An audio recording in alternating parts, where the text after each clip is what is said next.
And fade in and g'day battlers, we are live finally for the February 2022 Silph Arena Showdown, where we're going to be showing off some of the best battlers in the world, fighting it out for an invitation to Continentals in one of the most stacked tournaments of all time. Now, obviously, with such a huge tournament, I couldn't do it all by myself, so I've brought two absolutely fantastic human beings over here.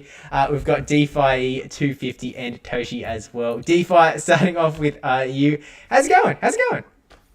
It is great. It is a wonderful Saturday morning here in the United States at a lovely 10:40 a.m., unlike what PvP Steve is dealing with over in Australia. No comment. No comment.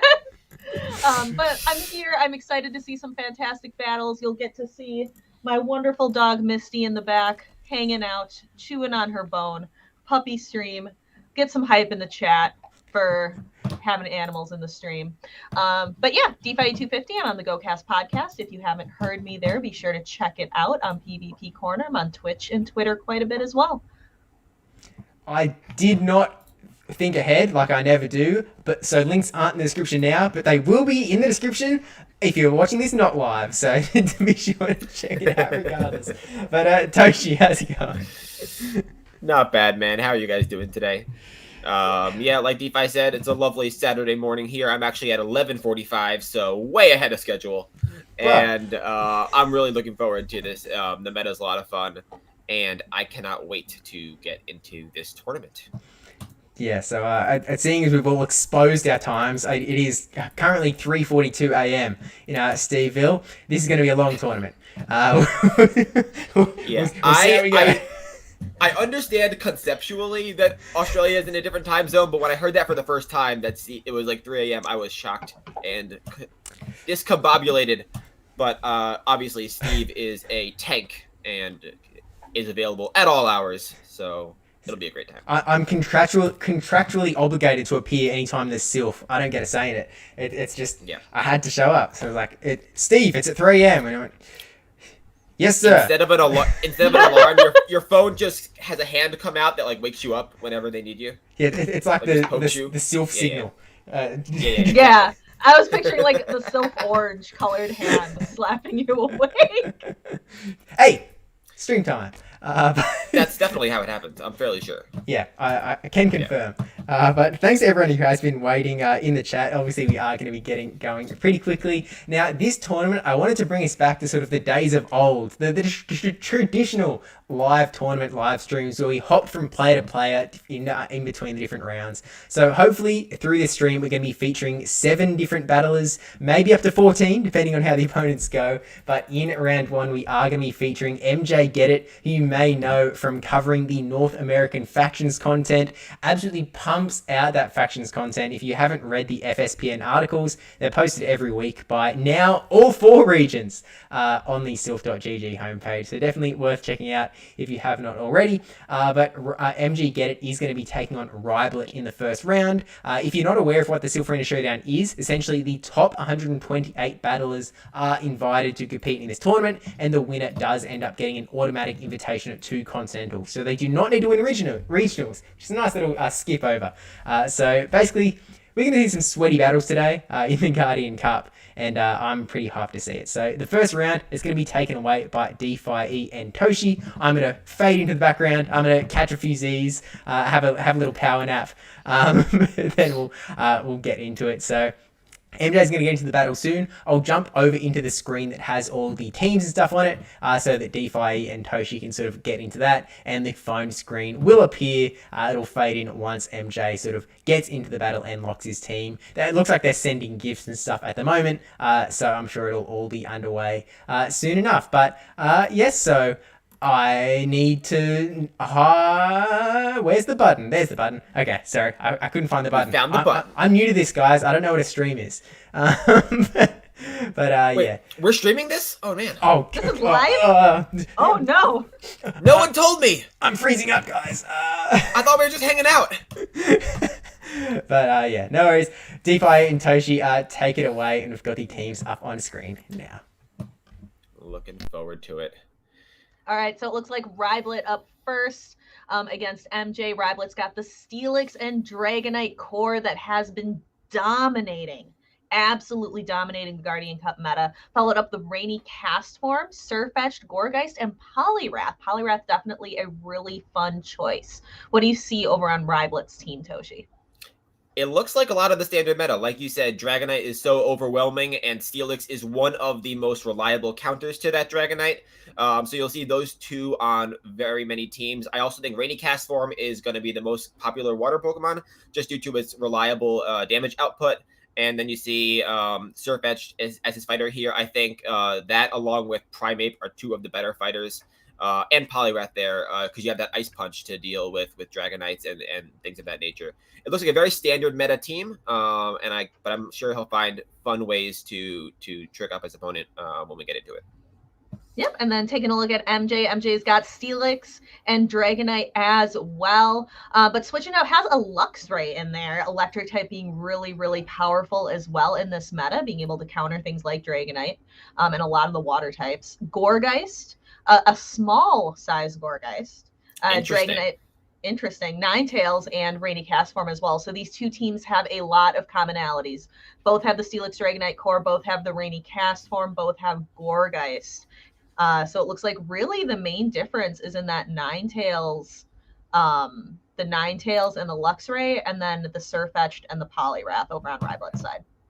Absolutely, and I'm very interested to see what the moveset is on that Luxray. Obviously, it has the access to Snarl and Wild Charge, and it recently got the Psychic Fang move, which is a lot of fun and can really help you hit those fighters that you'll see a lot of. But it does get walled by Steelix pretty hard, so I'll be sure to see how he uses that and how he deals with the Steelix weakness when he's building his teams of 3. I'm just looking in the chat. Doggo's like, "What you doing?" Mom, what are you doing? No, she's sniffing in the trash can behind me, she's smelling the breakfast burrito that I had earlier, and she wants that wrapper. I mean, I don't blame her, to be honest. It sounds pretty good. I know. She's a smart doggo. Yeah. Breakfast burrito for mom and wrapper for doggo. Yes. All right, let's get into these battles. Starting off with that Luxray into Dragonite. So Luxray definitely found something that it was looking for here. Dragonite being that flying type. So the electric type attacks are really going to connect here. So you can, but look at that Dragon Breath damage. We were just talking about that, Toshi, how Dragon Tail is very, very a great fast move, but so is Dragon Breath on Dragonite. It's really player's choice. Yeah, and you can see the Dragonite damage is overwhelming that Luxray already in the yellow before the first move comes off. It'll have to shield this Dragon Claw. And I wonder if the Dragonite will switch out after the Psychic Fang debuff, but it looks like it's staying in. All right, and we see pretty much a simultaneous swap. We've got the Surfetched on the Rainy Cast Form. Rainy Cast Form is quite spammy, but these Leaf Blades are going to be coming through really quickly as well. Absolutely, and it looks like the Cast Form will not shield and almost be taken out immediately by that Cast Form, but it will get off a Weather Ball before going down, and the Surfetch will probably need to shield this, being as glassy as it is. No shield on wow. the Surfetch, but Surfetch able to easily counter it down. I don't think it's quite at a move yet. Might be real close though, so got to make a decision. Looks like we are going to come in with that last little bit of the Luxray and farm it down. Gets the full farm down, which is huge. I think the Cast Form was probably the Surfetch was probably one off the move, and this Luxray is going to throw a Wild Charge very quickly at the Dragonite, and it will pressure the first shield from that Dragonite, being as glassy as it is. No shield. So we are putting 2 shields on the Poliwrath, which is going to be pretty good. Like Poliwrath has 2 shields against a Ninetales with no grass move, with no Solar Beam. This feels real comfy here for Ryblet. Also, no Psyshock. You see that double fire charge moves, and this Ninetale is in a heap of trouble having to deal with both shields on that Poliwrath side. Going straight for the overheat. Maybe hoping for a no shield, maybe hoping for a 2 shield flex, but not gonna happen. So now Ninetales, I think, I just don't think there's a whole lot Ninetales can do. We are gonna see this battle played all the way out, which I definitely respect. And then, yeah, I think Ninetales might get to one more Weather Ball. I just don't think it can get to 2. Agreed. And you see the Poliwrath is going straight Dynamic Punch, probably just so that they don't reveal their second move to their opponent when they don't need to. And you see it go straight Dynamic Punch the whole way through, which is always a smart thing to do in best of 3s. And Ryblet will take game 1 with the decisive Poliwrath in the back. All right, so that was a really awesome first battle. You'll love to see it. So we did not see the Steelix, I don't think, on either side of the battle. So that might be something we get to see in a little bit, maybe making some adjustments here. Was there anything else that stood out to you in the first round? Well, yeah, I really liked MJ get its team composition, even though he didn't win. The Luxray was paired with his 2 hardest Steelix counters, obviously aware of the weakness he has there. And I think if you're going to see more of that Luxray, you will see it paired with that Castform or that Ninetales, although I think he might try a little bit different things to counter that Poliwrath, given the moves that he has on Ninetales. All right. Yeah, I'm really excited. No Gourgeist. Gourgeist would be a really good counter to that Poliwrath. So I'm very interested in the choice of that small size Gourgeist, because I believe that's the, like, if you rank it on PvPoke and on Silph, I think that's the least common. Yep, large is the most common, then super, then average, and then small. So you're right, it is the lowest ranked size, and I'm curious why he went with that as well. All right, loving that legend pose with the very determined looking walk. Got the jacket. Very, very nice. You know, you gotta psych yourself into the battle as best you can. He's just walking his way to victory in his mind right now. Yeah. I mean, you can get those mind games going early. You gotta do it. And we're getting into it. We have the Dragonite against Surfetch. This is a very good matchup here for Dragonite. Yeah, so we're going to start to see those Dragon Breaths come through, and Surfetched all the way out already. Here comes that Poliwrath and Luxray onto the Poliwrath. The electric fast move damage doing a lot. But Luxray is also being pressured by those, because I believe this is a Mud Shot Poliwrath. Oh, no, that does so much damage. No shield. And he's going to go straight for the Wild Charge. Clearly does not care all that much about Switch, letting the first punch go and is going to get a shield advantage and call it a day there. No shield there either. Both of these trainers are holding on to those shields very late into these battles, not giving their shields up early. And so does indeed get that Switch advantage back.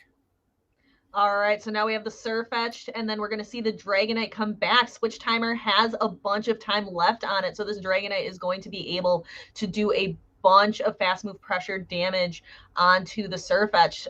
We do see a shield for the Night Slash, so first shield of the game. And it was the boost! Oh, they got the boost! That is going to help tremendously. Those counters are going to start looking like they aren't as resistant as before, and the Surfetch might be hesitant to leave now after getting that boost. Right, so you're going to want to start, letting those Night Slashes go. So yeah, that boost definitely changed the play style of these trainers who were so hesitant before. We did see the Surfetch go out, and this Dragonite, I think, is this a Dragon Tail? It looks like Dragon Tail, and I think it's going to have to switch here into his Gourgeist. We do see that happen. With shields down. Is trying so hard to get to that Shadow Ball, but Dragonite gets so there close. First. Is this going to be Hurricane, or is this going to be another Dragon Claw? It took a while to throw. Oh, it is just the Dragon Claw. He was almost at the Hurricane, but not quite there. And this Shadow Ball should KO the relatively glassy Dragonite. Yes, I keep forgetting how. And I mean, it's stab Shadow Ball, so it's going to do a lot of damage regardless. All right, can Surfetch? No, Surfetch can't get it done. Gourgeist closes out the battle. And you can see there just the relative bulk of Gourgeist compared to the other Pokemon we saw. Definitely, the Dragon Breaths, Dragon Tails did a little bit less than to other Pokemon, and it was able to tank them for the win at the end there. All right. I believe I think we've gotten to see just about every Pokemon. We've seen Rainy Castform, we've seen the Gourgeist, Poliwrath, Surfetch, Luxray, Still no I think Steelix. we've seen no Steelix. You're right. Still no Steelix. Still no Steelix. The Pokemon we hyped up as the biggest Pokemon in this meta has not yet come. I think it might be just because we've seen a lot of Steelix counters on both sides that they're a little bit hesitant to bring it in with all those fighters, the Ninetales, the Castform, the Poliwrath, etc. Being involved. But I wonder if they'll try and sneak in a Steelix in Game 3 to get the advantage over their opponent. Yeah, because I mean, Steelix does wonders against a Dragonite, just completely obliterates it. With Dragon Tail, doesn't even need to be stabbed. Dragonite is glassy. Yep, and Dragonite has no answers, no charge moves, no fast moves that can hit Steelix, so it's a pretty overwhelmingly strong matchup for that Steelix if you can get it in the right matchup. All right, so let's take a look. We've got the Rainy Castform onto the Poliwrath. So that water gun damage not very effective. Is this a pretty good situation for the Poliwrath to be in, Toshi? I think it's very, very neutral, and it's probably bait dependent because obviously the castle needs to land that Thunder to do any significant damage. The Poliwrath can more easily go straight Dynamic Punch, but if the Castform does get a Thunder off, it'll probably win this matchup. All right, so that first Dynamic Punch goes through. Looks like we are going for the bait, going for that Water Ball damage first. You know what they say, never bait unless you do, and the bait is shielded, so it worked out there for him, and he's good. I think he's now ahead on energy, so it was a very good bait, and we see the shield come up here for the Dynamic Punch. All right, and then I would go straight. I don't know. I would say go for the Thunder. Bring the Thunder, but it looks like the Poliwrath got to the move first. Oh, and very barely. Another shield. Both shields go. So now over farming up to completely max out on energy before throwing the Thunder. And if they don't get the shield here, no shield. So Ryblet is comfortable just taking shield advantage. And we see the Dragonite. Oh, and there's the Steelix! The Steelix! It exists! And Dragonite can do absolutely nothing about it. These Dragon Claws are just going to kind of be brushed off by the Steelix. Just minimal damage. So Steelix little can just damage. Farm it all the way down. And this is an oppressive matchup. We said that if Steelix gets on the Dragonite, it'll be overwhelming, and it is looking pretty overwhelming right now. But that Castform does have a little bit of energy. If it can get off a Weather Ball against this Steelix, that might be helpful. That'll definitely be helpful. All right. So taking a look, letting that timer run down. Oh, but Steelix gets to that move first. So all of that energy on the Rainy Castform, it was almost at a move. Almost at a move, but you see here, the Ninetales is going to match up against that Dragonite we saw in the back on Ryblet's side, and that'll be pretty hard for it to deal with. Yeah, so this has got to be Earthquake, right? This Steelix has been farming for a while. Crunch! Just the crunch. But I don't think they needed the Earthquake, and here comes that Dragonite with that Dragon Breath, and wow, not quite getting the overheat off, and this Dragon Claw should KO the Ninetales.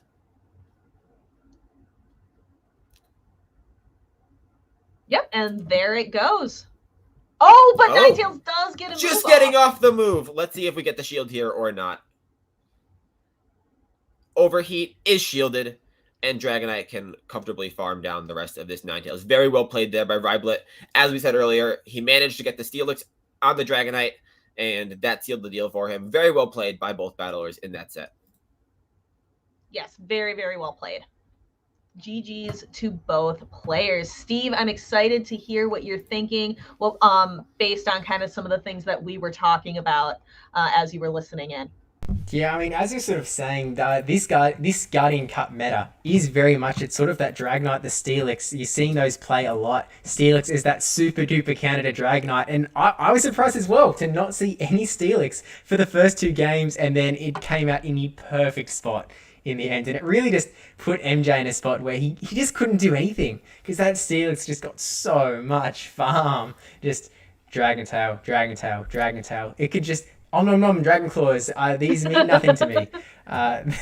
Meaningless, and just able to take it all the way down. But I mean, MJ still played really well. Was able to come back from that first game loss, come back and tie it up with a 1-1, but unfortunately did go down in that last battle there up against Ryblet, which the way that these go doesn't mean that MJ is sort of out for the count. only in the last showdown, the December showdown, in the December showdown, there was like a 5-way tie or something for 6 wins, 1 loss. And I can't remember if it went to tiebreaker or what from there, but pretty much you're still in it to win it until you lose twice. So MJ, definitely an absolutely fantastic guy, and I love his FSPN content. So check him out for sure. But Riblet will be going ahead with an early 1-0 in this tournament that is absolutely stacked. But I sort of spoiled it there a little bit, but hopefully round 2, we're going to be going ahead and taking a look at final boss AJ. One of the best girls that PvP battlers out there. We'll just see if her screen share sort of works when we get to that point. But one thing we can do is we can actually take a look at the results. Unfortunately, I'll need to refresh the page. Sorry, we'll get there in a sec. But we can take a look at the results right here. Okay, so we've got it on screen. I actually don't know. Can someone in chat just confirm whether you can hear DPhiE and Toshi on this page? Because you should be able to, but it's good just to get some confirmation here. But regardless, as we sort of take a scroll, we've still got this number 1 seed that we do not have a result on yet. We've got Janny4321, the number 2 seed, taking out Shadow Mimikyu. We've got an upset already in these these seeds 3 and 4. Charlie Spawn and Azzy Rocks taking out Arceus and Bomber 1. Seeing some other big names here. 23 EJB taking the win. Rise to Occasion going ahead into the next round. Bukk 88 actually taking out final boss AJ in this first round. But as we said, you're not out for the count with a single loss. And AJ did mention that they were pretty solid. They knew what they were doing in this meta. I've got some other results here. Nezabethan taking the loss in the first round in 2016. Douglas. Bukk taking the loss up against Iamero Zero. Very strong opponent there. I think if you're sort of familiar with a lot of these players, you'll understand just how stacked this tournament is. JBQ, Elkavismo, Beach 7, someone who competed in the North American Continental prelims. Or maybe the world prelims, potentially. Is one of the top ranked battlers in the world, I believe. You can just see there's so much talent. Hot Pocket battle still waiting to go. But is there anything that is sort of standing out to you guys, either here or on the teams, that we can take a look at in a second? Well, I just wanted to point out that if anyone is familiar in chat with the Stark strat, it's a strategy by one of my teammates where you lose the first round. Toshi, can only hear Steve now. So hang on. I know how to fix this. There you go. Just need to actually go and do it. Unfortunately, I thought that we were going to be fine, but apparently we are not fine. So all I'm going to do is I'm going to add your cameras in, and then I'm just going to hide it behind the screen. Which is the perfect strategy. It'll work. To be fair, I only wanted to talk to you and DPhiE anyway, Steve. So yeah, no concern there. What are these guys doing? Sort of just spying in our combo. What's the deal? Right, it's a little ridiculous, to be honest. Okay, so cut it in, and DPhiE and Toshi, do you want to talk now? Apparently, chat said that they can hear me now. So fantastic. What's up, chat? How you guys doing? Awesome, but I sound very digitized, distorted. Is that the like case a for robot? That's on purpose. Steve's a robot today, so don't worry about it. Yeah, it turns out it was just too early for me. 3 in the morning. It just wasn't going to work, so I just got a robot to replace me. Fill in. Steve's human voice wakes up at about noon, so we'll get him in a couple hours. Yeah, at the rate this tournament's going, maybe round 3. We'll be out by that point. There you go. But either way, okay, yeah. All of the voices should be good, but I've just refreshed here. We've got some more results in. We've got the top 2 seeds taken out as well. But we can take a little look at the teams just while these final results come in. And I mean, straight away, I'm actually kind of struck by a couple of these top teams not running Dragonite at all. Although, actually, you want to know something? Bomber 1 and Arceus Aurelius do not have Dragonite. Take a look at these results. If that doesn't tell you how important Dragonite is, nothing will. So there's Dragonite, no Dragonite. Guys, I think you need to get on the Dragonite train. That is what we call a trend. That is what we call a trend. I'm liking all the Let's talk about the non-Dragonite things that we're seeing that excite us. There you go. Gengar. I Gengar don't think is I've seen a spicy. Gengar at all. That is some big spice. The Gliscor makes sense to me. The Pelipper, I've seen a little bit. Gengar, not so much. And Gengar is one of the glacier Pokemon in Great League, if not the glaciest. So if you thought the Dragon Breath were hurting the other Pokemon, they would terrorize this Gengar.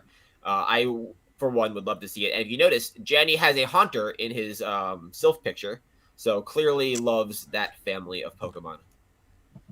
Oh yeah, right up in it. I guess the thing, like obviously the Dragon Breaths are going to do a ton of damage to that Gengar. The Dragon Tails even more. But I guess you're also getting the Shadow Punches off pretty quick. It's a very fast, spammy Pokemon. Dragonite on its own is not a very tanky Pokemon in Great League. So I guess Gengar's... I'm not sure how the matchup goes. We could probably check on PvPoke, but they're probably going to hurt each other a fair bit. I mean, certainly Gengar's going to take some shields along the way, but... Also, you know, noting some Vigoroths in these top two. Not seeing a lot of Vigoroth in this tournament as a whole. But Vigoroth seemingly to hang out in only a couple teams, but the top guys have brought it. So maybe that's something to think about. I mean, what do you guys sort of think about Vigoroth in this meta as a whole? I love the Pokemon, but it loses so hard to the other fighters that it's definitely a risk to bring it. Also, obviously, loses pretty hard to Gourgeist. Gets walled completely. Well, the whole moveset gets walled. But it is still very good. Very reliable damage. Yeah, I agree. I love Vigoroth's consistency, but in this meta specifically, it's tough because, yeah, you've got things like Primeape, you've got things like Machamp that it loses to. Gourgeist is a complete wall. And there's just a lot of other things that challenge Vigoroth as well in this meta. Yeah, absolutely. I mean, it is spammy, but there's other things that can spam as well. So, as much as I was among the people who, as soon as they see Vigoroth in a meta, I go, well, gonna be a Vigoroth meta. This one hasn't quite gone that way. I guess you've got some Steelix coverage. Actually, interestingly, thinking about Steelix, these top two battlers also have not brought Steelix. So I think they're just like staunchly anti-Steelix. They've brought the Vigoroth to extra counter it. They're refusing to bring it. They've actually both got double fighter in the Primeape and Vigoroth. They're not about it. They want to protect that Dragonite, I suppose, which is kind of interesting. Absolutely. And something else I noticed, I don't know if you guys have noticed the same thing, but Skarmory is fairly high ranked in this cup, and considering how high ranked it is and how good it is, I've seen very little of it. You see there the very top ranked battler has a Skarmory, but beyond that, it's not used very often in this cup, probably because of how badly it loses to certain, like the Ninetales, etc., the AWAC that you'll see there. But yeah, not very much used for Skarmory, despite how good of a Pokemon it is.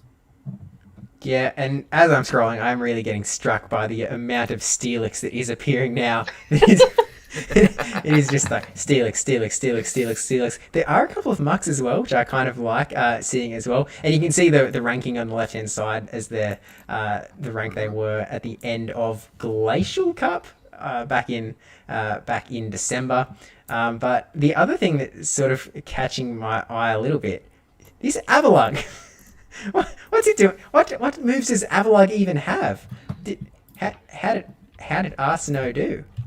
They won. They won 3-0 with Avalugg. I believe it has Ice Fang, but don't quote me on that. It does. So Avalugg is a fantastic Pokemon. Definitely a lot of spice in Great League. Has access to Ice Fang and Bite are its two fast moves, and it has a pretty wide range of charge moves. Avalanche, Body Slam, Crunch, Earthquake, and Mirror Coat are all of the charge moves that it has access to. The PvPoke recommended moveset is Ice Fang, Avalanche, and Body Slam. There you go. And I think it's there because this is a meta that has Dragonite at the forefront, but also banned fairies and has very few ice types. So any Dragonite counter that can hit for hard damage is going to be popular. Obviously, most trainers use Steelix, but Avalugg is a very spicy solution to the Dragonite problem. Yeah, and I'm all here for it. That is really awesome. Like I'm hoping that we can maybe see some Avalugg play later on in this tournament. Maybe we'll see them in the finals or whatnot. But I guess one thing, because we're expecting to take a look at Final Boss AJ's team, or Final Boss AJ in this next round, we can take a look at our team here. Oh my gosh. Speaking There you of, go. There we go. Oh. She is the queen of ice. Ice types are her favorite to play with, so that does not surprise me in the slightest that she has brought an Avalugg on her team. She's the one. She's always bringing things like just in general. You know, your Alolan Ninetales, your Frostlass, all the good ice babies. Yeah, I love that. I love when like a trainer has a reliable like niche that they like, a specialty. So I'm really looking forward to seeing her if she uses that Avalugg and what her strats are involving it.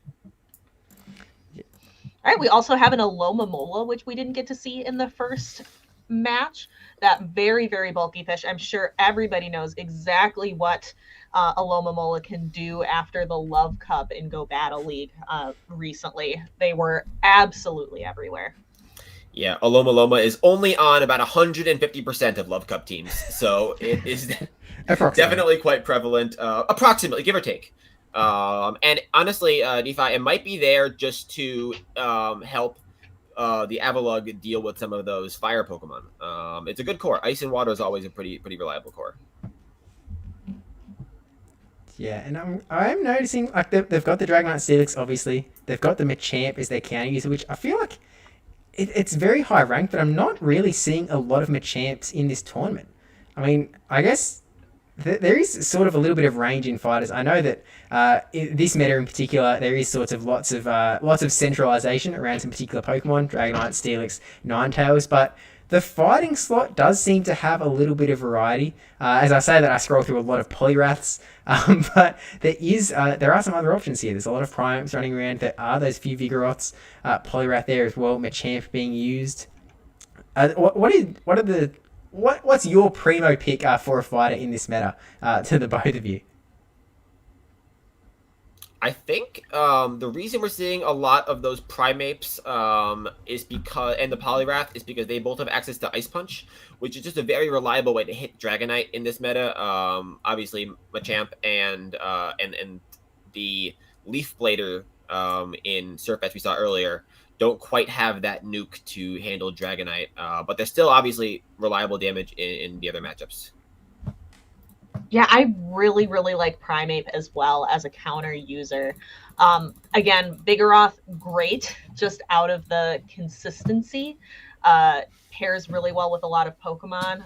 You can build a lot of really good cores around Vigoroth, but I think Primeape might be the top counter user here, just in terms of its versatility. I agree with you. Counter is just so good, and to compare counter with that charge move flexibility, you can really just plug Primeape into a lot of different strats and have it work well. So I'm not surprised to see it as the preeminent fighter in this meta.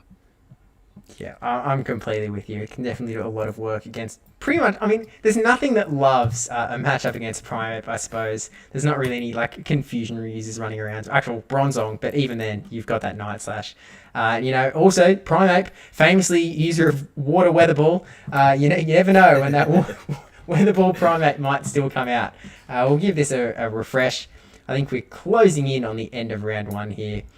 We've just got one matchup left to go. We're just waiting on Emilio versus Bryce, and then we'll be on to round two, and we can keep this thing going. If you are watching this not live, I'll probably have gone through and like added timestamps into the progress bar, so you can just like skip ahead, but don't leave. Just watch it live anyway. Hang out. Hang out.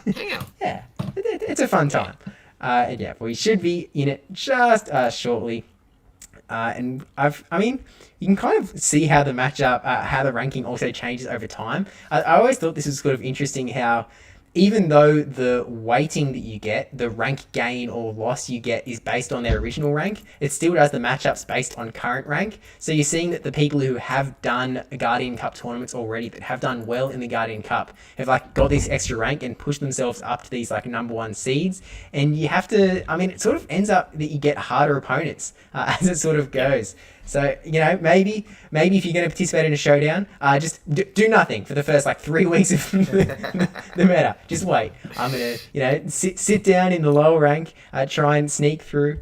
But I guess you also don't want to be, you kind of want to stay in the top half, Because if you sneak into the middle is the sweet spot. If you're like, that one below middle, you have to take on the number 1 seed. And Exactly. I mean, look, when you're in the Silph Arena Showdown, you're scared about being in any of these matchups. Like these are all some of the best battles in the world, leagues above where certainly where I'm at. So I think that I'd pretty handily lose to about 67 of 67 of these battlers here. But I'm scared confirmed, to say the least. Although I don't know, Steve, a lot of the people in this competitive format, thrive on that pressure and really want to be in the number 1 bracket and face the top seed. So maybe, that's a strat to just make sure that you are facing the toughest battler right from the get-go. Get them out of the way. Like, if you beat them once, you probably won't have to face them again later on in the tournament. So take them out early before they've got the momentum, and you're set to go. I mean, look, that's one way to go. But I've just messaged Final Boss AJ. She can see the screen sharing thing, so we should be all good. As soon as we've still got time on the timer. Has anyone checked the disputes channel just to make sure that we're not going to be waiting a while? That is a good idea. Yep. So it looks like the pair in question did have a dispute. So, but I believe they should be working on their next match here. Yeah, okay. It looks like that there was a dispute, but it was ruled a rematch about 20 minutes ago. So they should be sort of on their way to finishing up the matchups, and we should be getting going. But one thing that I didn't mention, it looks like we're pretty much getting set to go. But one thing I didn't mention at the top of the stream that is somewhat important and something that some people might be here for is that later on in this stream, we are going to be revealing the Silph Arena March 2022 meta. So I'm looking forward to it. I'm a little bit excited to see what we might have in store for us in just a few short weeks. I am too, Steve, and it's always really fun when the new meta is revealed. The first hour after it, everyone's just typing frantically on their phones, seeing what they can build. Building their first teams. It's always a lot of fun. Like the first hour after the reveal, when everyone's just speculating, is always a good time. Yeah, and always fun to get in on some of those early tournaments as well. I know the Flash Tournaments for All server always hosts tournaments like a ton of tournaments day one, and really just get the ball going. And you just see some crazy Pokemon. It's sort of an opportunity to learn. Whoa, Luxray's eligible in this meta. Whoa, Psychic Fangs is great here, and that sort of thing. That wasn't a hint as to what the meta actually is, by the way. That was just talking because I just saw a Luxray in that last round.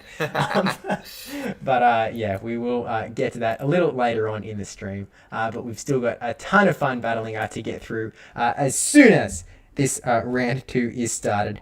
And can someone let me know, because I did reset my mic. Let me know if I'm still Robo Steve. Because, I mean, DPhiE and Tochi, can you hear me fine? Like no Robo?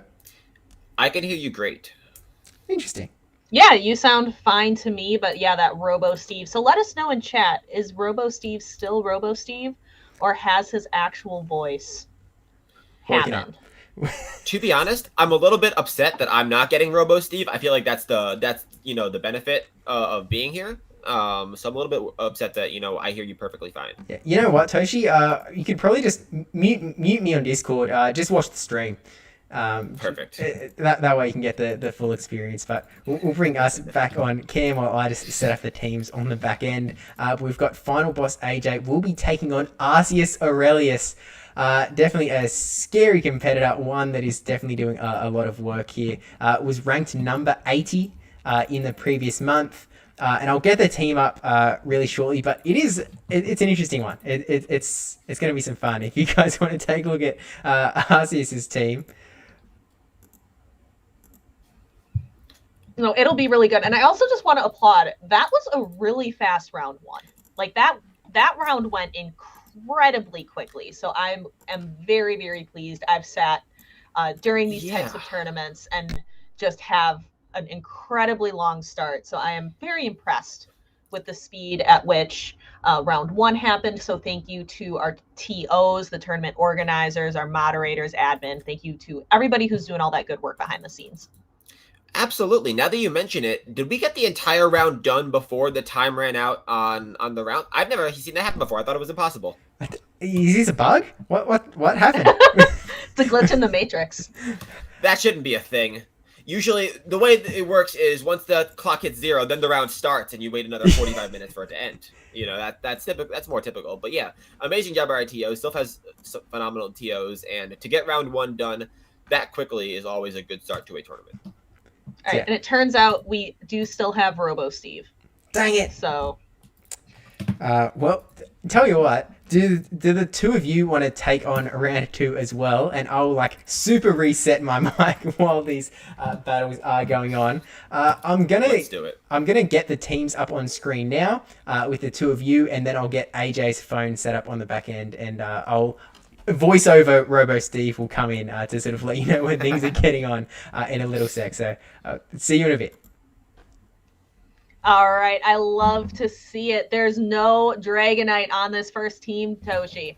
So taking a look at Arceus, we've got Alolan Marowak, Seaking, bringing that spice. You'll love to see it. Steelix, Pelipper, Toxicroak, and again, that small size Gourgeist.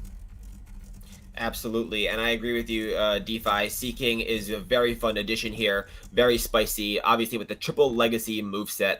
But people who have it and who made the investment typically love to use it. So I can't wait to see if we see any Seaking action here from Arceus. Yep, and then we already went over Final Boss AJ's team. She did go with the Dragonite and the Steelix core, bringing it up with Machamp, which I believe Machamp is the number 1, or it's the number 2 ranked on PvPoke, Steelix being number 1.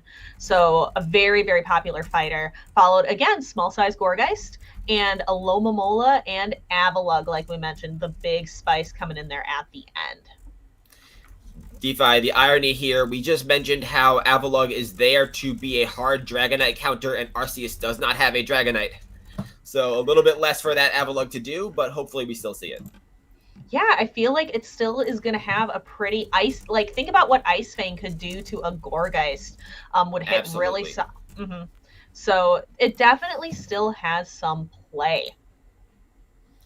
For sure. And obviously just Ice Fang is very hard damage, so even the things that hits neutral like the Steelix and the Pelipper, it'll be dealing pretty reliable damage there as well. For sure, for sure. Anything else that we want to discuss? We don't want to completely play out every situation of the battle before the battle is actually played out. But is there anything else that we can think of to comment on with like team structure? Very interested to see 2 ghost types on Arceus's team. So double ghost line is potentially a possibility. Absolutely, and I do think those are the 2 more common ghosts. Obviously, we saw a Gengar on a team earlier, but I would love to see a double ghost line here. And they both look pretty good in their matchups, so it's definitely a possibility.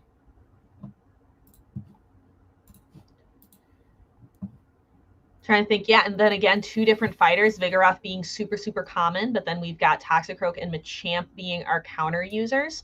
Both, again, incredibly popular. Machamp is, like I said, number 2 in the ratings, but Toxicroak, definitely nothing to, like, it's an amazing Pokemon as well. Has access to a wide variety of moves. You can sneak in that Dynamic Punch, potentially as a moveset, catch a lot of people off guard, but Mud Bomb and Sludge Bomb give it a lot of versatility as well. Absolutely, and the one thing I noticed, DPhiE, is both of these counter users don't have a move that really hits Gourgeist well. Obviously, we talked about earlier how Surfetch has that Night Slash, Poliwrath has Ice Punch. These 2 in particular don't really have that hard-hitting grass counter move, so it'll be a big deal if they end up locked into that Gourgeist with relatively little to do to it. But picture this. Payback Machamp. I see a Steve. A wild Steve has appeared. It is me. I am Final Boss AJ's phone. Switch. Something. Yeah. I've just let her know what the dealio is. But I figured I'd just pop back in, and I didn't have anything set up for all 3 of us to be on screen at the same time with the teams. So I just wanted to see the teams, and whoa, that looks awesome. If you reach your hand out, you can touch the teams. Oh. There you go. One thing that I did want to mention as well, just because MJ had it on his team as well with the small size Gorgeist. I also have run a small size Gorgeist, and I can tell you that it has nothing to do with the size. It is just because, hey, I can get this one like closer to 1500, and that makes me happy. So there was no strategy involved in pairing that one up. But I mean, I don't know. I'm seeing a lot of small size Gorgeist now, so I'm sort of curious. Maybe there is a reason. Maybe someone can let us know if they are running it. Okay, final boss AJ is trying to find Wi-Fi as we speak. So this could be an interesting round. Hopefully, hopefully the only freezing we're going to see is going to be from Avalugg. But the fact that there's no Dragonite on Arceus's team makes me wonder if that dream might get crushed potentially, which makes me very sad. I know I would be very disappointed to not see any Avalugg in this battle. Have you all seen Hisuian Avalugg yet? Have you played Legends Arceus? I have not. I had no idea. I don't know what these newfangled Pokemons are. What does Hisuian Avalugg look like?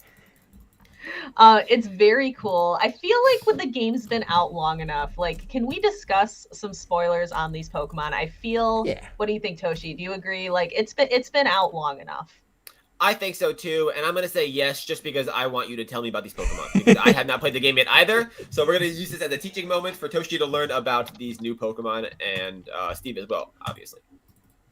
I think Hisuian Avalugg looks really interesting. It looks like the glacier on it has like melted, or like it's before the glacier has completely formed. So you can see kind of the rock on its arms, which is very fascinating. It's an ice rock type Pokemon. And it's just like, it is interesting. It evolves just from a regular Bergmite, and then it's got this giant like jaw line, like almost like a snowplow along its jaw. It is very, very neat. I highly recommend opening a second tab and taking a look at it. I am doing that right now, and I agree. I think the design's pretty cool. Honestly, I've seen a lot of these new Pokemon. Haven't played the game yet, but I do like the designs of all the Hisuian Pokemon that I've seen so far. The Electrode that we've seen in Love Cup and in Pokemon Go has looked pretty cool. And I always love when we get new Pokemon added in any capacity. Yeah, I'm digging it. I'm digging it. I'm not quite. There's like two different images I'm looking at. It's got like the snow oh, okay. I think that's just from a different angle. There's the one angle where it's face on, and it's got like two bits out of its face that are like this. Then there's another angle where it's like over here. But I guess it's probably still going out. I'm a little bit confused. I've been super perspective confused, but I'm just going to focus on the front on image because I can see what's going on, and I'm in. Yep, it says these armored plates on its jaw are stronger than steel and allows Hisuian Avalugg to break through boulders easily and shovel through deep snow. Ooh, fun.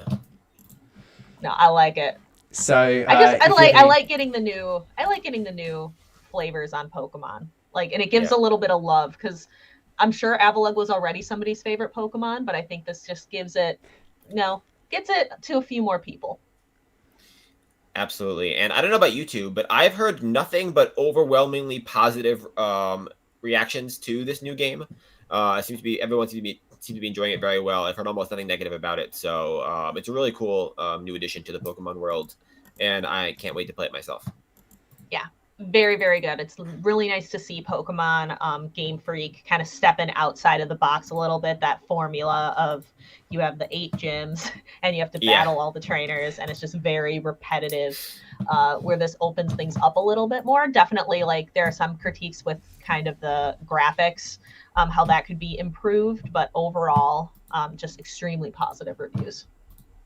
Yeah, I was a little bit worried at first because first, I guess maybe it's a Pokemon Twitter thing, but it sounded very negative, like day 0 of it being released. Everyone was like, blah, blah, blah, blah. But then, like, as time goes on, it just got more and more and more positive. It's like, okay, I guess the actual verdict is that it is a good game, looks like some fun, and I do like the sort of breath of fresh air a little bit that it has brought to the Pokemon franchise and doing something different, having a little bit more fun with it. And look, the only time that I'm going to properly dive into the new Pokemons is either A, when I play the new game, or B, when they add them to Pokemon Go.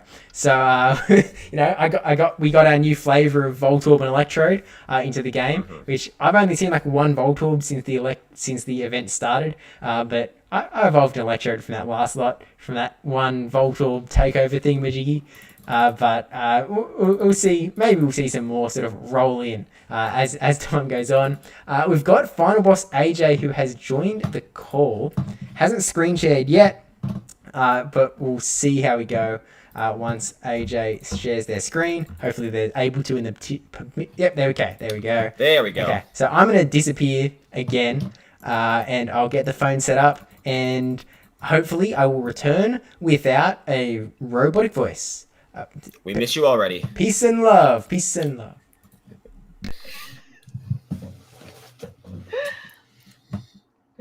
All right, so we took a little bit of a break talking about Legends Arceus. Let's recap and refresh on these two players' teams as we get the screen share set up. So again, Arceus has Alolan Marowak, Seeking, Steelix, Pelipper, Toxicroak, and Gourgeist. We commented on the lack of Dragonite. We commented on Toxicroak being the counter user, and we also commented on Double Ghost, as well as that Seeking. So there is really a lot going on in this team that really breaks it from that standard core meta. And then the big thing with Final Boss AJ, again, is that Avalugg, but also that Alomomola, which everyone has seen during the Love Cup. Is there anything else you think that's needs to go into a little bit of a recap before we watch these battles?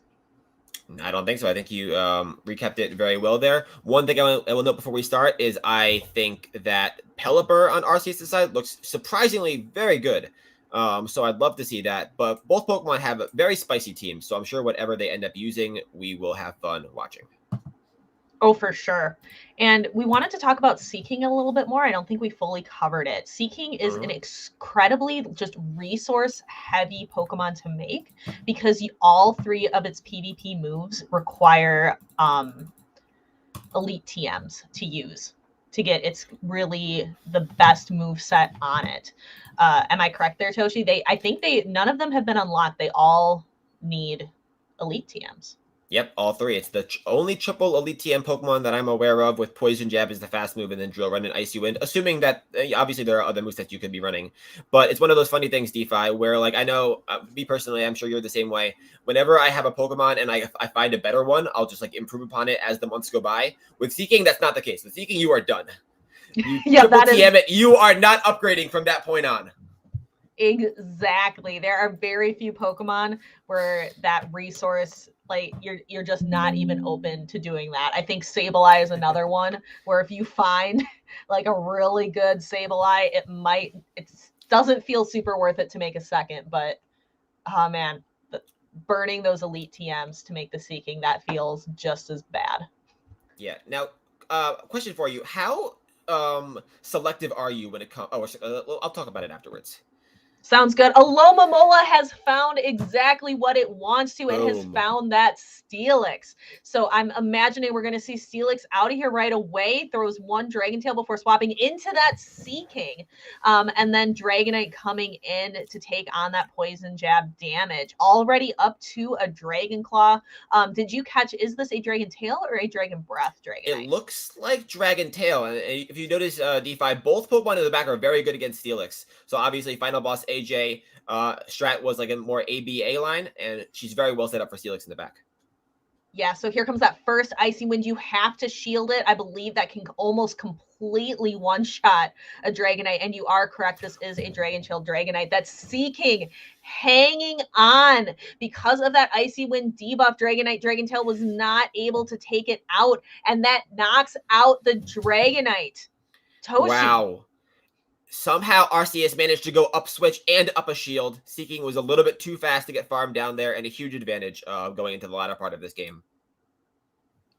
All right, and here comes that Pelipper, like you had mentioned. It is a very solid Pokemon. The wing attack damage kind of slowly chipping away. And Alomomola, it takes a while for it to get to its charge move, and it is not a very attack-weighted Pokemon. We're going to see that first shield come out. Alomomola doesn't need to shield any Weather Balls, but it does have to be cautious of that Hurricane. Absolutely. It is one of the tankier Pokemon that exists, so I think it'd actually take a Hurricane from this range, but it's going to throw up the shield either way. Not wanting to have to worry about that heavy-hitting nuke move. Yeah, and Machamp isn't too worried about Steelix in the back. The main concern here is just getting rid of this Pelipper. So we are going to see another Psychic, and I'm assuming no shield on the Psychic. Interesting. That is huge. Agreed. Arceus might just be assuming that once this Alomaloma is out of the way, its Steelix is safe, but that is not the case here. Oh, and here it is, Machamp going for is going to completely ruin the Steelix's day. So this first cross trap coming through, are we going to see the shield? We are, but Machamp can almost farm it down. Crunch isn't going to KO it from here. Absolutely not, and it all depends on whether the Steelix got to that Earthquake. It's pretty close. If this is the Earthquake, obviously this will KO. And it is the Earthquake! Yeah. Wow. Alomomola is just that waterfall's not going to connect, just not enough.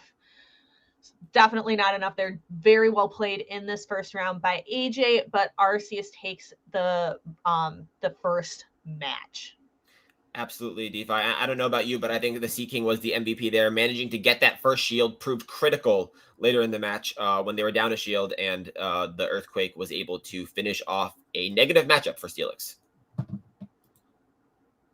All right, so we did not get to see the Avalugg, but we did see the Alomomola. We saw the Seaking, so we saw some of the spicier Pokemon, some of the more interesting Pokemon that these two players are showing off this today in this tournament. Is there any Pokemon that you're still hoping to see, Toshi, as these next two battles play out?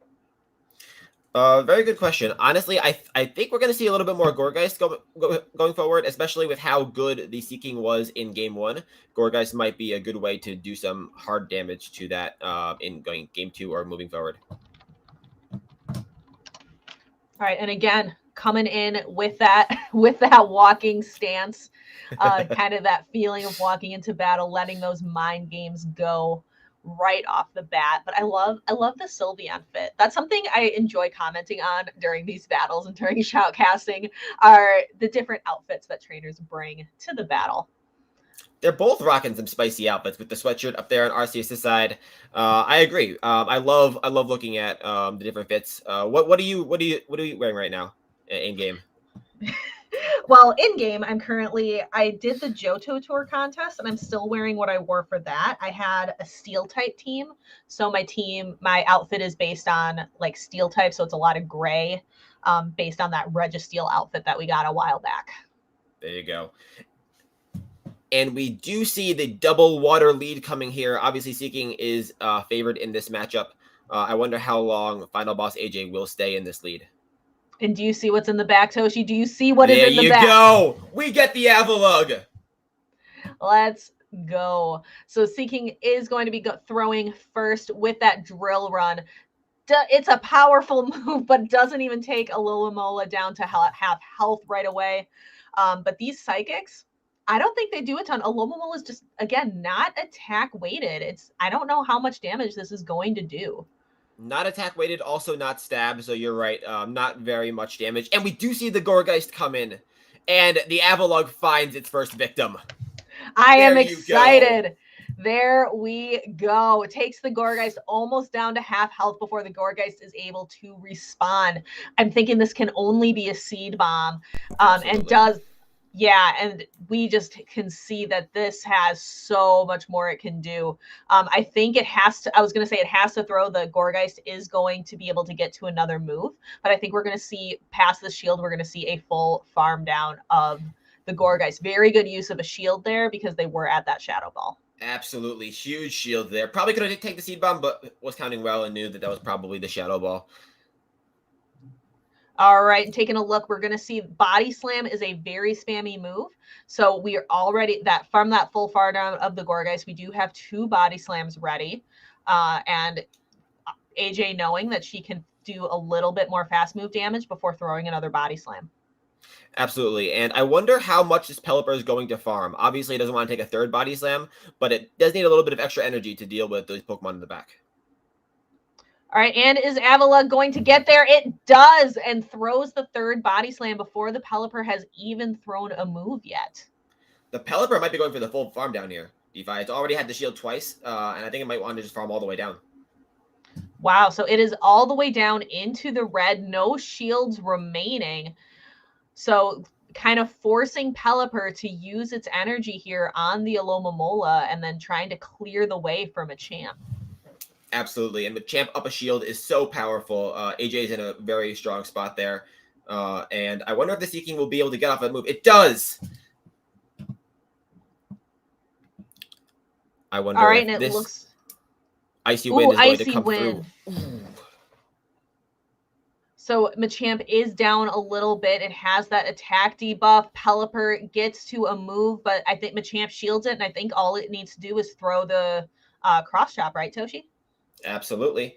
And again, Champ up a shield, but doesn't have to worry about those charge moves, is going to just be able to close this out. Very well played there by Final Boss AJ in Game 2. Right, so that brings us to 1-1 between Arceus and Final Boss AJ. All right, what were you going to ask me, Toshi, about my style of Pokemon? Oh, you mean with the outfits? I was just wondering because I know a lot of people change their outfits. Like you mentioned with the Johto tour. I actually haven't changed mine in over a year, and so it's getting a little stale. So I need suggestions on how to go from here. Yeah, what was the most recent? Oh, we have the featured tab that you could go with the Pokeball guy set and have that giant Pokeball as a face. I think that is fantastic that we now have that in game. The Pokeball guy outfit with the mask. Absolutely. And a Pokeball as a face would be a big improvement to the current face that I have. So there you go. For the record, though, I also did really like the Flabébé set. I thought that was very cute. The shorts are hilarious. And having just a Flabébé in your hair as Absolutely. a hairpin is also quite lovely. All right, let's get into this third battle. Oh no! Look at that lead. Amazing lead for this Steelix. All right, so Steelix comes through. So now we have Alomomola on the Pelipper. We mentioned before, this definitely favors the Pelipper because Pelipper is really able to get in that fast move pressure with the wing attacks and kind of slowly chip away at Alomomola there. But it's not like a completely crazy victory for the Pelipper either. Pelipper still has to be cautious of those psychics. Absolutely, and it's almost bait dependent because I think if the Pelipper goes straight Hurricane, the Alomomola has a little bit more play. But obviously, if you shield the bait there, and brilliant shield there to get the Hurricane and stay ahead on energy. Perfect. So we're going to be seeing another psychic coming up pretty quick here. Oh, but the Pelipper gets the move in first. Yeah, and I wonder if this is another Hurricane, this Pelipper might be in a no shield. No shield Alomomola, but it doesn't even take out the Alomomola. It's still able to throw this psychic and kind of put some pressure on the Pelipper. So pressures that last shield. So Alomomola is going to go down here. Pelipper will have an energy lead, but Final Boss AJ does have that shield to keep in the back for that Machamp. Are we going to be able to see again that the Machamp up a shield victory? Absolutely. And you see here, no shield in the Dragonite because she knows that the Dragonite will just have to deal with that Steelix anyway. So letting it go all the way down, and it is all on Champ now. Machamp versus the world. Oh, but it has a Toxicroak to deal with. Oh, no. It doesn't matter how many shields this Champ has. It's not going to enjoy those counters. No. This is definitely a really, really good match for the Toxicroak. Toxicroak is very, very useful. It's a counter user that can beat a lot of other counter users. So a very, very solid pick on Arceus' side here. Absolutely. But you see here, this cross shop will come close to KOing, and then it'll all be dependent on whether that Steelix can get to a crunch on the back. All right, so let's take a look. Is Toxicroak going to be able to get to another move? The screen went dark just a little bit, and yeah, the Steelix is able to get to another move and clear out the Machamp. You're right, though, that was very, very close. Yeah, the screen went dark there for a second, but the champ actually got right to the cross chop before the Steelix got to the move. But obviously, Steelix is still very healthy. I'm not sure the cross chop would have KO'd from that range anyway. Very well played there by both players. Final boss AJ, I don't know about you. I thought you did an amazing job coming back from that horribly lost lead and was 1 or 2 counters away from flipping that at the end there. Right. I think that is definitely the mark of a really, really good battler, to be able to have just an awful lead and be able to come back and either win the match or just make the match really, really close, which is definitely what we saw there. Absolutely. She did a great job there with the Aloma Loma, getting both shields from that Pelipper, and her champ up a shield strat was very, very close to working out at the end there. Toxicroak just managed to pull through with enough damage to flip the matchup. All right, Steve, welcome back. I do not hear you. I was muted, by the way. So let us know in chat. Is Steve still Robot Steve, or has enough time passed? Let us know. I see some girls that PvP hype in the chat. Thank you, Mel. But again, just absolutely phenomenal play from Final Boss AJ. And thank you for representing that girls at PvP community. Yeah, she's definitely one of the best battles out there, and had the pleasure of hosting Final Boss AJ helped to cast the Girls at PvP Glacial Cup tournament that was a few months ago as well. Definitely, great caster, great battler, great person. So, and check out Final Boss AJ on Twitch because they're streaming over there as well. But really, look, I think there was a little bit of a secret to AJ winning that middle battle, and it might rhyme with Avalugg. I don't know. Maybe if there was a bit more Avalugg, there might be a few more wins. I'm just pointing out correlations here. Yeah, I really wanted Avalugg to find a Dragonite and just completely. I wonder how many Ice Fangs it takes. It's kind of like how many licks to get to the center of a tippy top. How many Ice Fangs to get to the center of a Dragonite? Yeah, my guess is anywhere between 1 and 1. 1. 1 or 1 is my final answer. Yeah, I think that might be pretty close. Oh my god, I'm actually going to look it up because I feel like it's going to be absolutely awful. Like it can't be good. PvPoke.com/battle. Chat has let us know that we still have Robo Steve. Dang it. I don't know about what DPhiE thinks, but I vote that we just replace regular Steve with normal Steve, with Robot Steve for the duration of the stream, and maybe future streams as well. Yeah, clearly Robo Steve is the better option here. I think you're right. I think Robo Steve is just here to stay. There's nothing to do. I'm here for life. To anyone who was friends with old Steve, sorry, he's gone. Robo Steve is at the phone right now. So it is what it is. But thank you very much, Mel. And I did look it up, and it actually does a little bit better than I thought. It gets a full 7 Ice Fangs without a single charge move being thrown. Oh my god. That's actually quite a bit more than I thought it would take. I thought it was going to take like 4. Yeah. I'm going to maximize attack on both. Maximize attack to Dragonite, maximize attack Avalugg, and that takes a full 6 Ice Fangs. So there's bulk points and break points. If you only want to take it out in 6, you've got some... Ice Fang is going to do 17 damage, which sounds like a lot because it is a lot. But I thought it would be more like 76 damage, but 17 is still quite a bit.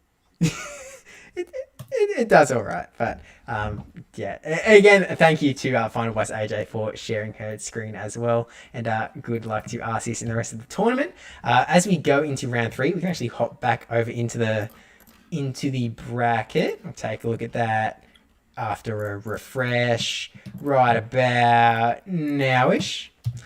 And we'll take a look at what we've got here. We've still got 14 minutes on the clock, and we are seeing some results come in. Quack Power taking out the number 1 seed in Marelujo 15. Maybe having Dragonite isn't the guaranteed way to win there. But we are seeing some other big wins here. You know, Rise to Occasion still coming out with the win. Bukk88. Tati actually going down 2-1. Tati, a battler who consistently does well in these tournaments, but getting taken out in round 2 here. Again, maybe taken out, not the best terminology, because there is still the chance of the 6-1 tie upset for the win there. I've got Arbanav as well and some other really great battlers. Hot Pocket coming back into round 2. And we've got still got a couple of games to be played, but it looks like we might have another pretty quick round on our hands. Maybe I shouldn't have said that. I might have just jinxed us. That was... How could you do that? The second you said it, no. we got 17 new disputes coming in immediately. This was so dumb of me. I'm so... You know, literally in the last minute, there was a dispute filed in this matchup right here. You know what, Robo Steve? Regular Steve would not have made that mistake, so... Yeah, I'm getting pretty sick of this Skynet Steve now. Maybe our regular Steve did have some have some benefits to him, but hey, what can you do? Looks like that actually is that the only battle that's left. Oh no, there's one more. So okay, there's 2 battles left. This one in particular does have a dispute being filed. So we'll see how that one does end up playing out. But in the next round, in round 3, we're going to be taking a look at Nezabethan, who did lose out the first round up against 2016 Douglas 3-0. Came in as the ranked number 32, hailing from the greatest of Britons, the motherland for old Aussie Steve, but did end up taking out round 2 with a 2-0 against Mongo Ketchum. We're assuming, unless, you know, Mongo's refusing this, Nezabethan's actually just stolen 2. They haven't even battled. Nezabethan just put a result in, wanted the win. But another sort of some more interesting picks. I mean, Toshi, what's sort of standing out to you on this team that might run with Noctowl? Noctowl I don't is know. a great pick. So I just want to throw out there that Noctowl is fantastic. Like, you want to counter a Gourgeist? Noctowl is a great way to do that. Absolutely. And I'm sorry, I'm a little bit far behind. Steve said that the Pokemon that rhymes with Noctowl, I might need a little more of a hint before I figure out who you're talking about. But I do know that it's the hardest wall to Gourgeist that you can find, to be honest. I'll be honest as well, Toshi. I just got someone to tell me that hint. I don't actually know the answer. Can somebody in chat please let us know what the Pokemon is that rhymes with Noctowl? It might be an owl. We're not sure. Steve and I need a little help on that. Yeah, please send help, because we need it so badly. I'll refresh the results regardless. Looks like we've still got just the 2. There hasn't been a dispute that I've seen between this other matchup, so I'm assuming they're just chugging along. I mean, there's still like 11 minutes in the round, so we're still on track to finish in time here. We'll see how we go, but overall, this is going okay so far. They actually haven't battled yet. They spent the first half an hour just chatting, catching up on their days, seeing how it's going. So they'll battle probably within the hour, I'd imagine. Taking their time. No rush. But I mean, have you either I mean, obviously we're 20 days into the month at this point. How have your Guardian Cup experiences sort of gone as this month has gone on DPhiE? All right, so my Guardian Cup, I'm going to have to actually kind of pull up some of my streams. I'm using the same team for most of my tournaments, and I'm running kind of like a 50% win rate. So it's not terrible, but it's not kind of the best I've ever done. I am using that Vigoroth that I really like because of its consistency. But there is a team that I am running. The Silph Arena badges that you can get on your Silph card. Mm-hmm. I was going to try for one where you use only Pokemon with 10k second move unlocks. Ooh. So I have a Beedrill, an Alolan Graveler, a Noctowl, an Empoleon, a Chestnut, and a Talonflame. Nice. I mean, like, I'm a little bit biased because I'm on the team that makes the Silph League badges, not the Silph Arena badges, but like the challenge ones, like the Flex Challenge. I'm a big fan of all of the badges, and that sounds like it's going to be an absolute blast. Is that tournament started yet? Yeah, so that tournament has started. I'm doing well, but when I looked at the badge, I thought it was place in the top 50%. No, I have to win the tournament. Yep. Which, I mean, I'm 2-0 right now, so it's It could happen. You basically already won, is what I'm hearing. Yeah, like I'm there. I'm there. It's over pretty much. I think my opponent is hanging out in the chat for this third round. So my friend Camo McGeo8, we're gonna do this battle sometime after the showdown today. Yeah, so if you could just put the line of 3 you're gonna run in game 1 in the chat, so DPhiE knows, that'd be great. Yes, please and thank you. Yeah, we're trying to get a badge over here, please. So, make it easy, would you? But good luck nonetheless, because it is a lot of fun. I haven't had the opportunity to land that one yet. I tried it in an Open Great League tournament, but I didn't win that one. So we'll get there one day. I did get 2 badges last month though for Glacial. I got 2 badges. I got the gym leader badge, like the 3rd level of it. Because I placed first in a ranked Pokemon using 6 Pokemon that share a type. And I also got the oncoming Storm badge, where you place in the top 50 where all 6 of your battle team have Ice, Water, or Flying. Nice. So I used them, I used all water types. I used a Poliwrath, Dugong, Gyarados, Mantine, Whiscash, and Empoleon. And I won 4-1. It was like a big, 5-way tie. Damn. But that was cool. So that kind of got me going, I bet I could get a couple more of these badges. I could. There you go. It makes some of these tournaments a little more interesting when you're setting your kind of some personal challenges for yourself. Absolutely. That sounds incredibly fun, and congrats on the big tie with the. I mean, I was actually going to guess that it was all ice types, just because it was Glacial Cup, but no, water, when you're going for those challenges that are use only one type, like the Gym Leader Challenge, water is just such a diverse typing. You've got so many options in there. It's definitely sort of the way to go, and something that could help out. But I agree. I think it's a lot of fun to sort of add these extra challenges to yourself. Obviously, the regular tournaments are fun as is, but especially as the month goes on, you've done a couple of Guardian Cup tournaments. You can have a play. You can go, okay, I haven't done 6 tournaments yet, so I might as well join one. I'll go in with that, DPhiE's 10k move team, and I expect wins because I heard that it's undefeated so far. So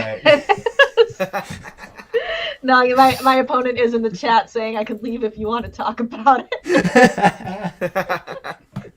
No, you gotta tell us what you're gonna run. We'll team build against your team, and then that way we'll make sure to get the 3-0 going. Nah, he's too competitive for that. That's why he's my buddy. We're both incredibly competitive. I think you have to be to play in this game as much as we all do. Everyone here has a little bit of a competitive edge. Okay, I've just got a message from Nezabethan. He's all good to screen share for the next battle. He's in voice already. Oh, awesome! And I've given him all the instructiony dooblies about do the muties and whatnot. But yeah, Nezabethan, who I think Ken's still here, is mute, deafen whenever you're sort of ready. No rush to get these things done. Obviously we're still. Oh, hello Discord. Oh. Hello. Just sharing all of your deepest, darkest secrets with us. Hey guys, how's it going? We'll just wait for Nezabethan to screen share. I'll take this off the screen just in case Nezabethan accidentally, when he starts screen sharing, it's his bank details right on screen. But we'll get that set up as we sort of head into this last round. Have we got an update on that dispute yet? Scroll. It looks like there are still the 2 matchups ready to go. No new messages in the My dog has returned. Yes! Very important. My husband took her upstairs to go outside and get a change of pace, but she is back. And she is hanging out back on the couch. That is the most important update. I honestly thought this was going to be only a dog stream, so I'm glad that we're already going back in that direction. Yeah, I actually I want to apologise. I sort of lied before. The only reason that we did go back to this cam, this side, was so that we could get the dog cam. Oh no, she's abandoned her toy and has gone for the Espeon instead. Hang on. Are you ready for this?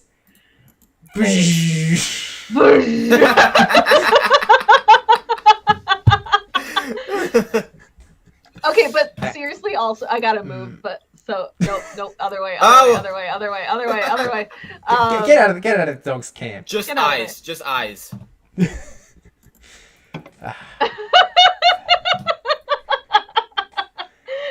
exclamation point dog in chat.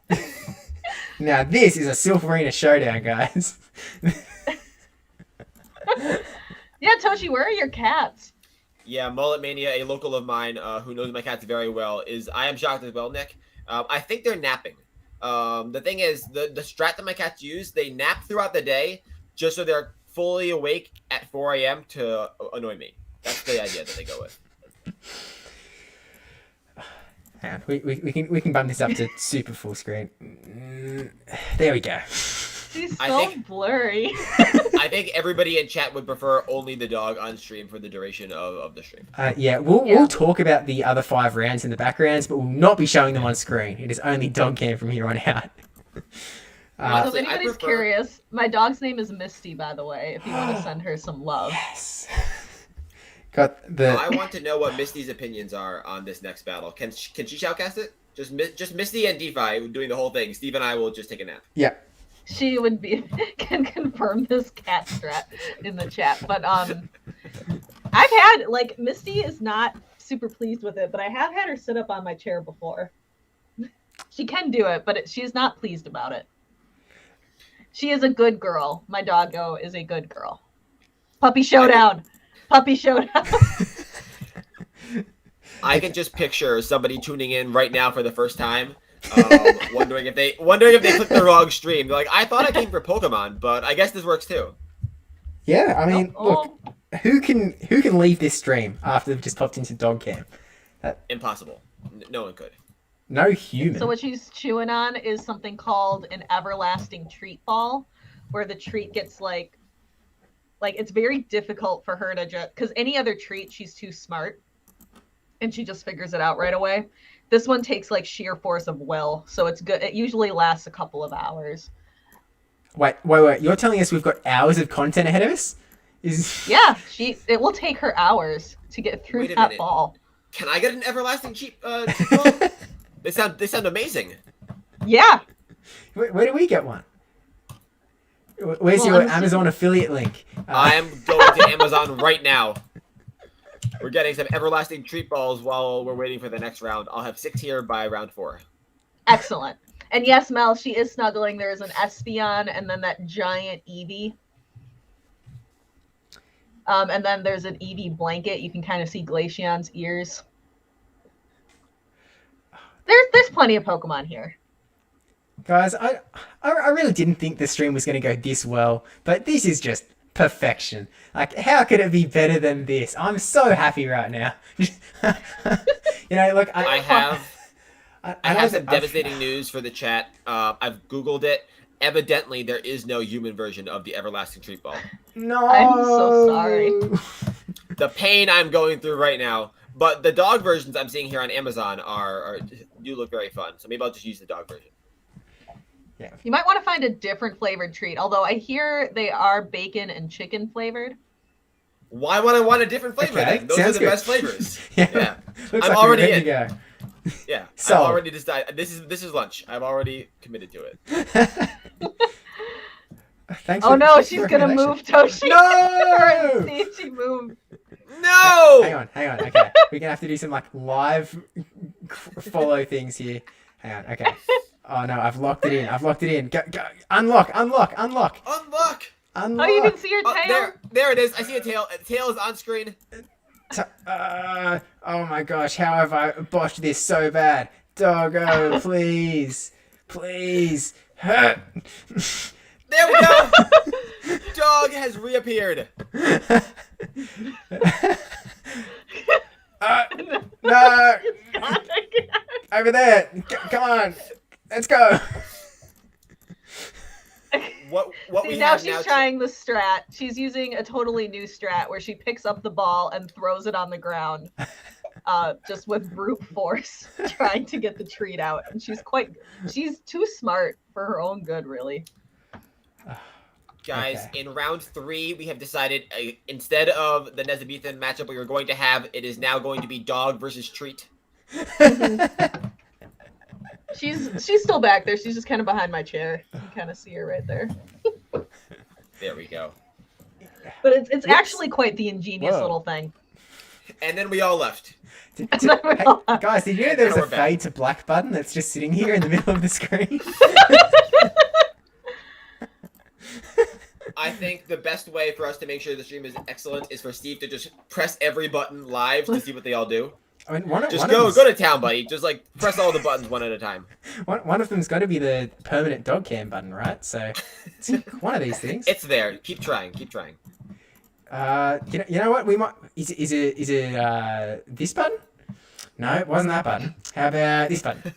Dang it! One of these days. We have Dog versus Treat and Steve versus Technology going on right now. There's a stinger button. What if we hit the stinger button? Oh, that's Go Stadium. Chat, I would like you to put in the chat what button you want Steve to press next. I take requests. Oh my gosh. Okay, it looks like the timer has actually gone down to 0. We have not finished round 2 within the time, but luckily we have the extra time from round 1 that we can now dip into while this dispute gets sorted. I'm pretty sure it's additive like that. It's gotta be, yeah. Okay, so it sounds like the dispute, we are going to be seeing a resolution on the dispute pretty quick here. So I would say within a couple of minutes, round 3 should be up. Could we take a look? Yes. At who's all undefeated so far? Yep. So yeah, it looks like it has been ruled a no rematch. So unclear whether they've been waiting, waiting in the wings. You know what? Just a good measure, I'm gonna hit the stinger button. Thanks, Go Stadium. Just having some fun. So we'll go to the points tab here. I've just refreshed it. So these are the players that are undefeated on the screen here. We've got Quack Power, 23, EJB, Avanav, Emilio, Hot Pocket, Bukk, Holmesy, Rise, Beach, Andre, Riblet, who we saw in that first round up against MJ, Burnabus, Janie, Imero, W-Lad, Zeus, all on that 2 win. So it is the field starting to shrink down, but again, it's not necessarily over for all of these battles that are on 1 win. We saw MJ actually get his win in round 2. So coming back, Nezabethan also on 1 win. So this round that we're about to see is actually going to be a little bit make or break for Nezabethan here, where they want to stay in to win that Continentals invite at the end here. But seriously, just some absolutely incredible bunch of battlers. Obviously, these battlers are all some of the top in the world to have gotten into this tournament. So even if you were 0-2 at this point, it is no indication that you're a bad battler at all, because you have had to play some of the other best battlers in the world. You know, there might have been a little bit of a rough spot. You might have gone 3 games in a row getting your Dragonite stuck on their Steelix. And that just is how it goes sometimes. But look, these guys are doing some really incredible job. And, shout out to Burnabus as well. Recently tweeted out the fact that they were diagnosed with leukemia. So, hoping for the best for Burnabus. I know, Burnabus obviously showing that they are undefeatable. So I don't think leukemia is going to do anything either. So big love to Burnabus, who a great guy as well. Done a couple of streams with him in the past as well. Actually, fantastic guy and fantastic battler. But we'll see if this round 3. It looks like we are in. We're waiting for round 3 to start, and we'll take a look at who Nezabethan is going to be playing. And then we'll get into it. And again, we will be revealing the March Silph Arena meta later on in this stream. So stay tuned if you haven't already. Get some lunch made. While we've probably got another couple of minutes before we do get set up in this battle. We've got the matchups. We've got Nezabethan, who will be taking on brajSF262, who I can just bring up the team here real quick. We've got the Ninetales, Steelix, Rainy Castform, Pelipper, Vigoroth, and Gorgeist. Average size. So we're getting some different sizes going on. Now I'm going to cut it back over to the cams, and then I'll get the phone set up on the back end. Ka-chow. And then we'll get into this battle where I suppose, I guess because, Robo Steve is here to stay, I'll jump in on the cast with DPhiE for this first one, and we'll see how we go. We'll give it our best shot. Now, DPhiE, important question. Have you ever casted with a robot before? This will be my first time. This will be a new experience for me. But since I get the pleasure of hearing regular Steve's voice, I think I'll be okay. But my question is, chat ready for Robo Steve casting? I don't know. I don't know if they're ready. I think it's going to be it's a very new experience. I mean, I guess they have had to listen to a fair bit of my voice in the last hour 45 that we have been live already. Actually, I guess part of that was the stream still starting while we were waiting for the Showdown 20 to start. But I think we've got everything set up, ready to go. Oh, I lied. I haven't updated the opponent name yet. Then we'll be ready to go. All right, while you're doing that, I would like to announce that I did get a shiny Voltorb, but while we were going through the teams and who was all undefeated, caught it in a Great Ball. Let's go. That was fantastic. Let's go. Stream shinies for the win. What is everybody in chat? You can also share what is your most recent shiny. Please, and also, I'm curious about my co-casters. Mine? Was it a Hoppip, or have you gotten anything since Hoppip Day? I have not. I think it was the Hoppip. I think mine is also Hoppip. I'm opening up the app. We'll take a look. One way to find out. I did realize that I had to move my casting box from back where it was in the phone screen from that round two, but we're back. So I've got it all set up. So we'll just wait for. Actually, I better let Nezabethan know that he can just start when he's ready, just for good measure. Yeah, the basin. I'm gonna quickly persuade while you're doing that. I'm gonna quickly persuade the dog to maybe just inch over a little bit.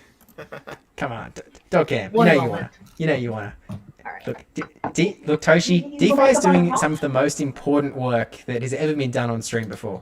Like we By are far. nothing compared to this magic that DPhiE has just blessed us with. Thank you. Nothing but thank you. To be honest, Ooh, looks like some Voltorb shinies in the chat too. I think it's a little disrespectful to have me on stream at all when it could be all doggo. So I appreciate being here in the slightest bit.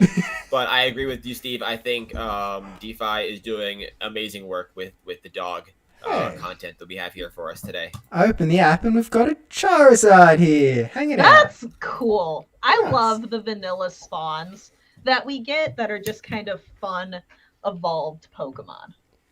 Yeah, I think it's awesome. It's always exciting. I remember, back in the day, it was super rare to see one of those things. It was like, wow. And now it's like, it's Charizard. It's just really cool. And it's like, well, I have to catch it because it's a Charizard.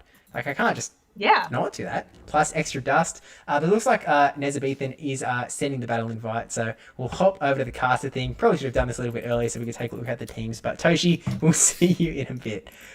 All right, guys. All right, I will quickly run through the teams for you here while you're getting so you can focus on getting the battle on screen. So taking a look, Bryce is running Ninetales, Steelix, Rainy Castform, Pelipper, Vigoroth, and that average size Gourgeist. So there is no Dragonite to be found on that first team, where Nezabethan is running that Dragonite Steelix core and pairing it with that Noctowl that we were talking about. Spoiler warning, Steve, Noctowl rhymes with Noctowl. I think the Pokemon you're talking about is Noctowl. That makes so much sense. But what I am more interested in here is the Malamar. I think that is definitely a really interesting choice, along with the Surfetch being their counter user of choice versus Bryce's Vigoroth being their counter user. So Surfetch obviously going to have the advantage over Vigoroth. Vigoroth loses to other counter users, unfortunately. But that body slam spam. We've all been there. We've all been there. Body slam.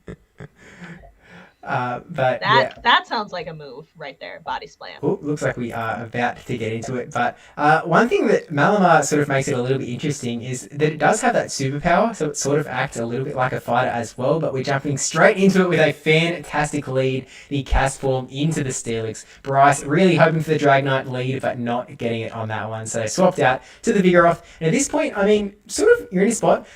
Nezabethan's tapping things really weird. It kind of covers up the one move with a red circle, but very handy if you do have a dispute, so you can tell the TOs where you are tapping. But we do see the swap out here into the Dragonite. Yeah, and that Dragonite choosing to run Dragon Breath as well. We were talking a little bit on stream, but mostly before stream about kind of that difference between Dragon Breath and Dragon Tail, and just the versatility. Dragon Breath being a lot more consistent, being able to get the damage in. So it looks like Vigoroth able to farm up to 2 body slams, and we're seeing the second one come through, forcing Dragonite to shield. Vigoroth still has 2 shields to hide behind. Are we going to see a full farm down? We do. Fantastic before the Steelix comes back in. There is a lot of time left on that timer, Steve. Dragonite is stuck in this matchup.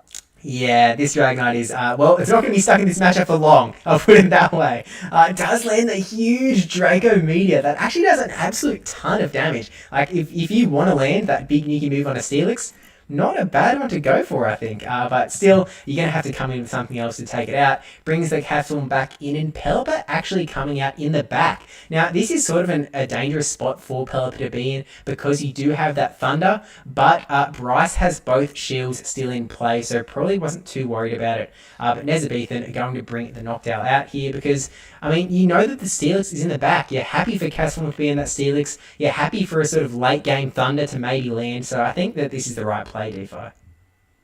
Right, Pelipper does sneak in another Weather Ball before Noctowl is able to throw the next Sky Attack. Whoa. Oh, not a Weather Ball! Big Hurricane, no shield. Wow. But Noctowl does get to throw that Sky Attack. But again, like you mentioned, Pelipper's got 2 shields, so it can just shield this and farm down the Noctowl the rest of the way. And here comes Rainy Castform versus the world. I think it's going to be a bait game here. Nezabethan really just hoping that Bryce thinks this is the Thunder and shields. Because if he doesn't shield here, I think it might be GG's. Oh, actually, that does a fair amount of damage still. That did a little bit. So Rainy Castform only has its 1 shield left, is going to be kind of waiting. Is it Weather Ball? Is it Thunder? Shields the Weather Ball. They might have had to shield it. And then here comes that Steelix. Steelix, I think, is right about at that move. So this first match is going to go to Bryce MS2602. Kind of that crunch, kind of spelling the end there for Rainy Castform. Yeah, I mean, look, there was some really nice, like, he had the counts right. He knew when the Steelix was about to get to the crunch. You saw Nezabethan tap on the Weather Ball at the end there, knew that it was coming, but at that point, it was sort of known that the deal was sealed at that point. And unfortunately, if he did get the shield on the Pelipper, I mean, you probably still would have been in some dire straits.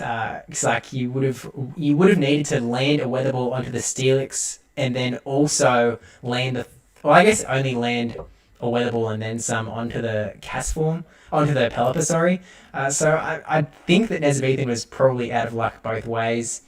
Just not enough health and would have taken too much damage from the fast moves. And with only that 1 shield as well. I think that sort of ended up being the downfall a little bit to Nezabethan. Just being down in that 1 to 2 shield scenario. Sort of like, the matchups didn't suck. They were fine. It's just having that 1 less shield sort of stuck Nezabethan in a corner a little bit. Yep, and again, like, these are the best battlers in the world. These are the best of the best. So a lot of times it's really going to come down to just these little subtle differences in play, because these are all fantastic battlers. So, and if you get invited, I got invited to Silph Showdown once, got my butt kicked, but I was just happy that I got to be there and that I was part of kind of that best of the best, that I got to experience it. So just because you get your butt kicked in a Silph Showdown does not mean that you're a bad battler. Not at all. It's a scary tournament. There's a lot of really good battles going around. It's like there is no easy matches. No matter who you're up against, that you know that they're good. You know that they've beaten so many people. It is going to be a scary thing, but it is very much an accomplishment in itself to be competing in a Silph Arena Showdown. So it does put a feather in your cap a little bit to sort of make clear that you are definitely a very strong battler. But going in, Nezabethan bringing the Dragonite lead in after Bryce led the Steelix in the last one, felt like it wasn't going to happen twice, so felt a little bit more safe here, and we see the quick swap out into the Vigoroth. Now, are we going to see a sort of the same thing happen here, where we see the Dragon Claw and dip, or are we going to see Dragonite stay in because they're in a happy no Steelix matchup? Yeah, I see no reason to swap out of the Dragonite. You already have that information. You know the Pelipper is back there.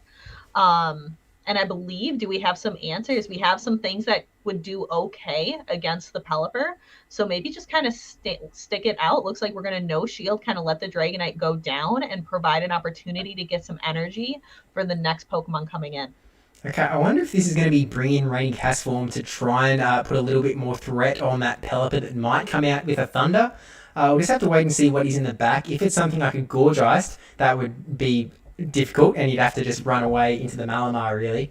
But we'll just see what's in the back. If it's like, it could be a Ninetales, which would be awesome. Looks like the Pelipper is coming out, so we don't know what's in the back, but Nezabethan looks like they're going straight for the Thunder to try and get the no shield through. The only question is, DPhiE, does it work? Let's find out. It's a big play. It is an absolutely huge play. Does not work, so they do get a shield. So they dip right away into the Malamar. Malamar runs Psycho Cut as the fast move. Am I correct? Yeah, Psycho Cut, and then we've got that Foul Play and Superpower hanging out, ready to go. Gonna let this first one come through. Just a Weather Ball, so not going to be the end of the world there. Charging up, we see the swap out into Steelix. So this is actually really, really good catch from Bryce's end, because this is going to do essentially nothing, whereas that Superpower would have actually done some really nice damage. So that is pretty unfortunate for Nezabethan. They really did get caught there, but now going to go for the Superpower. Rainy Castform is still in the back, so it's still got a pretty good time up against this Steelix, but kind of wants some energy to get onto that Pelipper. Oh, that's actually a really nice play from Bryce. They want to let this Steelix go down because they know their Pelipper is the win con. They know that they want that Nezabethan wants energy on his Rainy Castform. He needs to land that Thunder, and so by just letting Steelix go down, and sort of get this extra energy on Pelipper and make sure that Nezabethan isn't able to get that advantage. But we'll just have to wait and see whether this 2-to-1 shield advantage might play Nezabethan's favour this time. Right, and we're going to see that first shield go up as Pelipper uses its first Weather Ball. So let's take a look here. We're 1-1 on shields. Are we going to go for the Thunder? Or are we going to go straight for the Weather Ball? Looks like Pelipper is getting a chance to throw a move first. Gotta shield it. We're in a situation where all the moves are going to matter. Is Rainy Castform? I think if it throws 2 Weather Balls, no, could not quite get there. So this Weather Ball isn't enough to take out the Rainy Castform. It is not enough, which means that we are going to get a back-to-back Weather Ball here. This first Weather Ball going to get the shield, and I think that that second Weather Ball will take out the Pelipper, which could put a win back on the board for Nezabethan just when he needs it. Oh, needed one. Just let it go on the hopes he'd be able to survive. But Bryce knew what was coming there, and Nezabethan does take it out to put us back now 1-1, which I think, correct me if I'm wrong here, but I think that's 3 rounds in a row where we're going 1-1 into the third battle. Right. Yeah, nothing decided yet. Are there any Pokemon here that you hope that you get a chance to see more of, or like you want to see again, or some Pokemon that you haven't seen yet? I really enjoy seeing Malamar gameplay. It's sort of a fun one. It's a little bit spammy. You've got the superpower for the debuff play, so it's a very dynamic Pokemon that can play out so many different matchups, so many different ways. You never really know how it's going to go down. Plus, there's the bait games involved. It's a very interesting Pokemon. On Bryce's team, there isn't anything like, it's got the super effective move for Gorgeist, it's got the superpower for the Steelix and the Vigoroth, but whether you can land those things is another story. You saw, like, in that game, Malamar didn't really do anything, super huge. It wasn't like an MVP, but it was a very useful sort of just pivot mon, I suppose. Sort of filled the role, did what it's supposed to do, and then Nezabethan was able to clean up in the end with that Rainy Castform. So I wouldn't mind seeing some more Malamar action, just because I do enjoy it. But I do sort of wonder what that Surfetch moveset could be. But maybe we get to find out, maybe we don't. But we'll see. It looks like we are actually locking in teams, so we'll jump in, take a look at... I feel like Nezabethan... Oh no, we are going to see some walking action going on. Double walk. So we do get to see that move on the Surfetch. And Surfetch, this is exactly what they want to see. Surfetch being able to beat other users. The moveset was there and it was gone really quick, but I thought I saw Brave Bird, Steve. I believe I did as well. That could be incredibly interesting depending on where that does come out, but we will just have to wait and see and hope that does end up coming out. But we've got Noctowl up against Pelipper, letting that first Sky Attack go. Maybe just going to happy to let this Pelipper go down. I feel like you might just be going for the Hurricane here, because if you're going to let Pelipper go, you may as well go out with a bang, and that is exactly what's going to happen here. No shields required, and then I think we will get a Sky Attack first. Oh, no, gets the Weather Ball there. Okay. No, got a little greedy, tried to go for the full farm down and couldn't quite make it. So Pelipper able to throw the Weather Ball. So although Nezabethan does maintain Switch, the shield advantage goes to Bryce. Kind of comes at a cost. So what are we going to see come back in? We are going to see the Vigoroth counter damage being kind of neutral here because Noctowl has that normal type as well as the flying type. So let's see the Sky Attack come through. Does a chunk. That's about a third of Vigoroth's health, but it is not quite going to get to another Sky Attack. But Surfetch is there to kind of clean up the Vigoroth, I guess. Yeah, I mean, Vigoroth has got some energy. It got a fair amount of farm down from that Noctowl, so bringing in the Dragonite, I guess, to soak up the energy a little bit from this Vigoroth so that Surfetch can potentially sweep in the back. Nezabethan might be thinking that Bryce's third one could be Steelix, potentially. It is actually the Gorgeist. Now, this is a spot where this Brave Bird could do absolutely bulk damage. But Nezabethan has to think here, because a standard Farfetch'd usually running Night Slash, which is still super effective, so Bryce still might shield with either of the two shields that are still remaining. So has to think a little bit. Going for the Leaf Blade so bait. This Leaf Blade, I think when this Leaf Blade lands, I think that is going to tell Bryce that, or not necessarily when it lands, but when it's used, it's kind of saying like, oh, there's a Brave Bird coming. Please go through. This would be so awesome to see. This would be absolutely amazing. Gets the shield. Wow, what a nice shield from Bryce. And that, in a way, sort of just hurts. It just hurts knowing that, you know, Nezabethan, and actually now showing that they were able to get to this, get to the Leaf Blade as well. I think that Bryce, that may not have happened if they went for double Leaf Blade, because then Bryce may have thrown a move instead, potentially. But now Dragonite comes out, and I think this Gorgeist average size is going to be able to seal the deal with a Shadow Ball there and take it out with a 2-1. Really well played. GG's to both opponents. Very, very well played. So that, I believe we said correct. That would 2-1 to Bryce over Nezabethan. Yep, that's right. So Bryce going ahead. Nezabethan does unfortunately fall to 2 losses now, but seriously, huge thank you to Nezabethan for sharing his screen as well. You know, one of the Ghost Stadium guys, so definitely check out. I mean, Ghost Stadium puts out some really awesome content, so check them out if you have not already. But Toshi, welcome back to the party. Does Toshi know he's back? Toshi does know he's back. Toshi just Okay. needed to unmute real fast. I was eating an apple and it was very good, so I'm glad that I had that. I'm glad that you enjoyed your apple. Congratulations. Did you get a chance to look at any of the battles that we just watched? I did. I came back for the very end to see that Gorgeist just doing Gorgeisty things to that Dragonite. What were the rest of the battles like? Well, it was round 1 to Bryce, round 2 to Nezabethan, round 3 back to Bryce. It was kind of like that back and forth in the matchup. What did you see, Steve? Yeah, I mean, we actually have been seeing a fair bit of back and forth as this tournament unfolds, but we got to see a Surfetch with Brave Bird. Unfortunately, there were 2 shields still up, and it wasn't able to land a Brave Bird. Went for the Leaf Blade, got 1 shield with the Leaf Blade, was maybe hoping to sneak the Brave Bird in after that. Maybe they thought that Surfetch had like Leaf Blade close combat and wasn't going to shield the second one, but they shielded it, and so unfortunately did not get Brave Birded, and Nezabethan did unfortunately go down there. But you know, Nezabethan's still got 4 more rounds where they can try and Brave Bird some things, so they've got some opportunity at the very least. The absolute heartbreak of shielding a Brave Bird. You hate to see it. One day. But we can take a little look at the updated bracket here. We've got some more upsets. The number 1 seeds going down in both of these top 2 battles. The undefeatable Burner Beast, they call him, taking out 23 EJB. Holmesy taking out Janie, and we've still got a lot of matchups here. Now, this Rise to Occasion versus Hot Pocket, that is sure to be a pretty hype battle. I have no idea how that is going to go.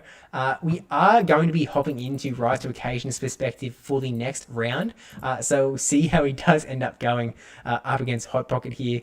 The other results are starting to roll in. We see that Bryce taking out Nezabethan there. MJ Get It going down to Arsenio with a 2-1 here. And yeah, it looks like this round actually finished pretty early comparatively to the other one. So we've still got 24 minutes left on the clock. So we've got a little bit of a wait ahead of us. Ryblet still going up on the undefeated circuit, taking out Bukk 88. Ryblet was the one who took out MJ Get It in that first round that we saw. So look, the undefeated pool is starting to get smaller. We've got 5 people that are still undefeated so far. That list is going to grow a little bit as these results keep on coming in. But I mean, what are you guys hoping to see? I've only just seen your message in chat, Toshi, about the apple, but yes, we could not hear it. It was all good. You'll love to see it. We're loving to see this Twitter as well. Taking a look at your Twitter feed. Puppy Showdown? We're talking about Puppy Showdown? Puppy Showdown. Why would we Puppy not be talking about Puppy Showdown? Puppy Showdown, guys. Misty is famous. Thanks, Mel. We love you. But yeah, we've got some more. Oh, no, I think I need to refresh still. What I want to know is, when will Misty be getting her own Twitch channel? That is the question. Man, I don't know if I want her. You know, it's a dangerous place, social media. I kind of want to protect her. The fame might get to her head, now that you mention it. The fame might go to her head. Yeah, forget the little people. Yeah. That's all right. We'll still just love her from slightly afar, or in some cases, incredibly zoomed up afar. Either from afar or not at all from afar. About as close as possible. Like, oh my god. We'll get back later probably. Okay, but we've got the. I was gonna say I'll send Rice a message, but no reason to do that yet. He's still battling Hot Pocket. We'll see how we go. We can take a look at Rice's team while we are going to be taking a look at him. We have another Luxray coming out, and what's this? It is the small sized Gorgeous. Small size is apparently the hype. It's the way to go, it seems. But what are you guys seeing as you see this number 7 Rise to Occasions team here? I really like the Primeape choice. We talked about earlier, different counter users that you can use, different fighters, and Primeape is definitely a really solid pick. It clearly beats Vigoroth and has a lot of those other great options. It's something that can beat both Steelix and Dragonite. So is a really great core breaker because it does have access to that Ice Punch. Absolutely. And I don't know, DPhiE, we might have missed the strat in the beginning because apparently everyone's using the small size Gourgeist. So clearly that is a strat that we are behind on. Yeah, something we are going to have to reconsider. Absolutely. Look, someone's going to tell us why I'm clicking all over the shop. What am I doing? I was trying to open something and I forget what I was trying to open.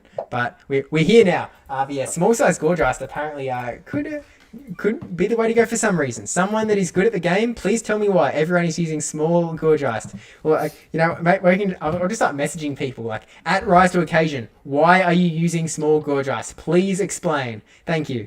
I mean, actually, looking at it, I am seeing that this Gourgeist is 1500. So maybe maybe Rice is just going for the similar strats as I did and just wants some nice looking numbers on their screen. But only time will tell, I suppose. But I'll shoot. Oh no, I won't. I keep saying I'm going to. I'm lying. I'm not gonna. And shout out to tournament stuff, by the way. We've got 3 here, but there are. Ooh, I didn't realize that the Silph link was in black, so you can actually you can go straight there, I guess. Isn't that fancy? Anyway, more important, thank you to the Silph staff who are keeping this running, the Silph referees, everyone who's putting this tournament on, because it is a lot of fun seeing these, big best in the world battles, just to see who sort of comes out on top. And obviously, there's a Continentals invite in there as well, so we'll see who gets that in the end. But we'll give it a refresh. Yeah, it looks like a lot more battles have come in. We might. I don't want to jinx it. Never mind. I'm gonna put those words. I'm gonna put them right back up. Throw them away. Put those right back where they came from. Sorry, did I hear something? I don't think so. Nothing at all. I heard nothing at all. All right, so I'm seeing running small for CMP, higher attack. Do the smaller ones have higher attack? Yeah, so I think that the smaller ones do have higher attack, and the bigger you go, the more bulky you get. So obviously, with the way that PvP IVs go, the bulkier you are, the more you can sort of level yourself up and get a bit more stat product most of the time. So it may be that case that I'm not sure if there's a benefit to having that additional attack. Actually, you know what? We can do a quick little survey here. Control F, supersize. We've got 12 supersize Gorgeists. How about large? We have 8 large. We have small, 8 smalls, and we have what's the tiniest one? Average. Average. That's what I missed. And 11 averages. So we've actually got super is the most, then average, then we have a tie between large and small. So there you go. You know, we've just been lucky, I guess, in how many small Gorgeists we've been seeing on stream. Something that I was going to note, and that I noted on the GoCast podcast, when you look at the live cup data in silph.gg/cup/guardian, it is really kind of deceiving how when you look at how many people are using Gourgeist, because they break it up by size. So when you look at it, it's kind of like, oh, 6% of people are using Gourgeist, but no, 6% of people are using Gourgeist supersize. You need to add that to the 4% using the average size, plus the 3% using the small size, plus, find the other one, 5% using large. So it's actually like this, it's kind of a little deceiving when you take a look at it. That's actually really interesting, and something that I guess we all have to take into account a little bit more as we go ahead with these Gourgeist Cups, because this is the very first Pokemon that is like, it's the same Pokemon, it's the same type, it's the same thing you're registering. It is only the size that is different. Everything else is like, completely different Pokemons. Even when you've got 2 different cast forms, they're 2 different Pokemon completely. Whereas these are like the same Pokemon, just slightly different stats. So it makes sense that you do have to enter the size, but it is a whole new ballgame, I guess. And I wonder if there is, would you prefer that they were all combined, or does it matter that you can see that most people are using, super size, for example? Is that useful data? What do you think, Toshi? That is a good question. I guess it is probably useful just to know if you're going to win CRP or not. Obviously, you never know for sure. And I've looked it up. Apparently, the average size Gourgeist has an attack of 116.5, whereas the small version has a vastly higher attack at 117. Whoa! So we have that 0.5 attack difference that is obviously overwhelming.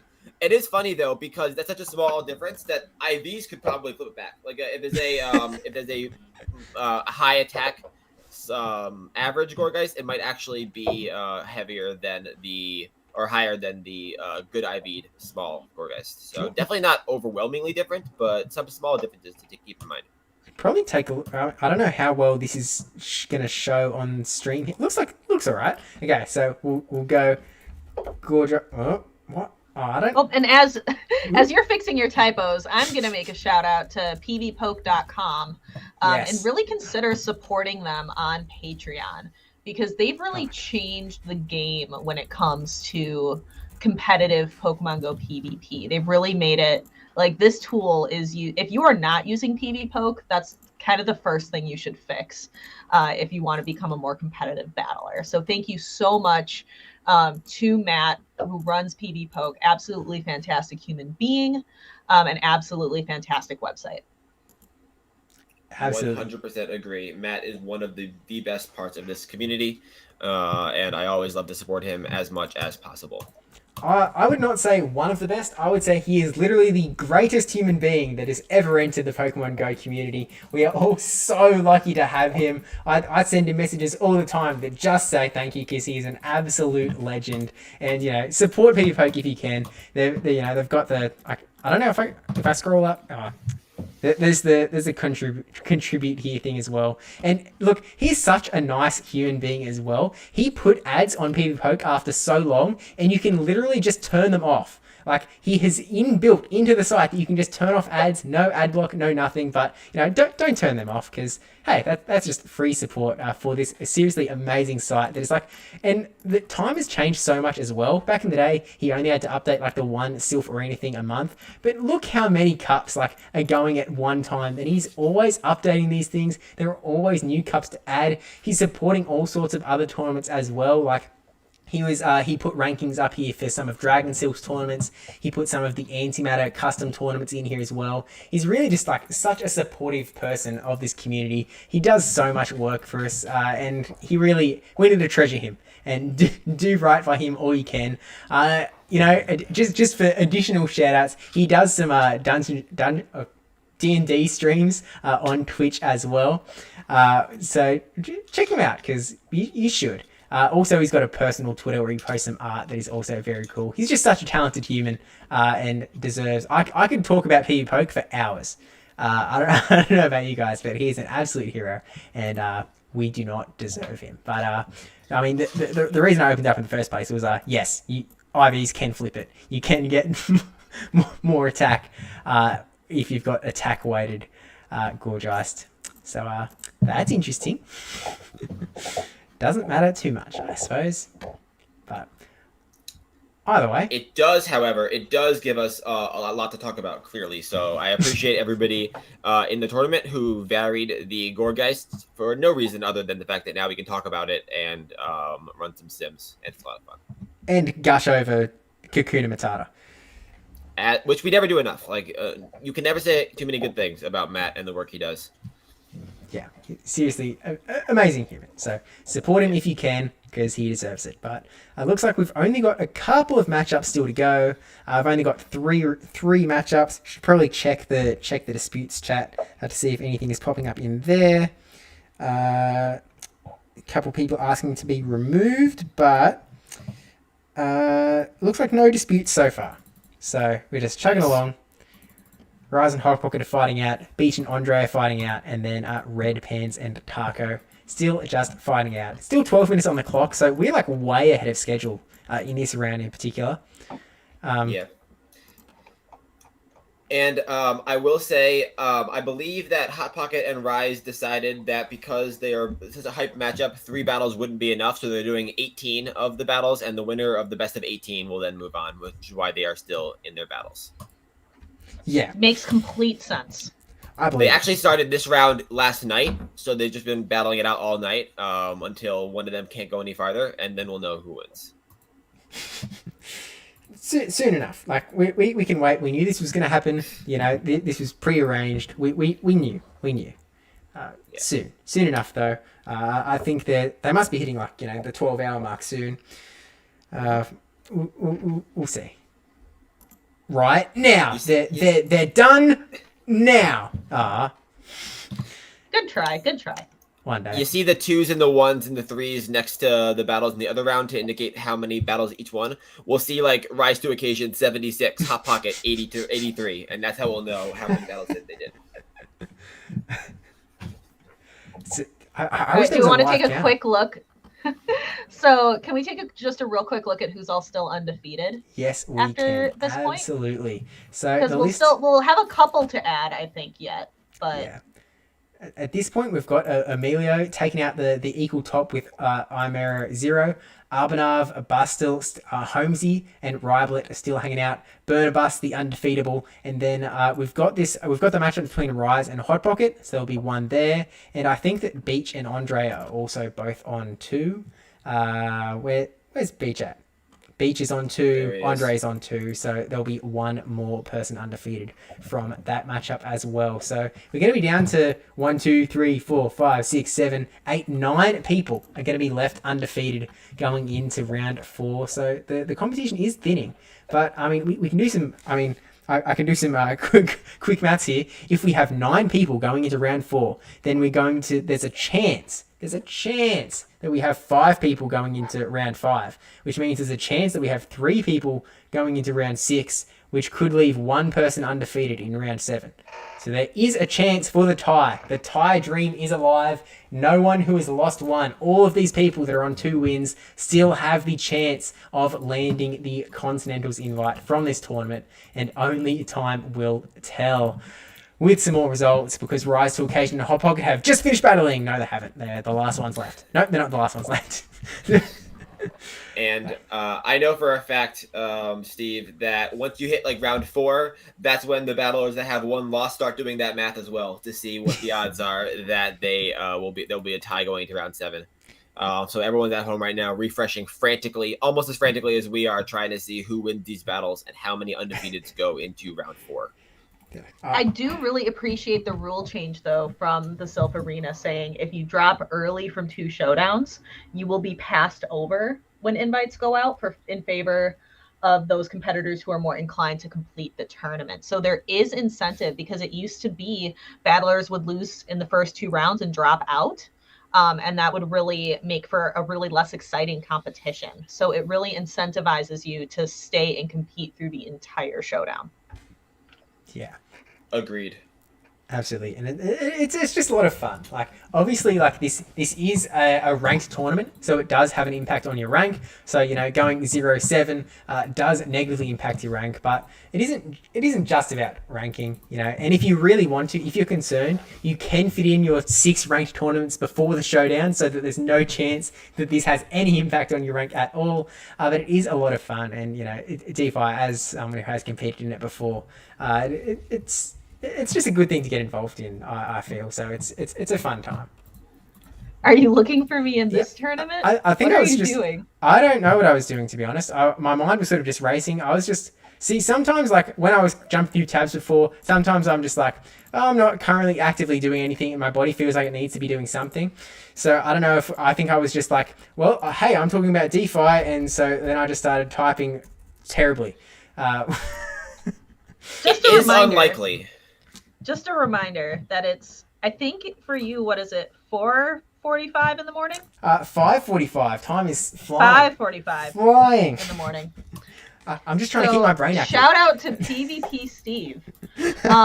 Oh, my PvP Academia in the chat. How can we get the tournament bracket link? Let's go. Okay, so I tried to. I think I can repaste it in the chat. Paste. You could pin it? Yeah, I'm gonna pin it. So okay. Actually, what I'm gonna do, I'm gonna hop back over to the caster cam, boop, and then I'm going to grab the link, and then I'm gonna paste it in the chat. So as you can see, my dog is now ignoring the green ball because she successfully got the treat out of it, but it took her a little while. Like, that took some time for her to get the treat successfully out of there. I'm actually impressed she got it out before the start of round 4. We mentioned at the beginning of round 3 that the round 3 featured battle would be dog versus treat, and we are happy to announce that Doggo has won that battle before the start of round 4. Yes. Congratulations to Doggo for completing that round 4 in incredibly early fashion, even before Rise and Hot Pocket could get to the end of their battle. Doggo will join the other 9 battles undefeated going into round 4. Excellent. Beautiful to see. Beautiful to see. One thing I will do now, I'm going to shoot Rise all of the informationals. Just with the streaming and whatnot. He should be set up so that he can... We have to get people manually added to be able to share their screen to the thingamajiggy. Rise has been pre-added, so we should be all good to go. And so we should be getting set up after they finish their 99th and 100th battle to determine who is the true champion between them. But we'll get there shortly, I'm sure. But... DPhiE, I just wanted to know, are you enjoying all of these made-up Steve words as much as I am? I do. I love all the technical terms. I think he does a really good job of explaining the technical side of production. Yeah. And, like, I'm not as good at the technical side, so I'm taking virulent notes. I'm writing down, I see Linky Do. I put that in all caps just to make sure I knew the terminology for these, obviously, these very technical terminologies. Look, I'm sort of a masterclass. You know, you don't need Skillshare. Just come to Steve. I'll get you figured out with all of the technical lingo. I wish there were more buttons I could click because it seems like there's just not enough. You know, this stinger button is very fun because it's still set up from the Ghost Stadium League finals with the Ghost Stadium stinger. But there's a swipe button. You can swipe back and forth. Have you already gotten through all of the buttons before round 4? They need to make more buttons if you're already done by round 4. You know what we can do though? We can bump up the length of the. Okay, this is a great idea. Okay. Whee! Now do it slower. Okay. We'll do it slower. You ready? Are you ready? As slow as yeah. Let's do it. Yeah. Whee! That was the perfect length. It was dramatic. You know, it built up the suspense. I feel like when it came back to the cams, we had already built up so much of that suspense. So I think that's the right speed. Okay, just to check though. How is this? Dun dun dun dun dun dun dun. All right. What I want to know is what's the fastest you can do it. Okay. It's probably gonna look instant. Let's see. Oh no, you cannot do 1. Can you do 10? No. It's talking in milliseconds. Looks like the lowest you can do is 50 milliseconds. Swoop. Yeah. Oh. That was quite fast. I want to know, but you're right. It looked like it just like flipped over automatically. What's the fastest we can do it where you still see the transition happening in real time? Yeah, let's try 100 milliseconds.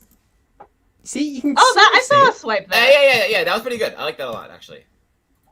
I don't know. I kind of like the slow go. You know, the. It just reminds me of like the old the theater where you have like a cane and you like drag someone off stage. Like that's what that feels like. That's what that reminds me of. Yeah. It's also like the curtains opening. Yeah, that's much more positive than what came to my mind. Than the 3 of us getting caned off screen, never to be seen again. There's the fade to black button. That's always fun. Oh, you can fade in and out from black. How cool is this? I love how it sounds as if Steve is like figuring these things out for the first time. Like we're all learning this together, guys. It's a team effort here. We're just here for a good time and some good battles that should be. Let's swipe over another 4,000 milliseconds. Take a look at if Rise and Hot Pocket have finished battling yet. They have not. They are still going at it. They are the final battle to go. They are duking it out in extravagant fashion. There is still no dispute. Yep. It sounds like, taking a look at the Discord chat, that they just started their battles a few minutes ago. Because they were on call, they had Gym Breakers matches that they did first. So they just started their battles. So it looks like they did, battles 1 to 97. Yes. And now they are just starting those last 3. So it appears as if the score was, if I'm not mistaken, like 48 to 49, and now we're going to have to see who gets the 51st. Oh dear. Hot Pocket and Rise. They were both on call for Panic's Gym Breakers call. This is just... Look, I guess they thought they had time. There's technically still like a minute on the clock. So maybe they can speed battle. Maybe they're just going to like play paper, scissors, rock to determine who's the champion. I feel like there is... I'm not sure in this tournament. Is there a slow play penalty of some kind? Showdown rules. I just assumed they wanted to give us extra time to hang out with the doggo, so that's probably why they did it. Yeah, well, tell you what, I'm looking at the rules now, and they've sort of found a loophole here. It says that 5 minutes after the round starts, if you have not heard from your opponent, they'll receive a warning. If they're still missing after 10 minutes, they'll get a loss. If they're still missing after 20 minutes, they'll get the second loss. So technically, they're not missing. They know where each other are. They were just not battling. They were just hanging. Yeah, what is there anything for that? Is there anything if you're still hanging after 10 minutes, you get a loss? There is no rule that you cannot just be hanging after 10 minutes. So it seems that we've got an Airbud scenario. There is no rules to say a dog can't play basketball. There is no rule that says that they Well, cannot I know just for aim. sure that DPhiE's dog can play basketball. So Yes. Champion, you could say, the winner of basketball. Hang on, Mm-hmm. we can. Oh, I've just got a brilliant idea. Hang on, please hold. Dun dun dun dun dun dun dun. Whoop, whoop. I am a little scared, but also the sound effects are making this. Okay. All right, Okay. update for everybody in chat. They have played games 1 and 2, so we're getting a live play-by-play of how this matchup is going. I believe we are now on game 3. Okay, so we're making some progress. We're getting there. So We're easy. getting there, It's guys. easy. so they're not. It's triple dog cam time. Oh man, that's so fun. Dogs for days. It's only dogs the rest of the day. I need to figure out which direction. Nope, not moving that way. Oop. Oop. And I I want to get. I can't get out can't of run the away camera enough. anymore. Yeah, we can clip it more. No, don't worry. I'm just gonna get out of my chair. Dog Yeah, plus you can arm leave. stream. There we go. Yeah. I left. Don't worry, you can Alright. you can go away. We've got the dog. There's Yeah. The next round will be cast by Steve and Dog. Steve and Misty bringing you round 4. Yes. And she is just like, Mom, what are you doing? I told you I didn't want to stream yet. I'm still eating. Hey, isn't this my break time? Oh man. I need to talk to my manager. He told me I'd get 2 treats before I was live. She did. She ate an entire bully stick Oh and an no! entire treat ball.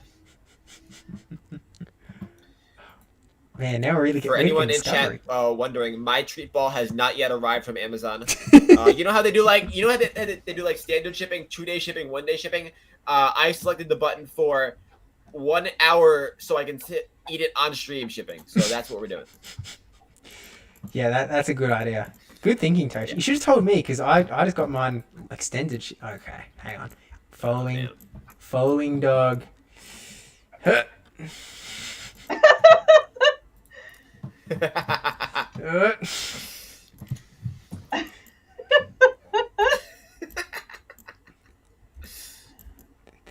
Look, at least I'm keeping entertained. I get to play around with the buttons. No, come back. Misty, no, they can't see you from back there. Misty, Steve doesn't have a button for this. Oh, There you go. Isn't that cute? We're figuring it out as we go. I wonder if I can. Oh, I was gonna I could have one on the left set up for the left part, and then one for the middle and one for the right. But then I was like, oh wait, that's Yeah. just the normal camera. All right, looks like we're dog cam. Okay, actually, Okay. we're back. Where are we at with the Rise and Pocket matchup? Are we anywhere at all? Looks like we are still waiting on round 3 at this point. We'll get there, guys. We'll get there. Oh, Majin's in chat as well. How is it going, Majin? It's still going on. We're waiting on round 3. Rise and Hot Pocket decided that they wanted to just chill instead of battle for a while. So they're battling now. They're in round 3, and then we'll be going into round 4. We've been having some fun with Dog Cam. It's been a lovely time with Dog Cam. I mean, look, Yeah. I'll be honest, chat. There's one reason and one reason only that I asked DPhiE250 to cast with us today, and that was just because I knew that she had a dog, and it was we just needed the Dog Cam. So I actually wanted to invite Misty, but Misty didn't have a Discord account, so I just did what I could. Next time. I'll try to trick her to come up by me later. Steve has a list of potential casters ranked entirely by what their animals are like. Yeah, So Toshi's if you're here with wondering his 4,000 pets. Yeah. See that was my plan. Get more and more cats, so I'll move higher and higher on Steve's list of casters. The more cats I get, the higher I jump on the list. So that's why I did. A couple more cats, and Toshi might be my first call, DPhiE. I mean, actually, in fairness, you are getting some bonus points for getting us dog cam, whereas Toshi has really been a bit of a disappointment as far as Toshi's kitty been a cam. huge disappointment. Everybody came only to see my cats, and they aren't here. So it's like kind of like a bait and switch I pulled. You know, have a lot of cats, but then don't show them, and everyone's disappointed. So. Yeah, apparently, I should have invited Toshi Side Piece to cast. He would have brought the cats. Side Piece would have for sure brought the cats. Yeah. Almost for sure. Good point from Mullet Mania. I'm a robot, so I can just create the account while casting the Discord account. I wonder how. Actually, I'm gonna turn the volume on. Ooh, no. Unless we have a dispute, we might have a victor. Slow scroll. Heyo. And refresh. And hey, yeah! Hot Pocket taking out Rise to occasion with a 2-1. Which means that a Hot Pocket going ahead to be that undefeated one, taking out Emilio. Now, going into round 4, we are going to be following Rise. So we're going to be taking a look at him taking on WLad41. I'm going to get off this screen so I can do all of the clippity-doo-dah, clippity-days to grab all of the teams. What? That was a sound. That was indeed a sound. Yeah, I'm gonna be casting this one with Toshi as we go into this round. So, you know what? I should probably message Rise to be like, because I didn't actually do that before. Be like, hey Rise, how's it going? Boop boop boop. I'm gonna live speak. G'day, Rise! Exclamation mark! Exclamation mark! Exclamation mark! Just checking. Can you see the voice channel in the showdown thing? Smiley face. I would just like to say, I'd like to ask you a question, if you wouldn't mind, Steve. DPhiE mentioned earlier that it was 5 a.m. where you are. I got a little confused. I was under the impression that time was made up in Australia. Is that not the case? Yeah, so we sort of it's a bit of a construct, you know.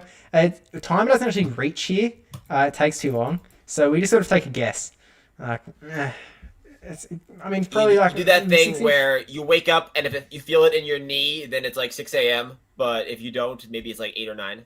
Yeah, and it's probably how it goes. So I took a guess. It might have been a 3 a.m. start today. I can't be sure. Could have been 4. Could have been 2. But I'll find out. You know, once the big bell rings in the middle of town square at 12. That's when you can sort of go, okay, now I know what time of day it is. Perfect. And the kangaroos come knocking on the door at 9 a.m. Say, hey, okay, hop in the pouch, time to get to work. So we've got a couple. It's like how roosters wake you up in other parts of the country. Kangaroos just bang on your door till everybody gets up. Yeah, they do like a hop kicking action. I realize I was going to actually do it, but I'm realizing the camera is not set up for me to do the kangaroo hop kick action live today. But maybe one time we'll get Steve acting as a kangaroo one time stream, maybe. Okay, so if you're keeping track in chat, we now have regular Steve, Robo Steve, and Kangaroo Steve. Will we get a 4th Steve? That is the question. Dude, this Steve multiverse is getting out of hand. It really is. Also, kangaroos are actually terrifying. I feel like media portrays them as these adorable little animals that hop around, but they are truly terrifying creatures and could definitely take you out without even thinking about it. They're scary. They've got some powerful thighs. They know what they're doing. They really do. And they've got boxing ready to go. Yeah, there's plenty of fun videos on YouTube of kangaroos punching people. Good times. Really just fits both the genre of cute animals and also people getting hurt into one happy medium. Perfect YouTube content. It's like the perfect, Absolutely. like they have cracked the YouTube algorithm. Which is essentially what we're doing here. We have cute animals in the form of Misty, and we are seeing about 3 Pokemon getting hurt every single battle. So it's we're almost there. We're almost there. On the and the motif of animals that are disrespectfully scary, ostriches also give me nightmares. They are just rude and how scary they are. It's disrespectful to other animals, in my opinion. No, I'm with you. I have something from chat really quick. They were kind of scrolling through the video and heard the point about Sea King. How good does the Sea King have to be worth building? That is actually Good question. I'm typically of the mindset that IVs aren't the most important thing. Like if you don't have the perfect one, you still build a lesser one. With Seeking, though, maybe being the one exception, it is so incredibly expensive and resource intense that I would say, unless you have one that's at least relatively good, maybe wait a little bit. But I don't know, DPhiE, what do you think? Yeah, I'm taking a look. I'm trying to find the Seeking that I built and take a look. I can see my shiny Voltorb that I caught today. Yeah, my Seeking is 01412, so it's a rank 35, so pretty solid. It's not like the rank 1 or anything, but it's definitely a very solid Pokemon. So I would definitely, that's one where it's really resource intensive. I prefer to try to find a really, really good one or a really, really specific IV combination before I'm going to put those resources in, because I wouldn't want to build it again. That is actually amazing. Rank 35, that's really impressive. Until you, of course, find the rank 34 tomorrow and then feel like a fool. Exactly. But Goldeen doesn't spawn very often. Like, when was the last time you saw a Goldeen in the wild? Let's be real. Yeah. Very good point. So I thought that I built a really bad IV one, but it looks like I haven't actually built one. There you go. I'm still waiting. I'm waiting for my golden Goldeen one day. Steve's going to find that rank 34 and just flex on DPhiE in the chat. that's fair. What rank in chat? Do you have a Seeking build? What rank is it? And does that matter to you? To be honest, my Dugong is not a good IV Dugong.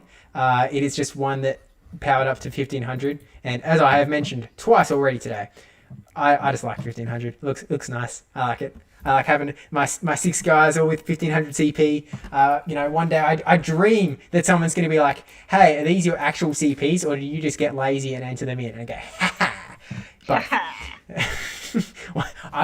my dream is I get to the point where I don't have to think about CPs when I'm entering in my Pokemon. I just pick my 6 and I know I can enter in 1500 for all of them, and I don't have to even look at my app. That's the dream. One day. That is a great dream, to be honest. It looks like we've got Rise in the chat. He's sharing his screen. I've got all of the teams and whatnot set up, so we'll just grab his phone Jigamadoo. Jigamadoo, that's another one to write down, Toshi. I got it. It goes right below Linky Boo. And Thingamabob. Thingamabob is right below it as well. We've seen that like 3 different times. Yeah. I'll be on stream on Monday talking about the Thingamabobs, the Linky Poos, the Streamy Boos, and people will, I'm sure, be very impressed by my new terminology. Yeah, they're like, wow, Toshi, where did you study? The School of Steve. The School of Academy of Steve. Yeah. Oh, danger. Okay. Everything is set up, so we are now just waiting for Rise and WLAD to sort of get started. I'll let him know. You can start whenever you'd like. P.S. You are very handsome and muscly. I was going to say, seeing as Rise is muted and deafened, now would be a good time to, start talking really badly about him and saying all the things we want to get off our chest. But unfortunately, Rise is an amazingly cool person, so there's not much to say. Dang it. And also, just, I like having all this PvP representation from the cold, bitter, nasty that is Wisconsin. So that's always quite nice. Yeah, they're battle hardened from the Wisconsin winters. Yeah, I mean, Rise has had to, do these 100 battles with Hot Pockets to keep his fingers warm while he's doing all of his tapping. Yeah. Because Rise is one player who I cannot seem to beat in Silph Cups. Obviously, he beats most people. He's tremendously good. But me specifically, whenever he sees Toshi in a tournament, he circles it and makes sure to just destroy me. As I think I was like 0 for 3 in our first 3 matchups in Silph tournaments. Rise, so first he said perfect, he took in, I can start whenever, sounds good, and then he was like, wait a minute, and he asked, wait, who said that with regards to handsome and muscly? It's all me. Tell him Toshi said that, and tell me I said it like 3 or 4 times too, so just, I really wanted to hammer it in. I'm letting him know. Toshi just keeps saying it. I can't make him shut up. He just says muscly over and over again. I can't stop him. Okay. We're trying to talk about Pokemon. Okay. With that, now that we're all aware that Rise is muscly and handsome, we'll cut over to the teams with me and Toshi, and we'll get into it. See you in a sec, DPhiE. Long swipe. Long swipe. Let's do it. Alrighty. Okay. So, what are you seeing on these teams here, Tosh? All right. Well, we see Dragonite on both teams for probably the first time ever. I don't think it's very well used in this cup. We also see a Steelix for maybe the first time as well. So, you know, there you go. We're using that transition. We're getting our money's worth with that transition. Well, I like the elf outfit. I'm in love. That is a very spicy outfit. I like it a lot too. Elf outfit with the Gengar backpack is also a unique combination. Yeah, it's really a mix of Halloween and Christmas at the same time. Very intriguing. I'm a big fan, but yeah, I like it a lot. We've got. Well, you can't go wrong with the Bidoof hat as well. So no. Credit to Rise, and he does have that jacket on for his chilly winters. But Rise location as the Mazer teammate of Panic, I'm kind of expecting that this Dragonite very well may have Dragon Tail from Rise's end if we do end up seeing it. We're seeing a difference in fighters. Rise location running the Primate and W-Lad running the Poliwrath. So I kind of want to see some Poliwrath action, to be honest. I'm not seeing enough Poliwrath. We saw Poliwrath in the first round, I believe, but we haven't seen it since, and it's a Pokemon I like. It's got a lot of versatility in the moves. You never really know what it's going to run. Does it have the Hydro Pump? Is it running the Power Up Punch? You may never know until it is all too late. And watching from Rise's perspective, we may never know. Exactly.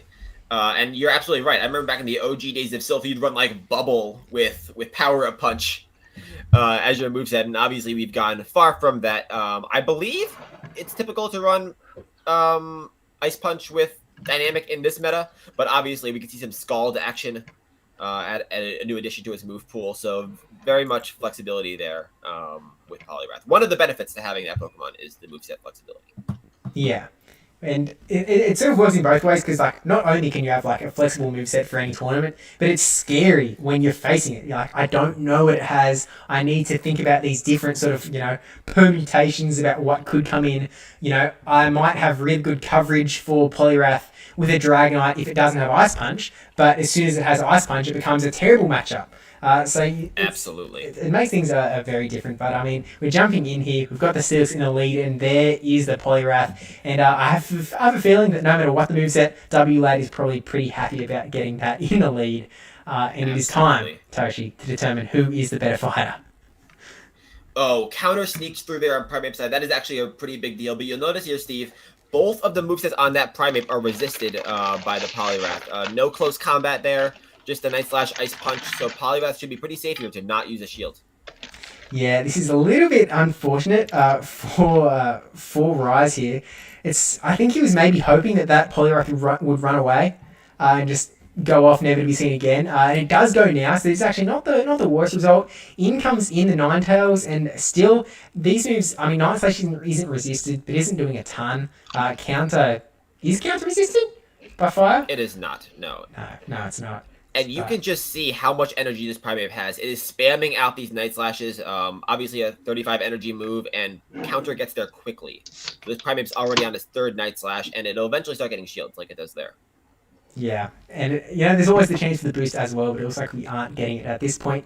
I'm DPhiE's mic on the OBS Ninja might still be on, but maybe not. There's the boost. We just got a boost right after Steve mentioned it. It's quite a bit late. It's quite a bit late because this Primate is now going down. But you'll see here, both Pokemon left don't love Ninetales. So it's going to get some good damage off on the Steelix before going down. Probably get off another Weather Ball that you see there coming through. Can you guys hear me? Yes, well I can, which might mean the stream can. There might be a mic button on the OBS Ninja as well as the Discord potentially. Maybe. Interesting. And now we see Gourgeist going in to a mirror matchup. Ooh, but we've got Rise with the energy advantage. No shields in play. This Shadow Ball is going to go through. A significant energy advantage for Rise. That's all that matters in this mirror. And this should KO. Yeah, and then Poliwrath comes in. One Ice Punch isn't going to be enough to take out Gorgeist, and that Poliwrath is really low. I mean, that was a huge advantage for Rise there. To get even one move ahead in the mirror, it could seal the game here for Rise. Oh no, there's another Ice Punch. Oh wow, WLAD just enough energy to get that second Ice Punch that I think is going to seal. That Steelix is still there. Oh, it is. And it's the Steelix has a move, and he's got all of his health, and so that is going to be all she wrote there. Very well done by Rise to just maneuver his energy to the point where he can work out of that negative lead. Yeah, really well done there. And apologies to DPhiE. I thought I could mute it on this thing, but apparently it didn't work. No, it's okay. So just hanging out me over here. The whole time the stream was using the wrong microphone. So I had two it was pulling from two different microphones. So I clicked mute, like I muted my mic, but it was pulling from a different source. I'm sorry. Spy mic was DPhiE with the double mic strat. Brilliant strategy there. Really going with the ABB where the B is the microphone. But yeah, no worries. We DPhiE out here pulling from Steve's mic too, which is why we got the robot Steve. What? Yeah. So I apologize. Oh, for guys. Lunch ASMR. Oh, I was into it. Hope you enjoyed it while it lasted. I will turn it off now, though, and let you talk about the battles. Don't mute again. Keep it on. Yeah, either way, as we go into the second one, Rise really did pull out with a pretty bad lead there, and also a pretty rough swap in, swapping that Primate into the Poliwrath with no moves that could even do neutral damage. It was a really rough spot, but it was able to take it out in the end. That energy advantage on the Gorgeist really sealed the deal. Like, that was just absolutely necessary in that no shield scenario. And also, I think what really flipped it was getting the boost with 1 HP left, and getting no boosted damage done at all. But just the moral victory of having that boost definitely, I think, won the game there. I think it just scared WLAD. It was like, oh no, a boost! It was terrifying. It scared me too. So I can only imagine it scared WLAD with that boost coming up, and the Gorgeist used that momentum to just win the mirror match that we saw at the back there. Yeah, but it is what it is, and maybe we get a boost when it actually matters this time around. Maybe we don't. One way to find out. Looks like Rise still thinking his teams. He's thinking. He's like, what am I going to put in? What am I going to put in? Am I going to put in the Dragonite in the lead? Am I going to see a Steelix? Am I going to get the Primate onto the Poliwrath again? The Primate. Did we only see the Night Slash from Primate in that battle? We only saw the Night Slash, yeah, because it was on the Poliwrath and then the Ninetales, so not a whole lot for Ice Punch. But Steve, I think the reason it's taking so long is that Rise is talking to his Primate and telling him to boost earlier next time. So they're going over some of the strategies between Rise and his Pokemon, explaining the order of the boosts and how they're supposed to happen. Yeah, that makes absolutely perfect sense. They're just having a little bit of a pre-game huddle, figuring out what the dealio is. Primate knows now. Okay, I get the boost the first time, and then I actually get to do boosted damage. Got it. Exactly. I thought that it was retroactive. 4 Night Slashes, getting it on the 4th one, that's 3 whole non-boosted Night Slashes. You gotta flip that order around, and then you'll be in a really good shape later on. Yeah, that Ninetales would have been gone if the boost came any earlier. Rise was still able to take it out. Could have... If it was a little bit rougher, it could have been a little bit harder. Seeing some more people sort of coming in chat while Rise is still getting set up. It's actually popping off. So howdy to everyone who is coming in. Creaser got beat by Creaser good like an hour ago. Was that in the showdown? I needed to see what the who Rise is literally so good that he's beating people in multiple tournaments at the same time. Yeah, He's got 4 different phones just winning battles on all 4 of them at the exact same time. I heard Gym Breakers is going on right now. I just checked and no, it was not versus Creaser in this tournament. The link is pinned in the chat. Thanks Creaser. I forgot that we're on a slight delay so that we don't spoil the debates and whatnot. So right. That answer will not come until a bit later, I guess. But yeah, thank you, Mel, coming in with the link as well. But Rise is still just looking at his team. He's just thinking. It's like, maybe he's just hanging in. I have a question for you, Steve. I have a question. The technical aspect. Seeing as the Primate didn't get to use the boost in the last battle, will the boost carry over into this 3rd battle? I believe there is a little bit of a loophole where that can and will work only if Rise uses no shields in this battle. So he can make the trade. That's the trade-off. Okay. Yeah. Okay. So do you want the boosted right away, or do you want your shields? And he'll have to figure that out probably as the battle starts. Yeah, pretty quick. I mean, you'll have to think, like, do I have my Primate in a good matchup here? Is this worthwhile do I want some extra damage? Do I need the extra damage? Or do I want those 2 shields? Because as we all know, this is a little bit of a high-level strat, so people in chat pay attention. Shields in Pokemon Go can significantly reduce the damage that is coming from your opponent's Pokemon. And it can really make their health stay high. It reduces them to an extent, But my thing is, if Rise uses none of his shields, WLAD might get them, so he might have access to 4 different shields, which might help later on. Yeah, no, that's very true. You do want to save up your shield sometimes. And I'm watching Rise's phone screen at the moment. He's kind of like, he's going back and forth. He took a look at his tags. He came back to his team. He's kind of just looking at it. He's actually got sending a few emails. Yeah, he's actually got 7 Pokemon tagged under his Guardian tag. So I think Rise may be hacking here. Someone, if the Silph police could get on Rise to occasion, he appears to have put 1 extra Pokemon in his Guardian tag. Please be careful. Those are top level strats that get you to be the best in the world as Rise is very high ranked. I know when I was a very high ranked, I would have 46 Pokemon tagged, so I'd get that little advantage over my opponents, And I was able to use them all because, if you have them tagged, you can use them in the battle. So Yeah, that is the rule. It doesn't go by your battle party. That is the rule. It's just what is hanging out in your tag. And this has got to be, Toshi, I think that Rise to Occasion is currently trying to set a world record for the longest time ever to select your battle party before going into battle. This timeout strat is clearly paying dividends for him. He is going through this tournament, and now we have a little bit of an understanding as to why the battle with Hot Pocket took so long. Yeah, oh man, I think we've just run out of the timer on this second battle, so we'll probably be going straight into the third battle. The timer's just started ticking on. I actually wonder, the round timer must be getting low now. It must be getting low. I remember DPhiE and I speculated that they were on battle 99. It was actually just battle 2, Ooh. but the first battle took the length of a 99 battles because of this issue. Maybe someone important. It turns out that we may be seeing a dispute in this first game. So it is not Rise to Occasion trying to get a world record. We may be waiting for a dispute on round 1. WLAD is claiming they could not swap at some point in the battle. Okay, so... Well, I mean, if I had to take a guess, I would assume maybe he was in that Primate versus Poliwrath bit.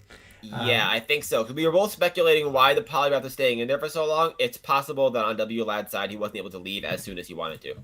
Yeah, but either way, we'll just hang, we'll chill, we'll see what's going on with the dispute. He did send me that message 6 minutes ago, and I only just looked at it. So oopsies. The good news is that Toshi has a limitless list of things he can talk about for no reason at all. So we will have no problem just hanging out and filling the time while we figure out this dispute. Toshi, I have a very important question for you. All right, what's up? In Pokemon Go, yes, there are 4 different cast forms, correct? Yes. Thank you, that was my question. A follow-up question. That is a brilliant question. No follow-ups, only one question. Okay, fair enough. We'll move on. Yeah. All right, well, it's 221 in Buffalo. Once it hits 222, you will have opened a new question, and it is now 222. Okay. So there. Question 2. Toshi. Yeah. Of the 4 cast forms that are available in Pokemon Go, which is your favorite cast form? There are 4. Oh, wait, no, that wasn't the question. Oh. That was a minute my ago. favorite cast form is definitely normal form, because you could run double ball, which I have just incredible amount of fun running.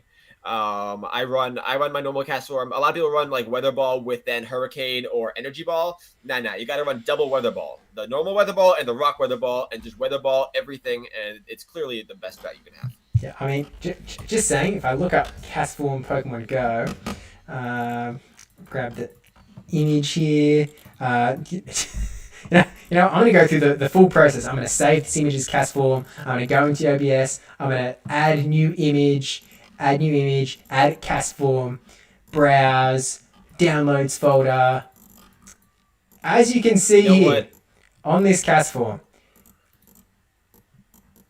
I think a double ball strat might be appropriate. Yes, indeed. And I would like to just thank this conversation for giving Oops, Steve not on something to screen. do because he's out of buttons. So this is also a very good way to give him more buttons to press. So I forgot that it wasn't on screen. It is now on screen. Oh, there it is. And that is the entire battle. So everyone can go home now. This is what's going to be on screen for the duration of the stream. Just Castform smiling at us with those eyes of doom. Yep. I'm just checking the disputes channel. There hasn't actually. Neither of them have messaged in the disputes channel. Rise sent me another message. Okay, they're going to proceed to games 2 and 3 while the judges decide about game 1. Sounds good. Thank you for the update. Good luck. Okay, so game 1, pending on the dispute, but Rise to Occasion did take out the first game. That may get changed. We'll just have to wait and see. But now we're rejoining the team locking screen. So maybe Rise to Occasion will. I mean, we can only hope that he does not decide to break the record this time around and does go for it. Or we can just hang out with Castform for a little while. Yeah, the only negative, Steve, I don't know if you know this, but when you're talking about the boost going into the next round, there is a time limit. The boost only lasts for about 5 or 6 minutes after the battle. So that Primate is now totally unboosted, and it'll have to try and get some of that momentum back going into game 2. Look, at least Rise to Occasion doesn't have to make a hard call by ditching his 2 shields. He just knows that he has 2 shields for this battle. But Rise to Occasion, currently picking his Pokemon. He's looking at his Pokemon. He's really going. He's like, oh my gosh, he's sorting it by CP, and there's so many Pokemon in here. He's given up on the tag system, guys. He's just typing the Pokemon straight into the search bar to pick them. This is absolutely insane. He had the tag set up. Wild strat. Oh my gosh, he had the tag set up just so that he could go straight to the tag and only pick the Guardian Pokemon. And he's given it all up. He's given it up in favor of just searching for the Pokemon here. And we are now going to be jumping into this battle. Sometimes you've got to adjust real fast in the middle of the battle. You got to adjust your strats, just type it all in, and hope for the best. I'll be honest, I'm not sure why the phone screen size has changed here. It's shrunk. I've noticed that as well. But you know what? We're going to go with it. Ooh, I know why it's shrunk, because I have a downloads bar at the bottom, because I downloaded a picture of Castform. Is now fixed. That actually makes quite a bit of sense. And clearly it was worth it, to be obviously. Yeah, I mean, we got a bit of... Got some Castform action, so it was all worthwhile. And we'll just wait for WLad to put in his team as we eventually get into game 2 here. And we have the Luxray in the lead, Toshi. How cool is that? Luxray into Gourgeist, and this moveset will be very interesting. Never mind, they are switching directly out. Oh man, we see the Primeape coming in. That Primeape is in a good spot here, getting the Night Slash off. WLAD, interestingly, they've left themselves in. They know that Primeape has the super effective move there. Looks like they might be trying to get a ton of energy stored up, potentially. Yeah. Going for the Or maybe they're going to throw a move in and dip, just to get, make sure they secure switch. Ooh. The Primate will shield, and it shields a bait, which is good news for that Gourgeist. Yeah, and now we're seeing that Poliwrath come back in. WLAD not in a bad spot at all, because again, Night Slash going to be resisted, and Ice Punch also going to be resisted by this Poliwrath. So it's going to be, do we see the boost is the big question. Can we get the redemption boost? Not yet. Ooh, and we have now seen 2 Night Slashes in this battle and still no boost. So that Primate obviously did not learn from the last time. That's okay. Poliwrath's just going to send it to the Shadow Zone and just get out of here. Now, I guess you sort of have a question here about whether you bring in Luxray or Gourgeist. Gourgeist obviously has that super effective Seed Bomb. You're not caring about any sort of fighting damage, but Ice Punch is going to be a little bit scary for you.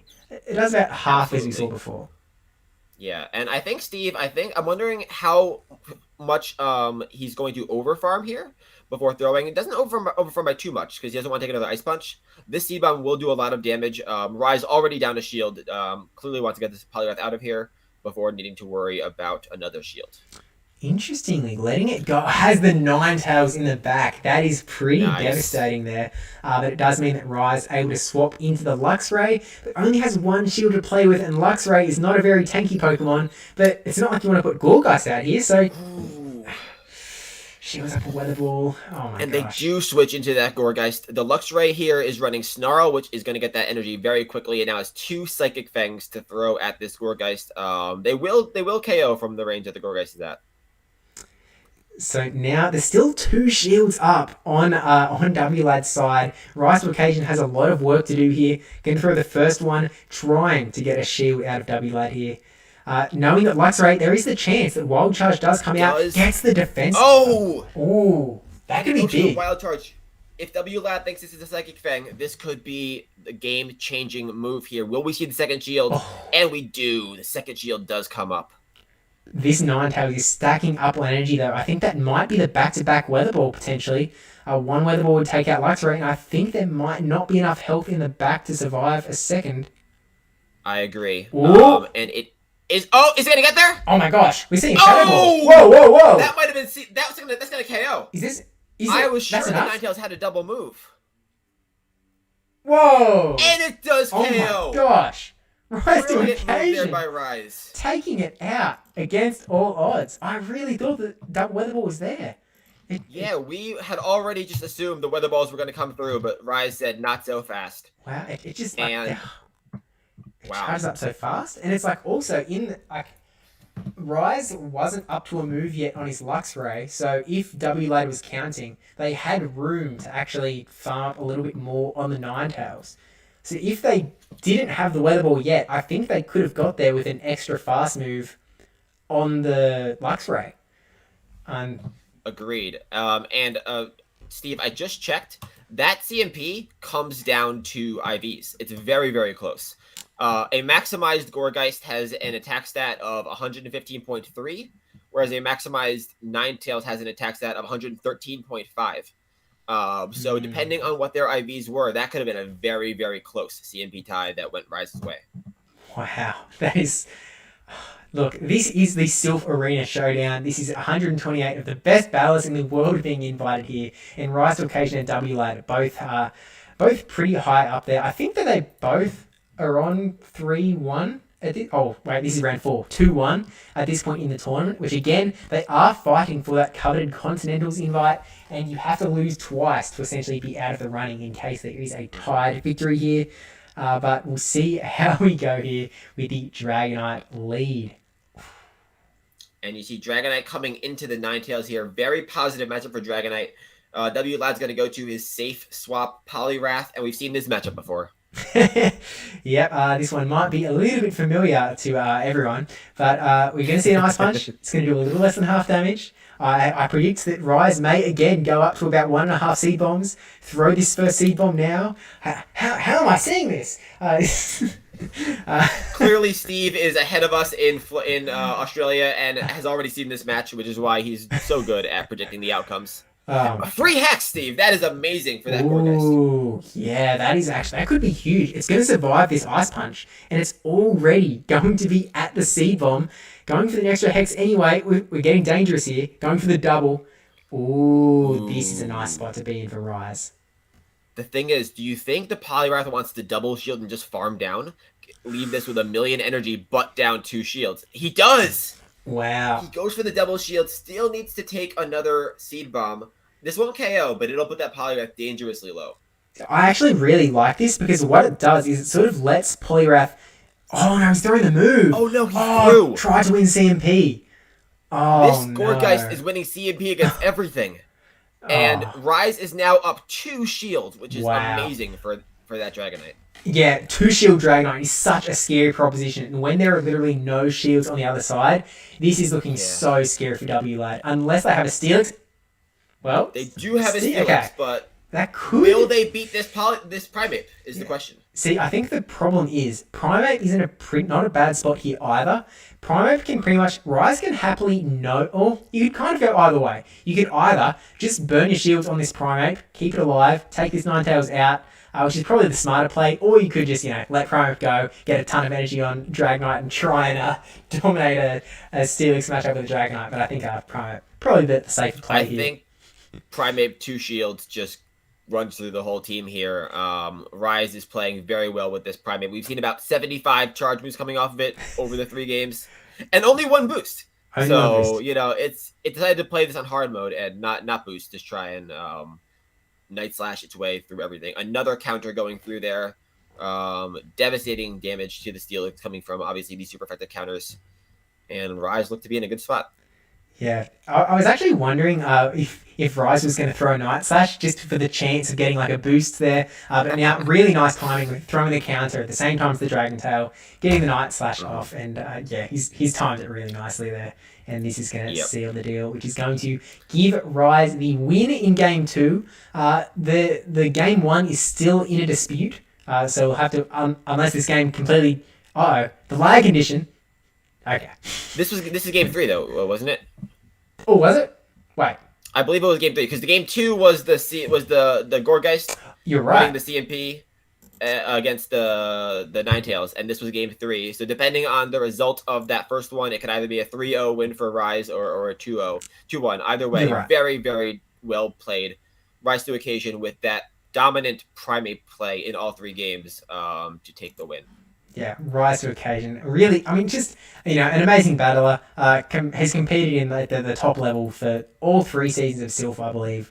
Was at the Continental Finals in Season 2, and then was competing in the World's Prelims last season as well. So really definitely a very strong battler here. But we might wait and see potentially what is going to go down with that first dispute, in case we might see a rematch for Game 1. I have a feeling that because Rise won the other 2, they might just let it go. So we might just we'll bring DPhiE back in here and we'll take a look at the results with a slow swipe. Other way. And I believe I speak for everyone when I ask, how was lunch, DPhiE? Lunch was great.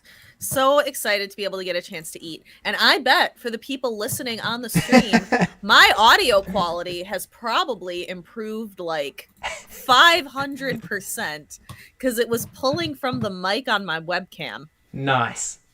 Not my actual like nice microphone that I have in front of me. That one was going to Discord so the 2 of you could hear it, but the people at home, you were getting... Oh, wait a minute.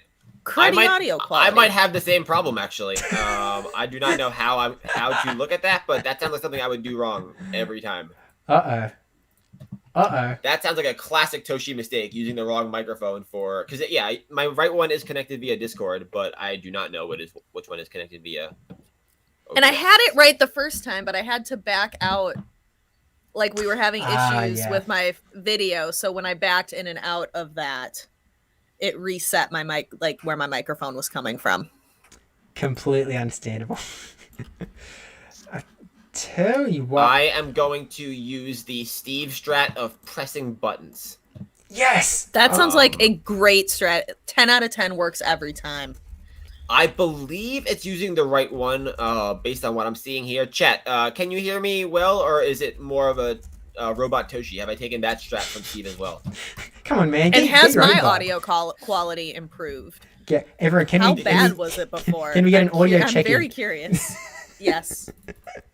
Just everybody in chat, just give us a review, a lengthy review, maybe 6-7 pages long on each of our audio qualities. Yep, and because the stream is on the slight delay, actually, I'm going to hit play. Where are we up to? The right one, based on what I'm seeing here. That's how far back we are. Okay. So, I'm not. That might be, I don't know, a minute or something. Am I allowed to watch this if I had myself removed? Yep, absolutely. You can. I mean, there's no reason to not watch it if you aren't in the tournament. So, no, you actually have to watch it. It's mandatory. It's mandatory. It is mandatory. That is the rule. The punishment for being removed is that you are forced to watch the stream even after it's over. So you'll have to watch Steve's YouTube for the entirety of your day until tomorrow, and that way we'll get more engagement on the video. Yeah, sorry guys, it's just what we have to do. We really need the clicks, we really needed the watch time, so we implemented that rule to try and manufacture that activity. So so I'll see you guys in a couple of hours as well. Everyone sounds very handsome and muscly. We learned from Rise how to sound handsome and muscly. Obviously, Chris is very good at teaching us those strats. Thank you, Douglas Ethan. I A dogless heathen? I'm currently a dogless heathen. The No. puppy went upstairs with my husband while I was eating lunch. And the entire chat's gonna leave, to be honest. I know. We have 65 viewers right now. 64 and a half of them are only here for Misty. So it's the 64 people who are here for Misty, and that one guy who had himself removed is here to watch the stream. It is how it is. That's how it works. She might come back later. We'll see. I'm on Team Misty, but we're all on Team Misty. We're all on Team Misty. I feel like. We love you, Misty. It'd be pretty weird if you weren't. I'm changing the stream title. Misty Appreciation Stream. We are all just here to show a Misty some love. But tell you what, we'll hop over and take a look at the bracket, because obviously we had a little bit of a delay there. So we've got a lot of results to look at. We've got Arbanav protecting that number 1 slot. Burnabus, the undefeatable, still staving off defeat in round 4. Emilio and Hot Pocket facing off. Beach, Basti, Bomberone coming out on top as well. Rise and W Lad probably, I guess, waiting for that dispute still. But Rise to Occasion was able to take that one out. So we take a look at the point. Actually, I'll just do a quick refresh in case something's just come through. Okay. It sounds like W Lad and Rise do need to play the next battle. Okay, so the they're third going to battle. be So, left off. So he's not in the call anymore. So we'll just leave it.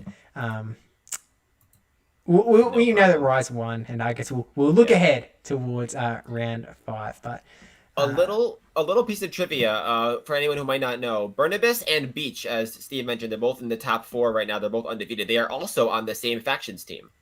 They are on the Chicago Stars, one of the best factions teams in the world, obviously. So they're both extremely, extremely good battlers, and they're showing that now, a combined 8-0 from the Stars in this tournament. Yeah, Chicago Stars also are putting out a weekly stream to feature their factions battles, which is really awesome because factions content is fantastic. Love to see it. And so every week they collect all of their battles and they do a stream to show off their week. I think last I heard they were alternating between Burnabus's Twitch channel and, oh my gosh, I'm blanking. And this is very embarrassing because I've literally tuned into those streams. I've been there. No, I suck. I'm sorry. I definitely follow the Chicago Stars Twitter account because that's when they post when they're going live for those features. It's kind of like just more FSPN, which is awesome to see. So definitely tune into those streams because they are some very consistently high tier, diamond tier North American battles. Oh wait. Okay, actually no. Abhinav is also in the Chicago Stars. So 3 out of the 4 undefeated players are from the same team. Oh my gosh. That's fantastic. They might need a nerf, to be honest with you. They might need a nerf. This is unfair. Okay, Chicago Stars. I think we need to test them for drugs. Yeah. Performance enhancing coffee. Performance enhancing coffee is what it's gonna be.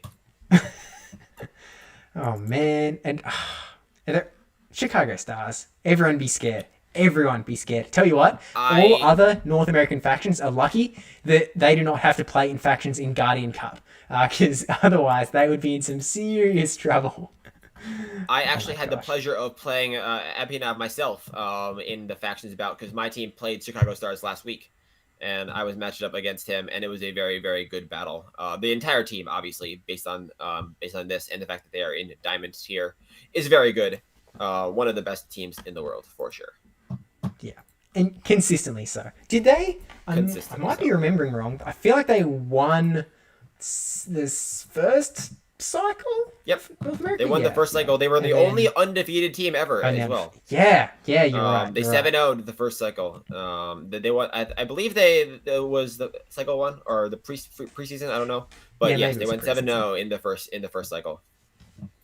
Really just incredible. And I mean, I think we'll be seeing, as the tournament progresses, I think we'll be seeing a fair bit of Chicago Star action as we go ahead. Now, I showed it on screen there accidentally before, but I've shot Burnabus a message. Okay, he's fair enough. We are not going to... we need to find a round 5 battle. So how are we feeling? Who do we want to feature? I mean, we'll get one of the other Chicago Stars. I'll shoot... I guess we'll shoot Arbanav a message as that number 1 seed. May as well. Yeah. He's usually very quick to respond. So yeah, just shoot him a message. Chat, is there anybody you'd like to see specifically? Yeah, because I mean, this is sort of the vibe. Back in, I'm remembering one particular big Mega Live tournament that it's the sort of vibe that I was hoping to capture here with this hopping from player to player. And I remember that back then they did actually, like, they were asking chat, like, hey, which matchup would you like to see? And they then brought them up on stage, plugged them in to take a look. Obviously, we're a little bit limited here in that they have to be sort of ready and willing to screen share. Right. But if you would like to see a particular...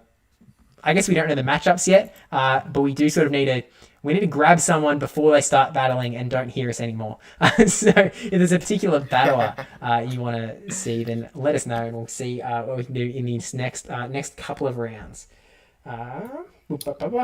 Toppy. And also, if there's a particular battler that you specifically don't want to see because they're too good and it would make the battle way too over quickly, let us know so we will avoid them. Obviously, Burnibus might just be too good to battle on stream. No, you know what? Fair enough. I mean, we already know that he's Burnibus the undefeatable. What would be the fun? Yeah. Why would you... Exactly. You don't want to go into the match already knowing who's going to win. Burnibus would just show up, share his screen, and a 3-0 would immediately appear on our screen, and then he'd leave. You know? Yeah. So, look, it's understandable. Why can I not find Arbanav on Discord? I am apparently blind. At Arbanav. Oh, I can't at in that channel. Boop, boop, boop, boop. It should be, yeah, his name is just Arbanav7998 on Discord. I'm even typing it right. Oh, there it is. It's there doing it that is. classic Discord thing where sometimes it pops up, sometimes I have to type a couple letters, backspace a couple letters, retype a couple letters, all the fun stuff. But I was about to message him for you. We should all message him, honestly. DPhiE, if you can still hear us, all three of us just message him back to back to back. Hi. Yep, spam He'll Arbanav. get 76 messages at the same time, and I'm sure then he'll be more likely to join us here. I agree. Spamming someone incessantly is really the only way to get them to do anything. Yeah, I'm glad we're all on the same page. Yeah, absolutely. These strats are obviously next level. On behalf of the casters here, annoy people until they listen to you is clearly what we're doing right now. I'm picturing like a GIF of like just poking him on the back, like over and over again, like hi. Hi. Perfect. Yeah. Beautiful. Do we want to take a look at some of these undefeated players' teams while we're sitting and chilling? Absolutely fantastic idea. So we'll take a look at Arbanav's team first up. Who's running? Oh, now I like this team straight away. Oh my! Look at this. Wait! No Steelix and no Dragonite and Galvantula. Wow. And what kind of spicy strat is this? Running that DPhiE Talonflame as well. This is awesome. I love it. Love to see the Talonflame. Supersized Gourgeist this time. We're going to get to see one of the big boys. Malamar, we saw a lot of really great action before. Empoleon. So there are lots of Pokemon in here that have really good like win conditions with Dragonite and Steelix both. So that might be the strategy. Instead of using Dragonite and Steelix, let's run a bunch of stuff that can beat them. Absolutely. And that is often a good strategy because you know they'll be on every team. Also, I'd like to note, it's really funny. We mentioned in the beginning of the stream how Gourgeist, the size would matter in CMP. And we might have thought, hey, CMP won't ever come up. And then in the last round, literally 2 CMP ties with Gourgeist. So we are seeing that it actually does make a difference. And maybe that is a strat that these battlers have thought of. Yeah, no, very important point. And something that I feel like, look, we're getting sweatier and sweatier in these battles. The caliber is just so high. These battlers are so incredibly skilled. I wouldn't be surprised if we saw some more CMP ties coming up really soon. And I wouldn't be surprised if we saw CMP ties that were planned CMP ties. Like, I'm going to go for CMP here because I know that I have more attack.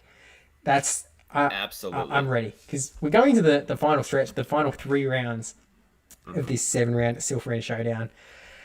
Could be pretty interesting there. We'll take a look at some of the other teams. So we'll take a look at Basty's team. Oh my gosh, Ferrothorn. What is this? See it. Wow. Still running that core of Dragonite and Steelix, but matching it up with some different players in the back. So Vigoroth, very common, Dragonite and Steelix, but the other 3, I like it. I like it a lot too. this is sort of reminding me of the sort of like the classic olden days of Silph, the sort of season 1, where you could run this spice pick that no one had ever seen before in battle, and it just like absolutely slaps. Both the teams have looked at running these sort of more spicy Pokemon that might just not be able to. People might just not know what to do. I'm trying to think, what is Ferrothorn Ferrothorn's looking for the water types, I guess.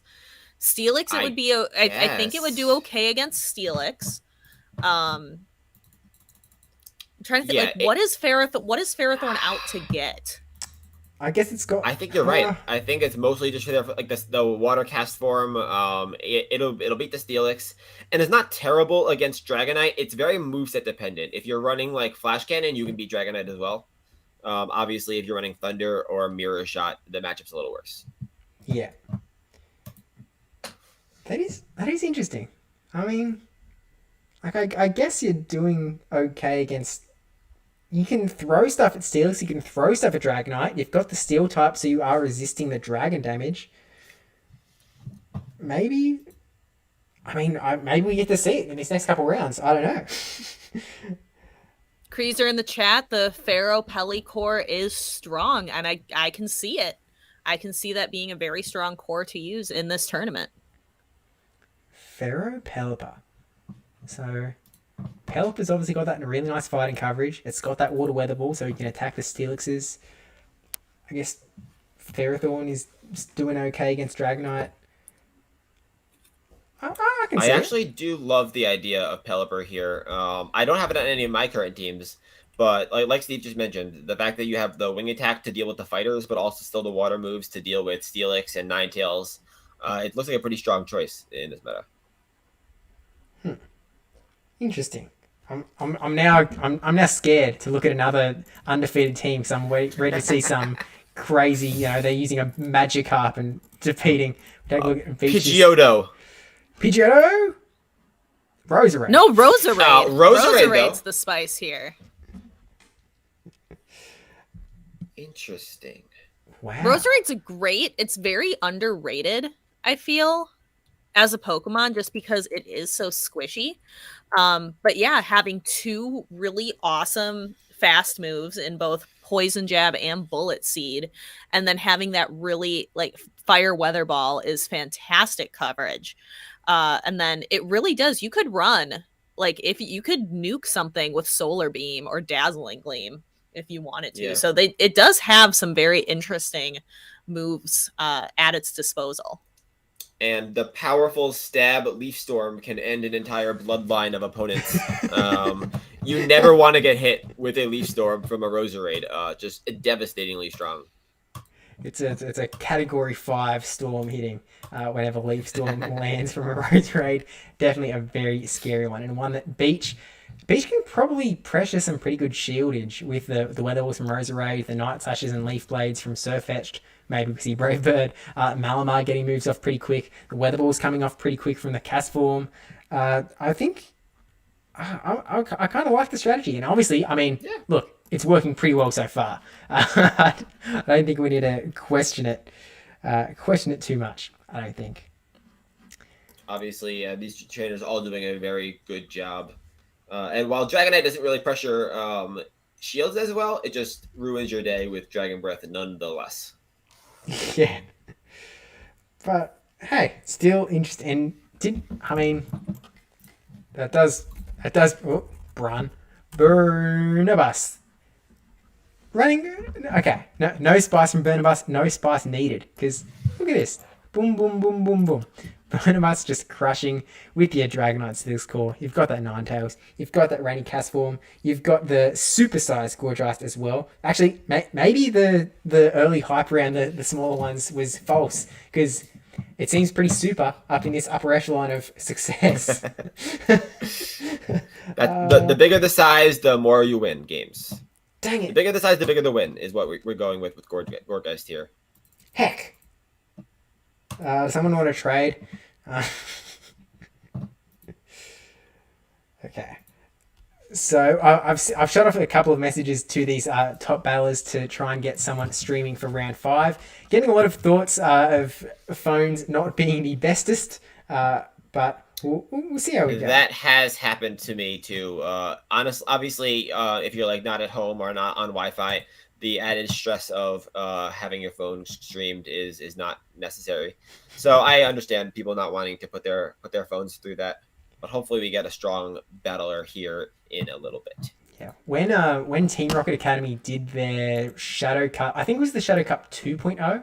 They do a Shadow Cup a little bit more than once every year. It sort of seems at this rate, but they featured me for one of the rounds, and like midway through one of the battles, my phone just crashed. Like it just died. It was gone, gonski, nothing to be done. Stream over, phone screen gone. It was like, oh man, we shouldn't do that.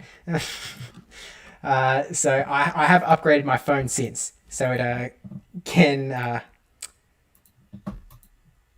it can survive a little bit better these days. There you go. The and lesson we're seeing learned, here we run real we fun. still have Emilio versus Hotpocket, who have not yet finished their battle in round 4 anyway, so we have a little bit of time. This Hot Pocket guy really just loves drawing it out by the seams of it. Oh man, He knows that the suspense is good for content, so absolutely. he's just sitting there staring at his phone, not yet locking in, because he knows that it'll get our heart rates up as we wait for him to figure out how he's going to win his next battle. Well, after he heard that the world record was not broken by Rise to Occasion, he's realised that he's free to claim the record for that longest time picking teams. Taking a look at the chat, Rose beats D-Knight, I can confirm, and Bullet Seed Roserade was a great pick in Lunar Cup for me against those Alolan Rocks. So for Steven Toshi, what is your favorite Guardian Cup spice that we've seen today? Like out of all the teams, like what is your favorite just kind of oddball pick? I can actually answer that one really quick. Hello. Avalugg. Yeah, I think Avalugg was definitely the most fun we've seen today from a spice pick, farming down that entire Gorgeist in the second round, I believe. And yeah, I agree with you there, Steve. AJ with the Queen Spice for the tournament so far. Absolutely love to see it. I wonder if because there were a couple people, I think there were at least 2 Avaluggs. Yeah. I wonder if there's any Pokemon that is completely unique in this tournament. Like that only one person brought it. I think I saw maybe a Hitmonchan might be unique. There's an Electivire. I see a Jumpluff. A Jumpluff. Jumpluff. I feel like Hitmonchan and Emolga are unique. No, who's... there's a Snorlax. Surely there's only one Snorlax. One Snorlax coming in from LG7. I've got Hitmonchan coming in from PCF52. Emolga, also on PCF52's team. And running Hippowdon? Also the only one. I just saw, So that team and is full of Golbat. spice. That entire team is spicy. Bronzong is only on 3 teams. Seaking is only on 5 teams. And other than that, the other 4 are completely unique in this tournament. That's pretty baller. Wow. Garchomp is a completely unique pick. Over on It's Time to Stop T. Garchomp being so squishy in the Great League. Garchomp. That's crazy. I don't think I've ever seen a Garchomp in Great League. No. That's interesting. I mean, and Garchomp also has like a ton of different moves you can use. I guess it'd have a pretty good time up against Steelix. Ooh, gentlemen, I think it is time. It is time. We have a new round, but we don't have a featured battler. Uh-oh. Hang on, we can do this. Hang on. Okay. I'm gonna go back to cast screen. Woochoo, and now I'm going to beg. I think, guys, honestly, the only remaining strategy we have is to just put Misty on screen the whole game. Good point. I mean, that is true. She came back, by the way. There you go. So we don't need a battler. We got Misty. Yeah. So, Steve, putting a note in the chat. I'll go get Misty. Yeah. While we wait. She's not going to have any. She is going to dislike all of this. But we'll try it. We'll give her more treats. Mine just came in, so I'll send her one of my dog treats that I just got. It was gonna be lunch, but I guess Misty can have my dog. You know exactly what's about to happen. Oh, we actually are getting the... I can't tell if that's through the Discord or the... Oh, here we go. Oh, yeah. Let's go. Misty hype. Misty hype. Can we get Misty hype. There we go. Hi, baby. Now, I'm going to do some taggage of the 4 battlers that we've... If any of you wanted to... Oh, we might have a volunteer. Dun dun dun. Does it have to be someone good? Dun, dun. I Of course heard not. you Oh, were first of all, everybody's good eligible for Yeah. Silph Arena Showdown. I hope you're enjoying this because Misty is not going to tolerate it for much longer.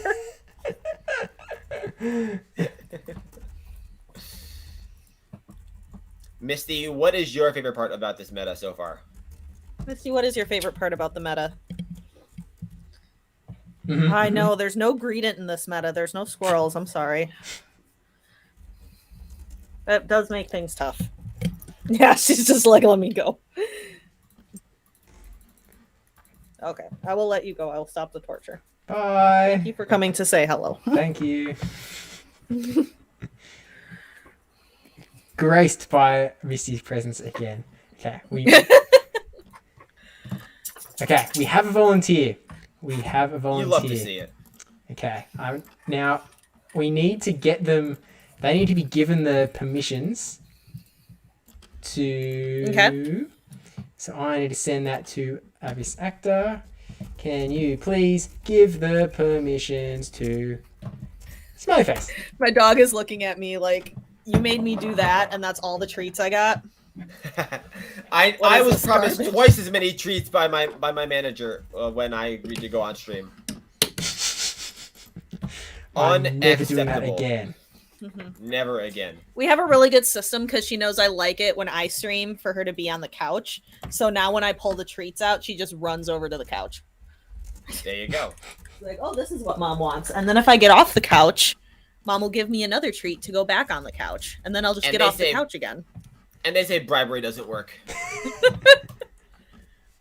Okay. She is too smart. They've been hooked up with perms, so I'm going to Fix my... send that into you. Do.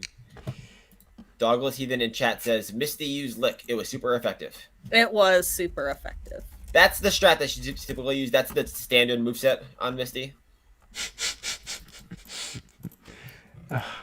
Isn't I think Misty has far and away. I don't say no. I know that Misty has been the greatest part of this entire stream, and we are all very Oh, lucky. for sure.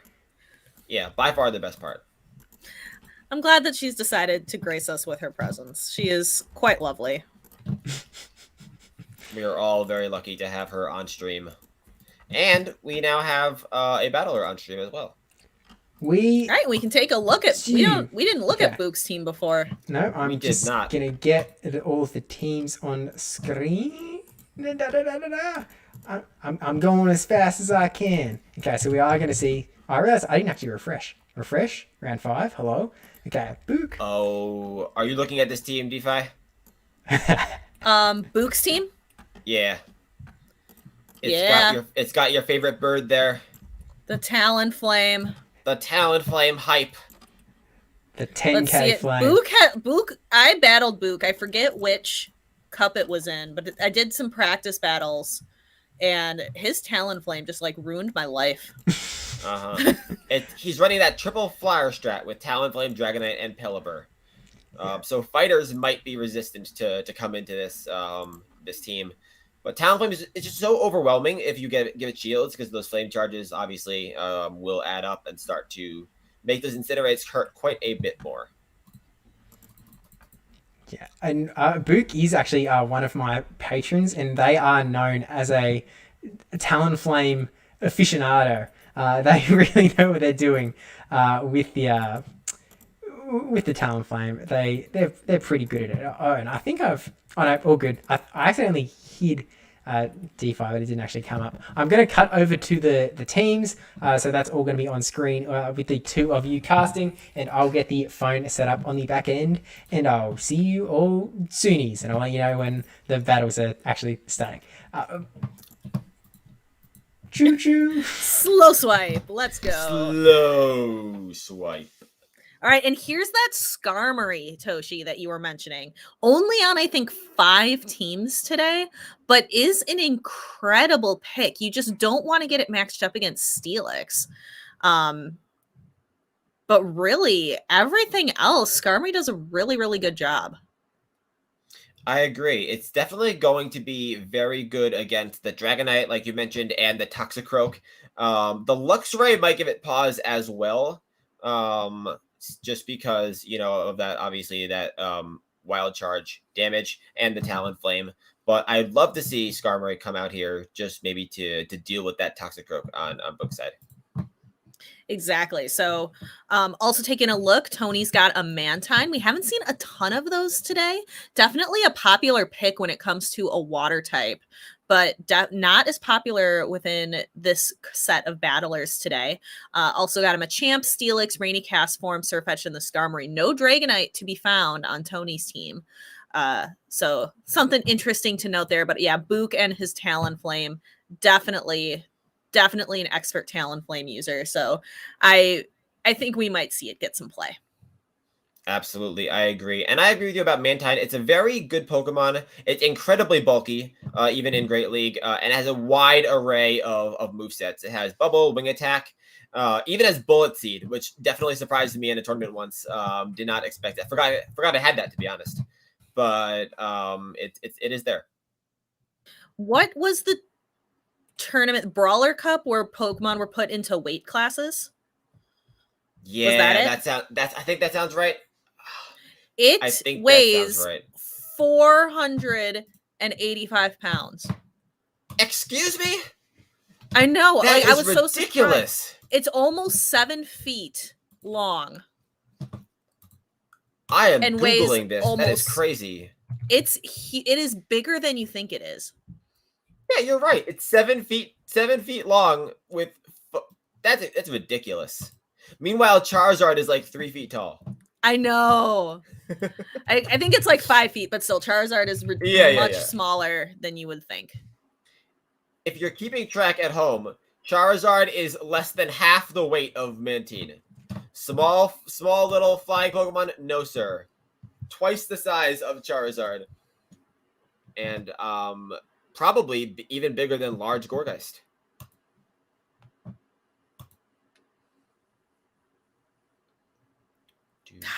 The Leon pose is probably the best pose that I think has come out in this game. iPad dimensions. I love Steve talking to us through the typing. All right, let's get started. We got D-Knight on Machamp. So Dragonite definitely has to watch out for that Rock Slide. It does seem to get to that Dragon Claw first, though, Toshi. Absolutely. We've seen this matchup play up in Ultra League a lot. The champ has to bait to outpace to the Rock Slide. Otherwise, it's a pretty clear win for Dragonite. Let's see if he does. All right, let's take a look. Are we seeing... We do get a shield, so then Dragonite should be able... Oh, they go for the cross chop. So they might get the Rock Slide right about here, and they do. All right, so we know that this is... Yes. So we know that this is going to be a cross chop. Really didn't quite get there. Very good. Definitely a good no shield there from Bukk. So here comes that Skarmory that we've been talking about, which is really good against the Dragonite, but Bukk is probably in a position where he's just fine with the Dragonite going down. It might get to another Dragon Claw here. Absolutely. This Dragonite putting in a ton of work. And you'll see the DPhiE. Bukk's probably very excited to have gotten switch advantage here because he does not want to get that Toxicroak on this Skarmory. Exactly. So, yeah, easy pick. We're going to see the Steelix come in. And then we've got the Mantine. And it looks like the Mantine is running Bubble, which Mantine, again, has that really versatile fast move pool. Absolutely, and there's not a ton of great options here for Bukk. Obviously, Toxicroak and Steelix both struggle with Mantine. It looks like he's going to just try and whittle it down, tag teaming it with both of these Pokemon. Neither one of them is in the best spot, though. No, I think you letting this go. Because yeah, Ice. Oh, Aerial Ace. Wow. Aerial Ace. That is a spicy moveset there. Yeah, and going for the Mud Bomb instead of the Sludge Bomb. No shield. What a costly bait there, hoping to get the shield. But he does get another Mud Bomb off. And this will either get the shield or KO this Mantine. All right, so we do get the shield. So, and not quite. So this Mantine is definitely at a move. You have to shield it here, right? I think you have to shield it. This is where you have to shield. No shield. The Bubble Beam obviously does very little damage, but is super effective, and the Steelix is saving the shield for what could potentially be a Brave Bird. Yes. No, but not yet. No shield again. Are we going for, I think we're going for a flex, Toshi. I think Bukk is trying to flex on his opponent and by having a shield in play. He might have to shield anyway because that crunch does not KO, or he can just fully commit to the flex. We see another move coming in here. If it's Skytech, you tank it, but he's not going to. It could be a Brave Bird, and we do see that shield come up. Yep, so there's the Brave Bird, so that would have definitely been dangerous for the Steelix, and that just leaves Bukk in a position where he can Dragon Tail down, and then I forgot about the Mantine.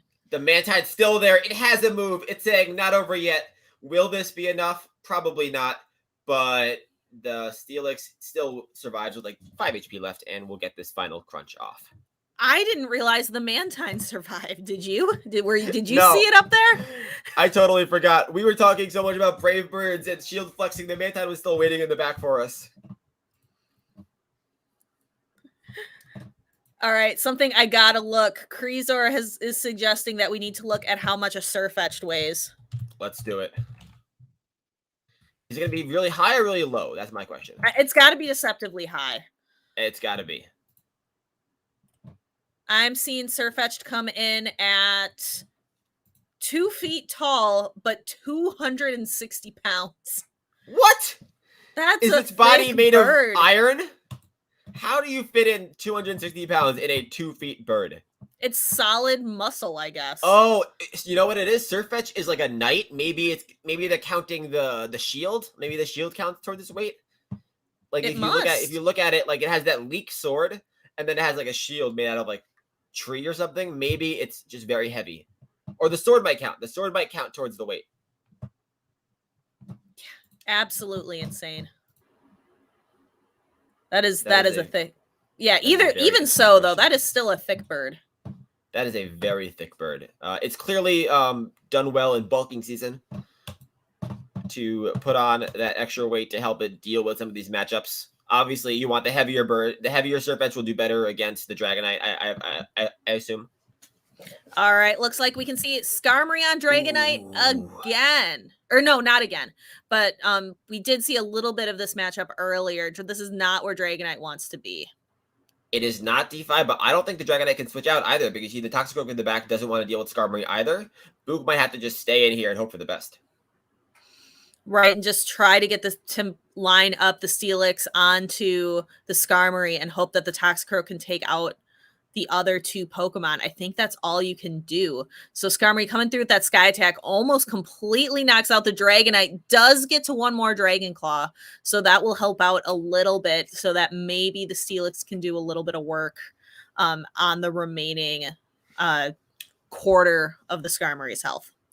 Agreed. And I wonder if we see the Skarmory switch out. We do see it switch out. Obviously, Tony is well aware of how good the Skarmory will be later on by the fact that Bukk didn't switch and is saving it for this Toxicroak.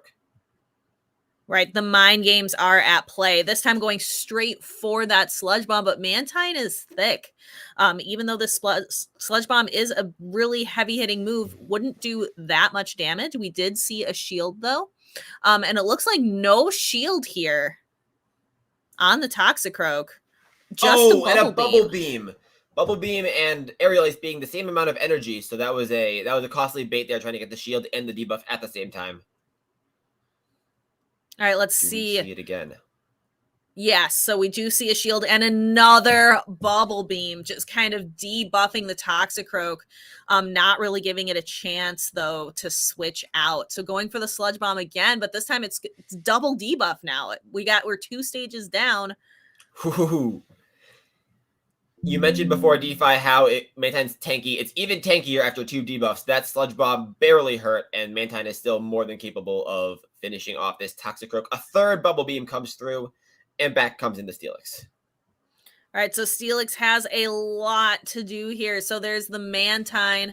The Skarmory, I believe, has fainted already, and we still have a whole nother Pokemon in the back. Skarmory is still there, I believe. Oh, Skarmory's still there, just at low health. Yes, yeah.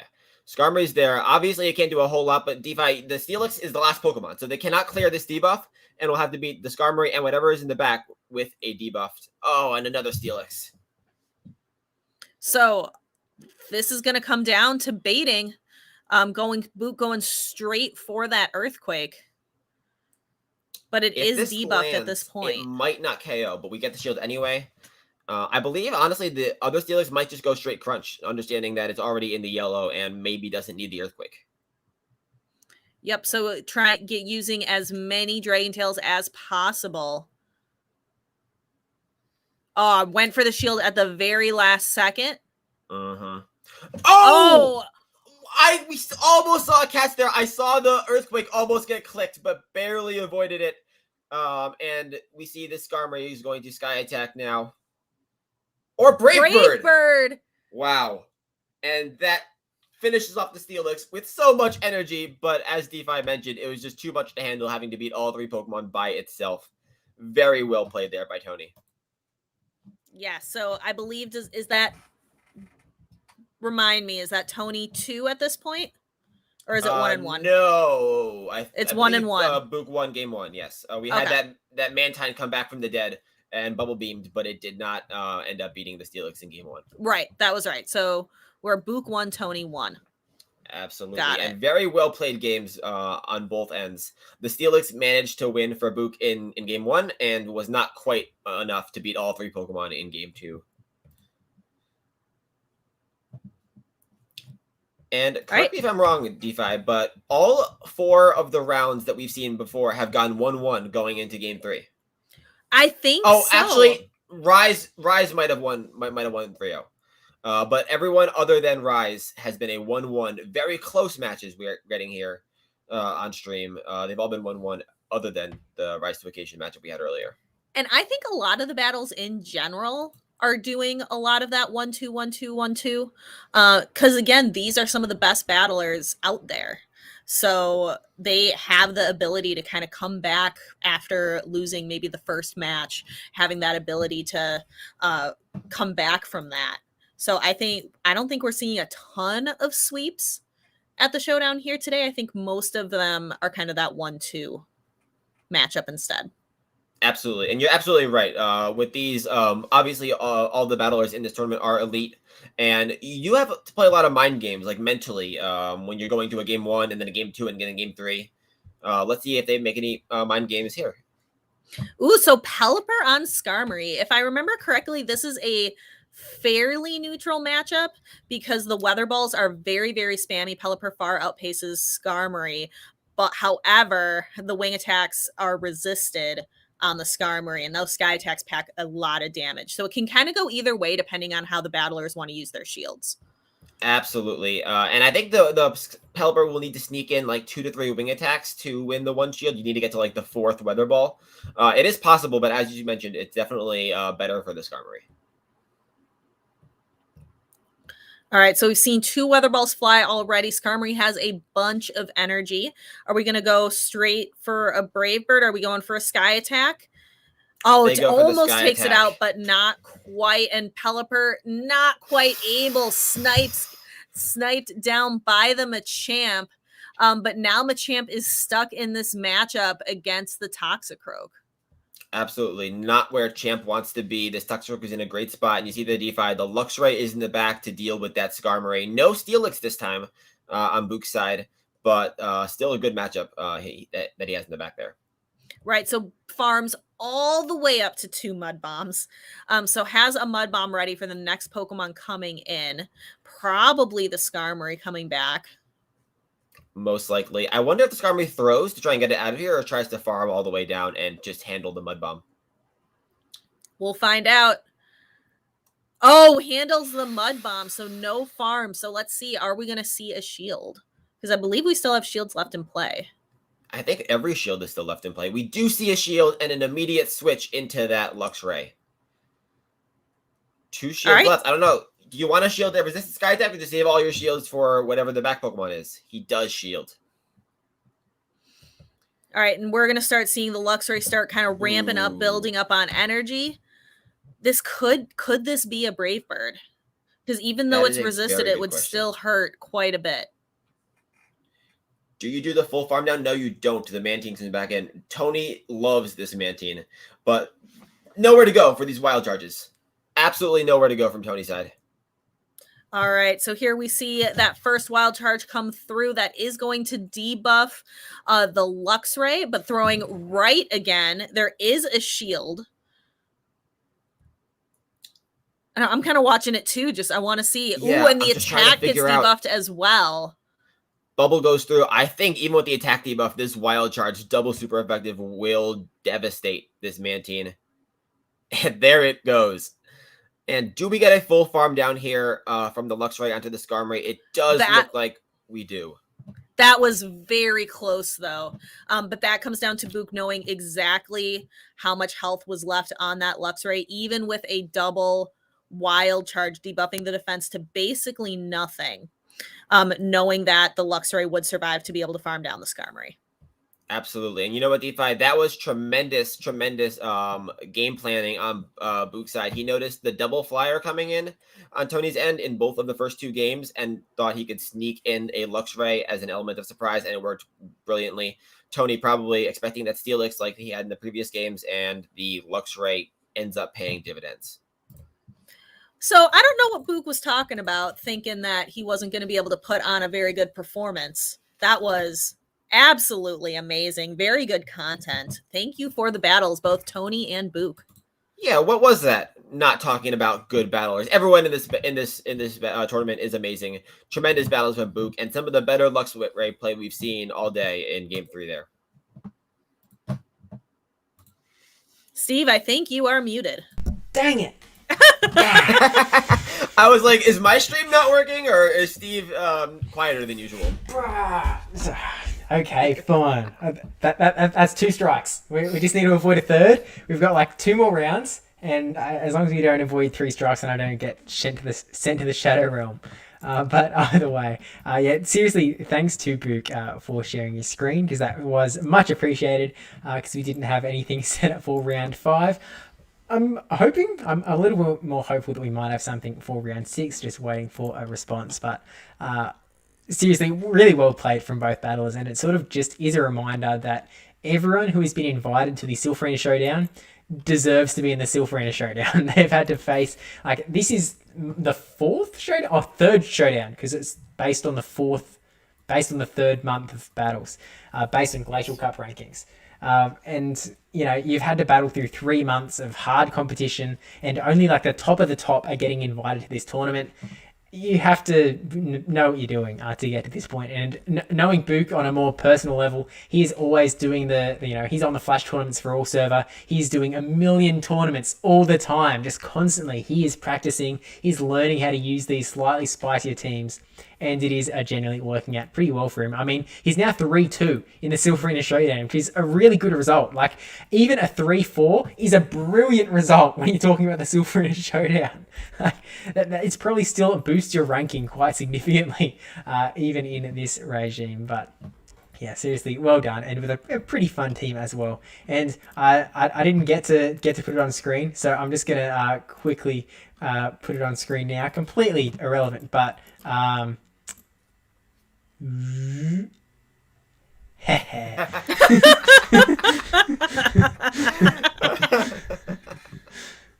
That is a live look at Surfetch and the dimensions that we assume would make that height and weight work.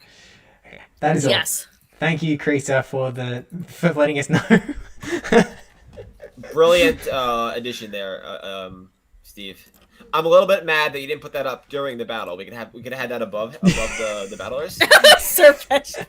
Well, I'm watching it back on the YouTube. I almost put it on like after the round 2 cut. I was going to go straight from game 2 into the image. And then I went, oh, they're probably going to want to talk about the battle. It's like, oh, fine, we'll wait. It's all ready to go. But yeah, I just thought that was important to share.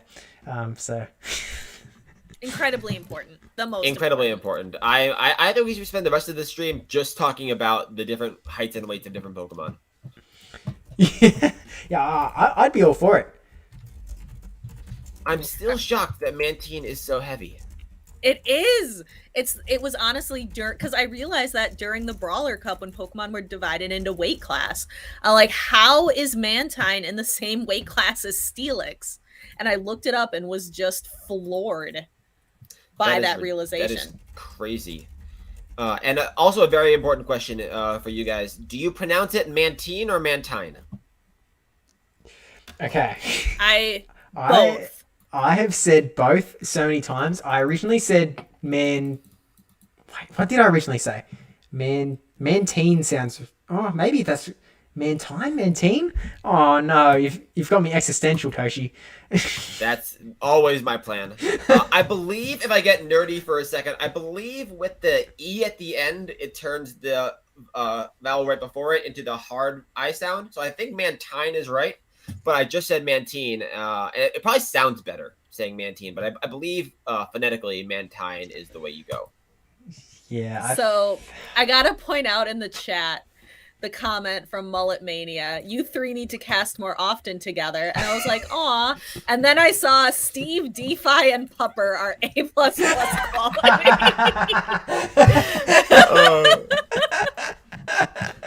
Mullet Mania is a local of mine, and my locals, their favorite pastime is harassing Toshi. That is a very good job there, Nick. I do appreciate it. Oh, we have something in common. And I agree. We should have basically Misty in the middle with Steve and DPhiE on either side, and that's pretty much the way you go. I mean, I'm still in support of just pure dog cam, nothing else. Yeah. But well, she's kind of snoozing right now. So she's not gonna move. Captive audience. Hang on. Well, while you're working on that, I'm gonna take a peek and see. I think we have some disputes going on. Because what would a Silph Showdown be without a couple disputes in a round? Obviously, you gotta have them. That's how she likes to sleep. Oh, I see her eyes moving a little bit, but she likes to sleep. She's just storing her energy for the next round. Yep. Mid-round She break. used Solar Beam, and you need that one turn to recover. Yep. But taking a look, it looks like all but maybe 2 or 3 battles have been decided. Yeah, I'll bring back up the page here. It looks like the top bracket is still the table 1 is still going on. They are making us wait for that spicy. And it's the Chicago Star. Oh my gosh! With Abhinav and Bernabas. They probably know each other all too well, and are going at it in devastating strats back and forth. So at the end of this, we'll have 3 undefeated players, 3 undefeated battlers. It'll be Hot Pocket, Bastille, and then the winner of Abhinav versus Bernabas. So if we're mathing correctly, that means in round 7 there will be either 1 or 2 undefeateds left, because like the top 2 will play each other. There'll be 1 undefeated out of that, and depending on whether the third one wins, we could have a tie still. That is still a possibility. Yep, it's still, you're still not out for the count if you've lost 1 game so far. You are still in it. You are hoping that someone gets prevented from sweeping all the way. It's so close. It's so close. But it always is. And don't think that other people aren't paying attention to that. They are refreshing frantically, trying to see if the tie will happen. It'll be more relevant next round to see who ends up winning round 6. Yeah, it's going to be incredibly important, but we're seeing some more results come in. There's still only there's also final boss AJ. Actually, I think I saw might have been a dispute there with Patox disappearing, potentially. But we'll wait and see how that plays out. But Arbanov versus Burnabus is definitely going to be a pretty hype battle. Can we get a refresh on what those teams were? Yeah, so we've got Arbanov's team here. Oh my gosh, that was the team. Oh, Arbanov. Absolutely. There's a way that you can pull them both up using the search string. Can you? Isn't it? Oh my gosh, does it work the same way as... Whoa! There it is! Mm-hmm. You've changed the my strats life. are wilding today, guys. Yeah, so next time on stream, you can just do that. Wow. You're amazing. You know what I'd like to see, Steve? Even though you can see all the battlers regardless of what you do, I want you to type in all 67 names into the search bar so that we can just have search for all 67, and I'm sure it'll be different if we do it that way. Mm-hmm. Yeah, well, it'll be a question of, okay, I've typed in all of the names, how many appear? Because then we'll be able to work out how many typos I made. All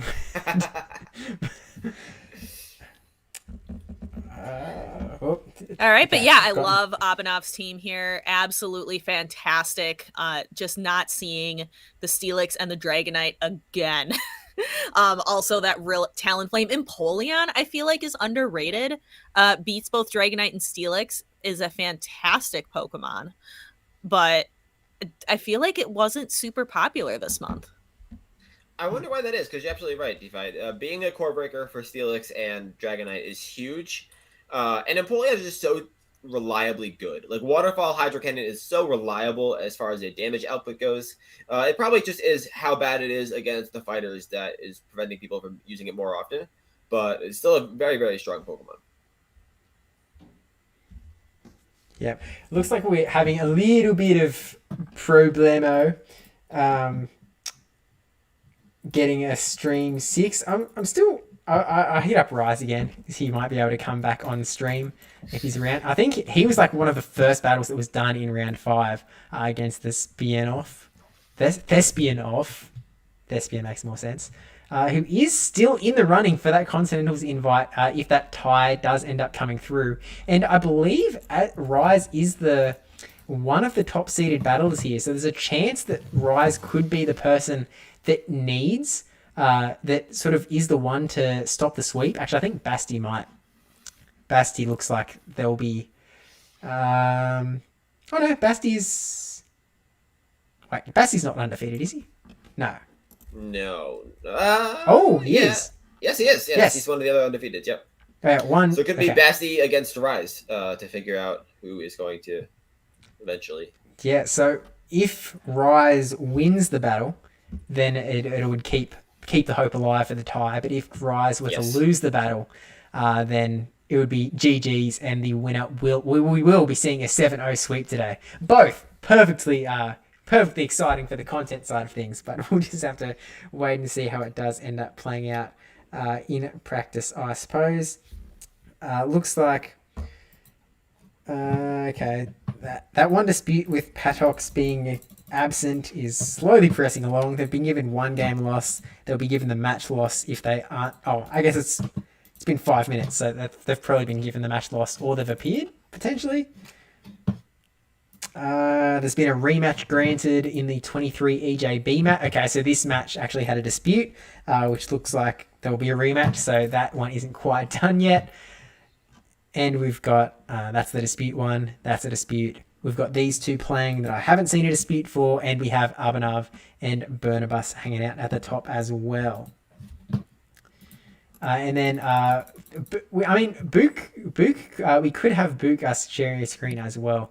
I just re-looked at OBS because I was looking at the Discords, and I realized that the dog cam is still set up. So as it should be. As it should be. She's still in the exact same spot. Could just take a photo and should just have an image. But this works just as fun as well. We can even like add some more Pokemons around it. Like we can go all heck, OBS is all confusing, man. It's so crazy. So many buttons. But at the same time, So many not buttons, enough. and yet we've not figured out how to press them all. One day Gotta press them all. we can like add that in as a mascot in the top right hand corner. So cast form hanging out. Can like we can just have like everything from every image that I've added in since. Then we can throw in this guy over here. Oh, we don't want to duck that out of the way.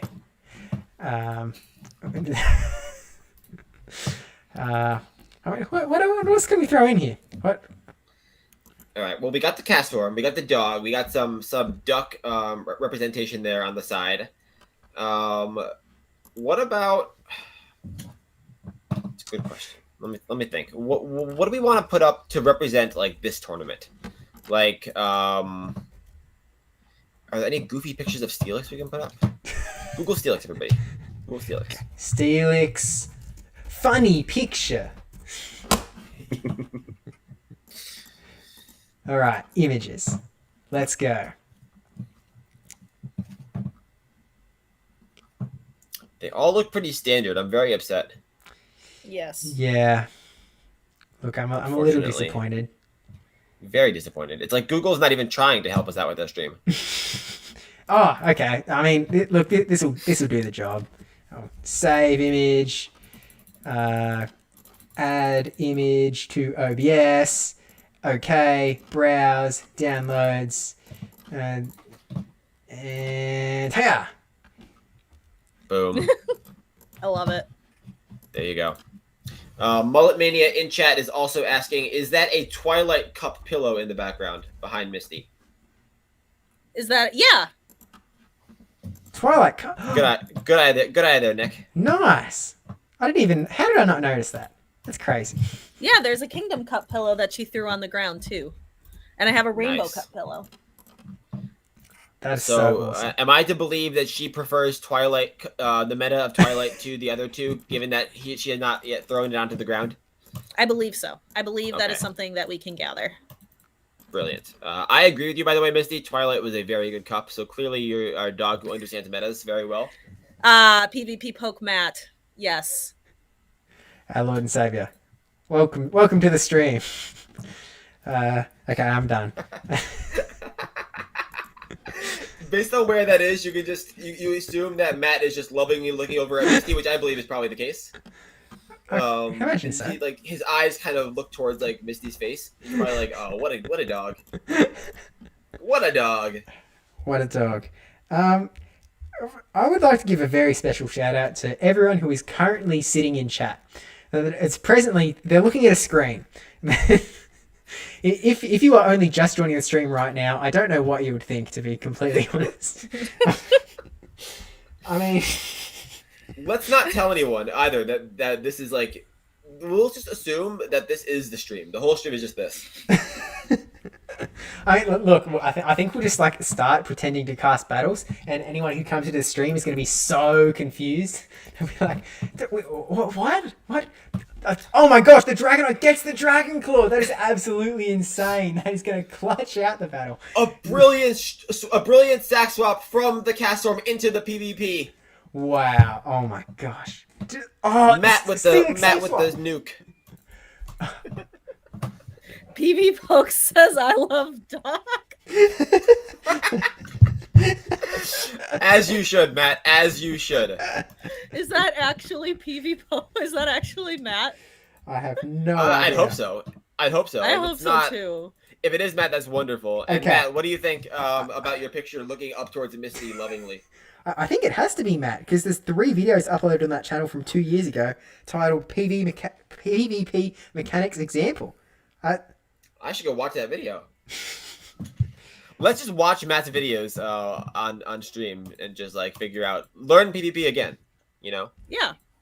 Whoa, Mel sent a green message. I don't know what that means. Wait. None of my to messages have been green. Is that it? She's I don't know a how to make member. messages. Mel became a member. Oh, thanks, Mel. That the first person good? to ever become a member. I believe it is the equivalent of like Twitch sub, but YouTube version. And now, Okay. now she gets like a green little S. Oh, and she gets to use the PvP Steve emotes. I wonder how many emotes you get on YouTube. I have no idea. Well, you have 2 at the moment. All right, But yeah, I don't know how many you can unlock. I love how DPhiE knows more about Steve's emotes than Steve does. Okay, Rise said that he can join in for round 6. He's doing 2 simultaneous tourneys, and it has been very stressful.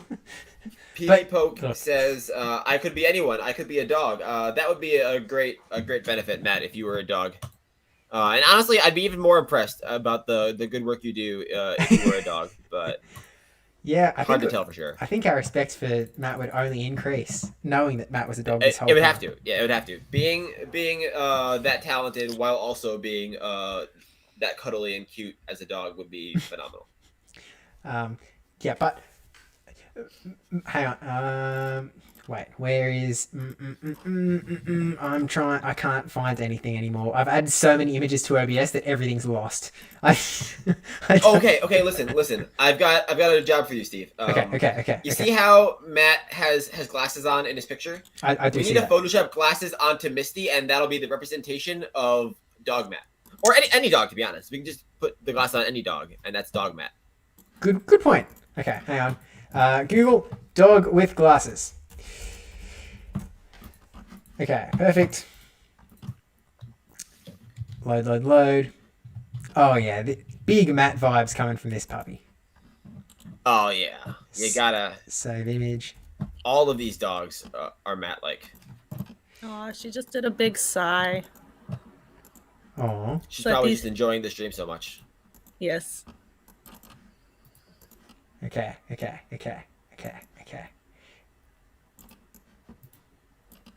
Cut.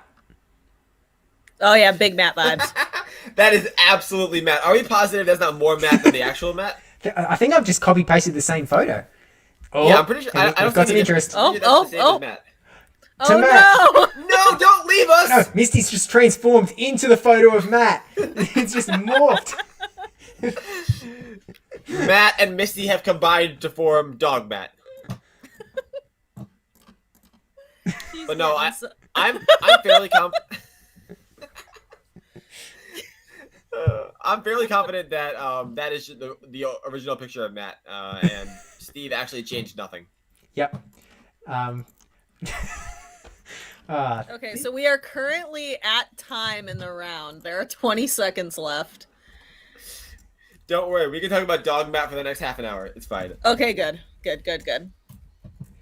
Just letting you know, we still have, I think, those 2 matches, Abhinav versus Burnibus, which I haven't seen anything in the Disputes channel. No. They're just making it tense for us. They're trying to raise the tension. Yeah, obviously. And yeah, if I Rise will be coming in for round 6. I realized that I typed a message to Bukk and I did not send it. Sometimes, once in a while, sending messages is helpful. Maybe I'm busy, man. You know, there's dog pictures to put on screen. Oh God, I got too close. But I didn't actually probably save it. Mel, thank you for becoming the first ever member. I don't know if it's anything like Twitch, where like the first 10 Twitch subs are like get the crown or something, like VIP. What's it called? What's the prime? Yeah, it is. I think it's VIP. No, because that's a different role. There's a different No, thing. you get for- like no. Yeah. Founder. Founder. That's what it is. That's Yep. Yeah, I don't know if YouTube has anything like that, but Mel will just she's just gonna forever be known as the founder of the channel. Obviously. I guess it just makes sense, and I'll be sure to add however many emotes you can do on YouTube because I've got no clue.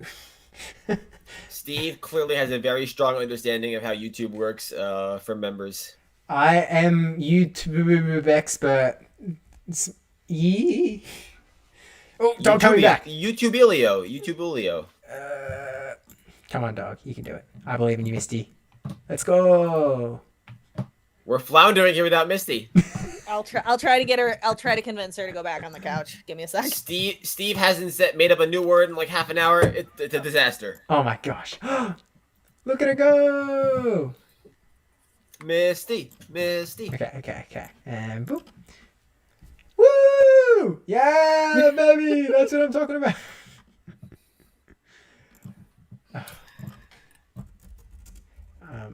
Thank All you. right, so I think we might have an answer on the Burnibus matchup.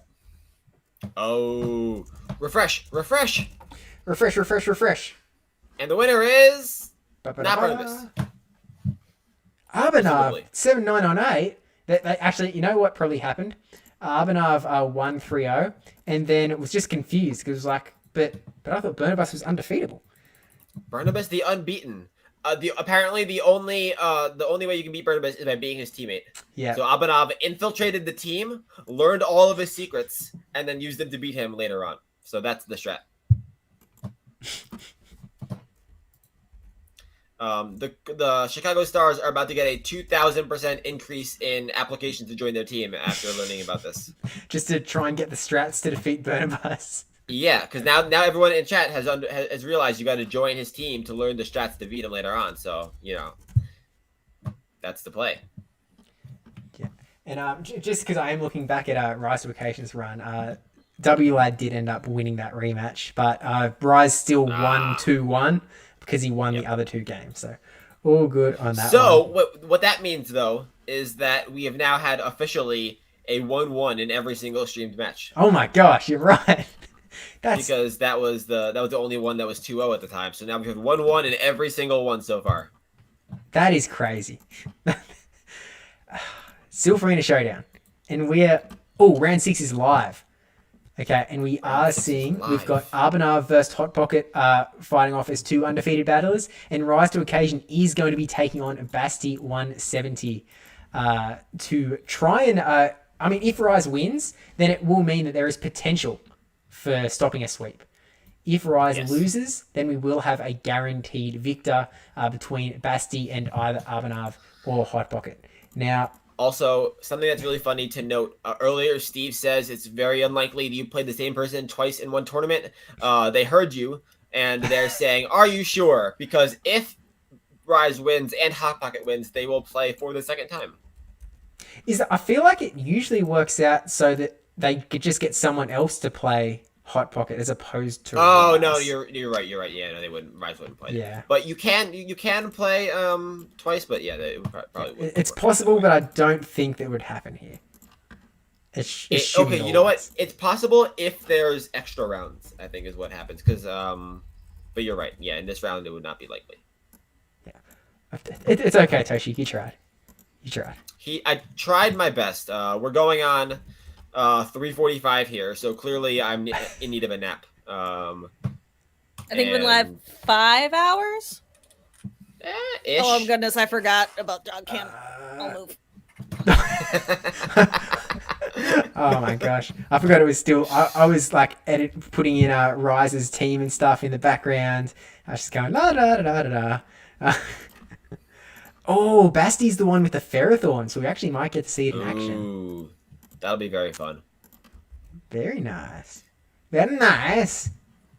Okay. Is it me? Or is member kind of an anticlimactic title for what is a very exciting achievement? Like it should be called Ultra Special Stupendous Member. Yeah, I mean, look, we can change it. We'll just at YouTube. Hey, dummies. Change it. Remember? I mean, look, they already used the word subscriber, so they couldn't just use the same one as Twitch. So they had to think of something, but I don't know. Maybe it's just the Twitch influence, but subscriber sounds more meaningful than member in a way. Sounds fancier. Maybe we'll just visualize member in like all caps, so you're yelling it at YouTube like member. Yeah, that might be better. Thank you, Mel, for becoming a member. Exactly, it already sounds better. Oh my gosh. Okay, all of the team stuff are set up. Just is Rise in the Chattabidoo? Hey, yes. you got a new word. Chattabidoo. Write that down. I wrote it down already. Just got it there. Okay. I believe What do we have to? Okay, it looks like I'm jumping in with DPhiE on this one. So we'll go Nice. boopity boop and badoop. Okay, we're going to leave dog cam. We're going to head into the teams. Thank you, Misty, for your service. You've done a great job. We love you, and we'll be back for I will make Matt sure photos to later. mute so you guys can't hear me eating like last time. No, thank I'm you. sorry.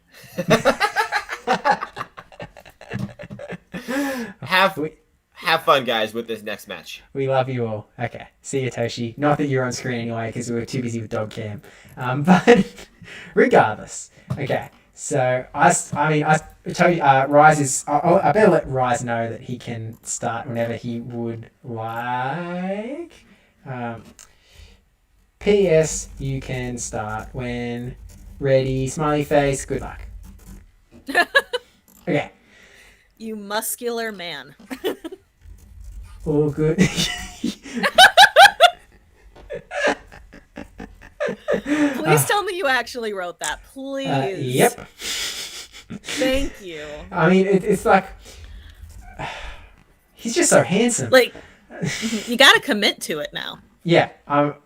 Look, there's nothing that can change my mind, but that is coming out. I don't think I can speak to Rise without mentioning how handsome and muscly he is again. I mean, it's just such a good-looking fella.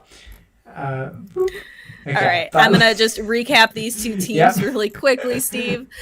So with Bastille, we've got Basti, we've got Vigoroth, Ferrothorn, Pelipper, Alolan, Marowak, Dragonite, and Steelix. And then Rise, Dragonite, Steelix, Primeape, Small Size Gourgeist, Alomomola, and Luxray. And we did learn that Small Size Gourgeist is to potentially get some wins with that higher attack in the CMP. With Basti, that Ferrothorn being kind of the thing that stands out as being something a little different. It's looking for water types, but it's not really finding other than the Alomomola. So that's really the main thing. I think it also is going to do really well against that Luxray. Is there anything you're seeing, Steve, as we wait for this match to start? Yeah, I mean, I think you're right. I'm kind of hoping that I know I want to see Ferrothorn. I want to see Ferrothorn in action. It's something that I really just want to see. I want to see how it works in the Guardian Cup. It could come out here, and please, it's in the lead. It's not in the lead. This is an awful lead for Rise to Occasion with the Steelix into the Dragonite. Has to pretty much get out of there straight away. Into the Primeape, hard swap. And we see that swap into the Pelipper. This is not a great start for Rise. Definitely not. Those wing attacks are doing a bunch of damage. Primeape is just so switchy. It's squishy. It's really one of the main issues that Primeape has, is just its defense is just so low. So Rise has got to make a decision, and he's deciding to shield the Primeape, wanting to get at least another Night Slash in. Or going for the Ice Punch, building up as much as possible, timing that charge move perfectly to be able to throw the Night Slash here. And we do see the shield. So Basti wants to keep that Pelipper around. He's just going to farm all the way down, and he's going to have a lot of energy here ready to go. Probably has the Hurricane. Oh! The snipe! Oh my gosh. Not able to get the move off. All of that energy, all of that farm just gone. I actually wonder if that was intentional now, because Steelix may be trying to get some farm on the Dragonite, and oh my gosh. Steelix. This really rough start for Rise to Occasion. This is going to be really tough. So looks like Vigoroth getting to the move first. Are we going to see a Body Slam, or are we going to see a Bulldoze? We see the shield go up, and it is just a Body Slam. And then Steelix immediately going for that Earthquake. Really just, please let this go through, Basti. I really just need to get this Vigoroth out of here. But I don't think there's any universe where they let that go. They're pretty much happy to just stay in. They're going to be able to take this Steelix out, and then they're going to have their own Steelix in the back. There could be some switch lock shenanigans going on. Dragonite could get a little bit of energy on the Vigoroth, potentially. But at the same time, you just need to do so much damage to be able to actually take that Steelix out. I just think it might be GG's for Rise here in this first game. But Rise can definitely come back from it. Yeah, because he's just going to bring in the Steelix and 1-2 Dragon Tails. But that Rise can definitely come back in the next 2 battles. So taking a look, we saw Steelix on Dragonite right away, which is kind of the biggest rock, paper, scissors match that tends to happen in the Guardian Cup. What we didn't see is any Ferrothorn. I just don't think it's going to come. There's no real reason for you to use Ferrothorn, especially, I mean, I guess, see, you could land it on the Dragonite, but why would you want to land it on the Dragonite when you also have Steelix? So that probably makes more sense to leave. Yeah, and I mean, it's really afraid of that Primeape, too. Yeah. Primeape is going to do so much work. But, well, no Ferrothorn this time, but I do sort of wonder if Gorgeist could potentially come out here, just because it doesn't care. Oh, actually, I was going to say, I'm thinking my resistance is all wrong. I was like, because like Vigoroth with the normal typing and the fighting moves won't care as much about it, but also Vigoroth would not care as much about Gorgeist. But here we go, rise to occasion. The opposite side, flipping the script there, bringing in the shiny Alolan Marowak, and here comes Alomomola. I believe it can almost completely farm this thing down. Don't know if it has to throw at all. So taking a look at that Shadow Bone, wow. I mean, it did something. It did something. It's not even in the yellow yet. Marowak is throwing another move.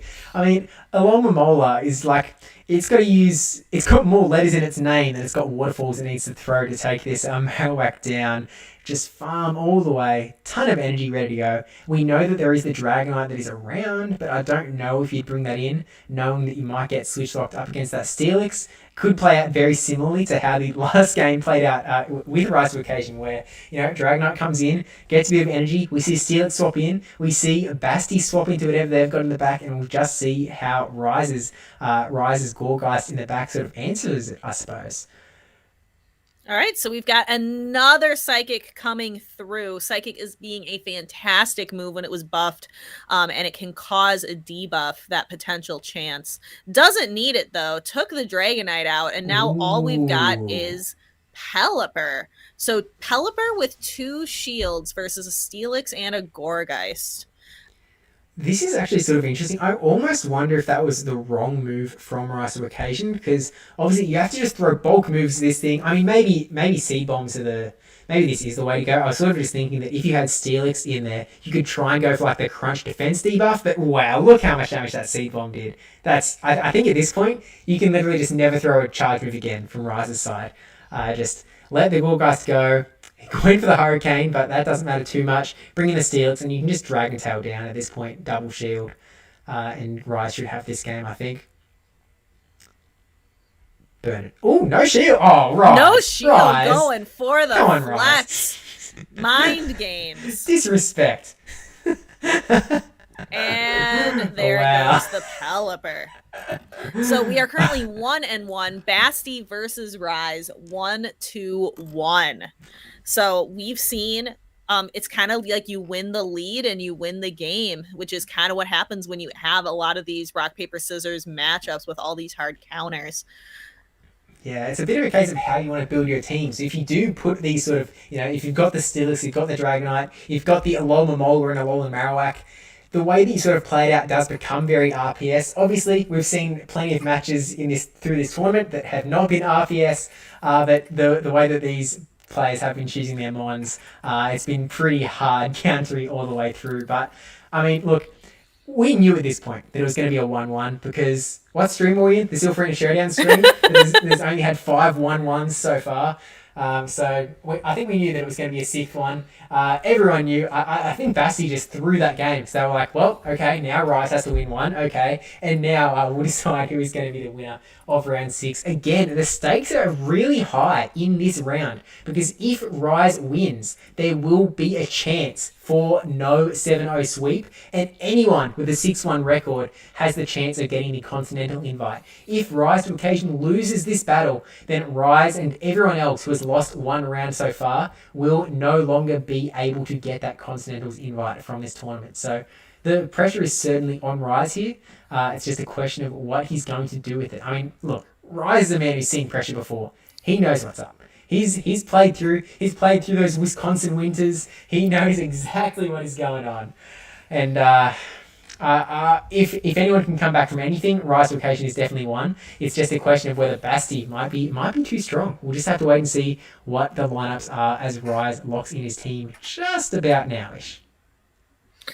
All right, and then once those teams are locked in, we will start this battle. I'm excited. Maybe we'll see the Ferrothorn. Maybe Basti's thinking, the Ferrothorn's a bad idea, so no one will see it coming. The ultimate play. Playing a bad mon. Steelix on Pelipper. So this is kind of how the last match or one of these matches ended. Ferrothorn! Yes! Let's go! Oh, that is fantastic. Let's go, Basti. Oh my god. Okay, thinking about the actual Pokemons that are on screen though, this is a very interesting matchup because it sort of depends on what moves that Ferrothorn is packing. It's got the Flash Cannon. That is going to do some heavy damage. And now this Gorgeist, almost at 2 Shadow Balls, just has to start throwing that energy. And we'll see if Basti does end up shielding the Ferrothorn. Yes. All right, so we do see that first shield from the Ferrothorn. Are we going to get to that second Shadow Ball? We do not. And all Ferrothorn needs to do is throw Power Whips here. So Gorgeist needing to use a shield in return. So it looks like we're going to go... Gorgeist kind of realizing exactly how much he can farm here before going for another Shadow Ball. So I'm wondering, is this going to be really a big fight for switch advantage? Battlers really being willing to burn some shields? Looks like it is. So are we going to see that last shield? We are, and I think Gorgeist is going to be able to take the Ferrothorn out with this Shadow Ball coming up. I don't think Ferrothorn gets to another Power Whip in time. Rise knowing his counts, going for exactly as many hexes as he can to build up to potentially throw a Seed Bomb at whatever is coming in next. There goes that Shadow Ball. Goodbye, Ferrothorn. And incoming is the Pelipper. Does not get to that Seed Bomb. Ooh. But there's a Luxray back there. There's a Luxray back there. And one Wild Charge would seal the deal here. There are no shields. Okay, so we see the swap out into Steelix. We've got the Steelix mirror match. Rise had a little bit of energy advantage there, so he's going to get to the Earthquake first. No shield, so we know it's going through. This is going to be a pretty tight matchup, because one Earthquake isn't enough to one-hit KO, is it? It comes close. I think it comes close. Not quite. So we are going to see an Earthquake come back from Basti's side. Gets an extra Dragon Tail. Not that it matters too much at this point. I guess... you might need to go for the crunch to take it out before the other play can get to a crunch. Ooh, a little desynchronized here. Going for an extra because he knew he was ahead on energy as well as the desync. That crunch is definitely going to take it out. I don't think the desync... I think the energy advantage was enough that it would have played out the same. But that crunch, going to take Steelix out. In comes the Pelipper. And it's just going to be a race. Wild Charge, one Snarl away. And he gets there. And there it is. And that is all you need. Rise to occasion. I always am hesitant to call it, but there is no way Pelipper lives a Wild Charge. So Rise to occasion, beating Basti 2-1. Congratulations. So how happy are you, Steve, that you got to see that Ferrothorn? I'm so pleased in Basti. Like, I'm sorry it ended up in a loss there, but I'm ecstatic. I'm so pleased that Ferrothorn appeared, got to see it in action, and and then there was just the Luxray finishing off that Pelipper. I mean, like, Wild Charge does so much damage to a Pelipper that it not only deleted all of that Pelipper's health, but every Pelipper that is currently playing in the world in a PvP match just lost about 50% of its health. It's just absolutely devastating. And Rise to Occasion has now defended everyone who was on 6-1. They are all in with a chance. Basti now joining that group of 6-1 battlers, and I'm really excited to see how this is going to play out. I was just about to transition back to the casters, but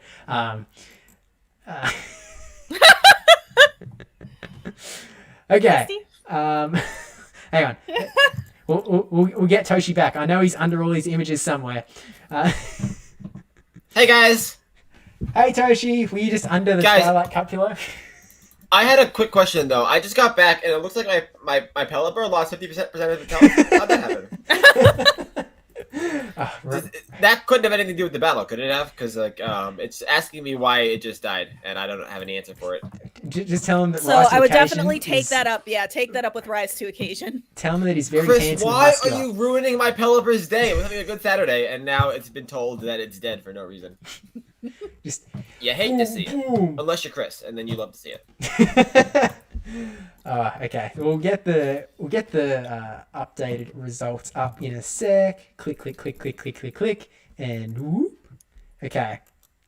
We've got to slide over to the right a little bit, and that looks like one of the first results that's come through. We don't have much in the way. Rise going pretty quick. I mean, after that one battle with Hot Pocket that went like well over the time limit, Rise is now a speed machine going through into the final bits. The reason, Steve, is you got 100 total minutes allotted to do all your battles, and Rise used 99 of those minutes on that one battle with Pocket. So you had to do every other battle in less than a minute, and that's what happened there. It's a chess clock situation. You have to hit the time Yeah, whenever yeah, you're battling. Yeah.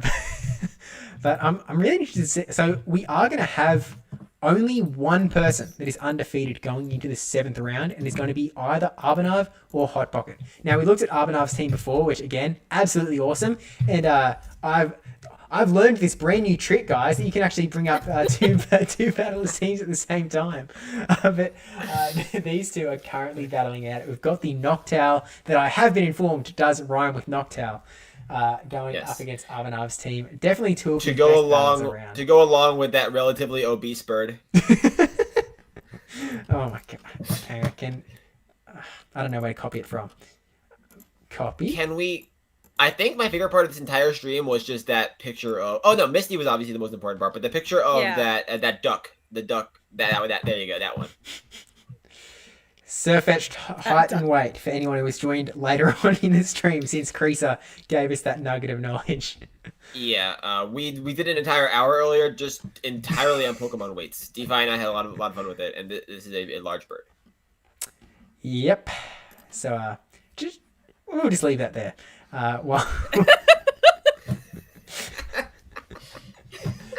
Okay. I just saved a screenshot of Dog Cam from before.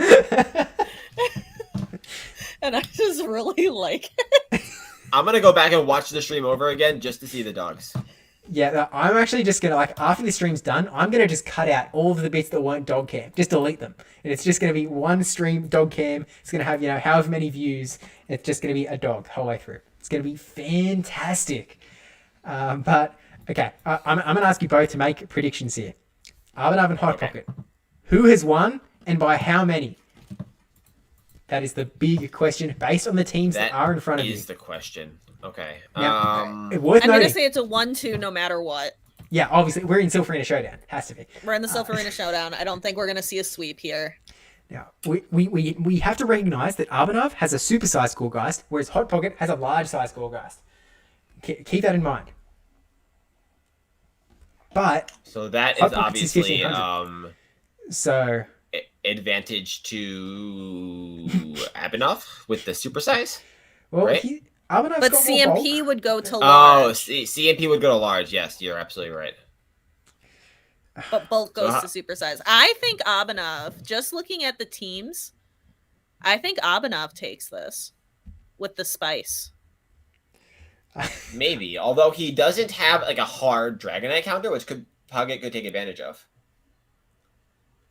The Empoleon is probably the best bet to deal with Dragonite, I would guess.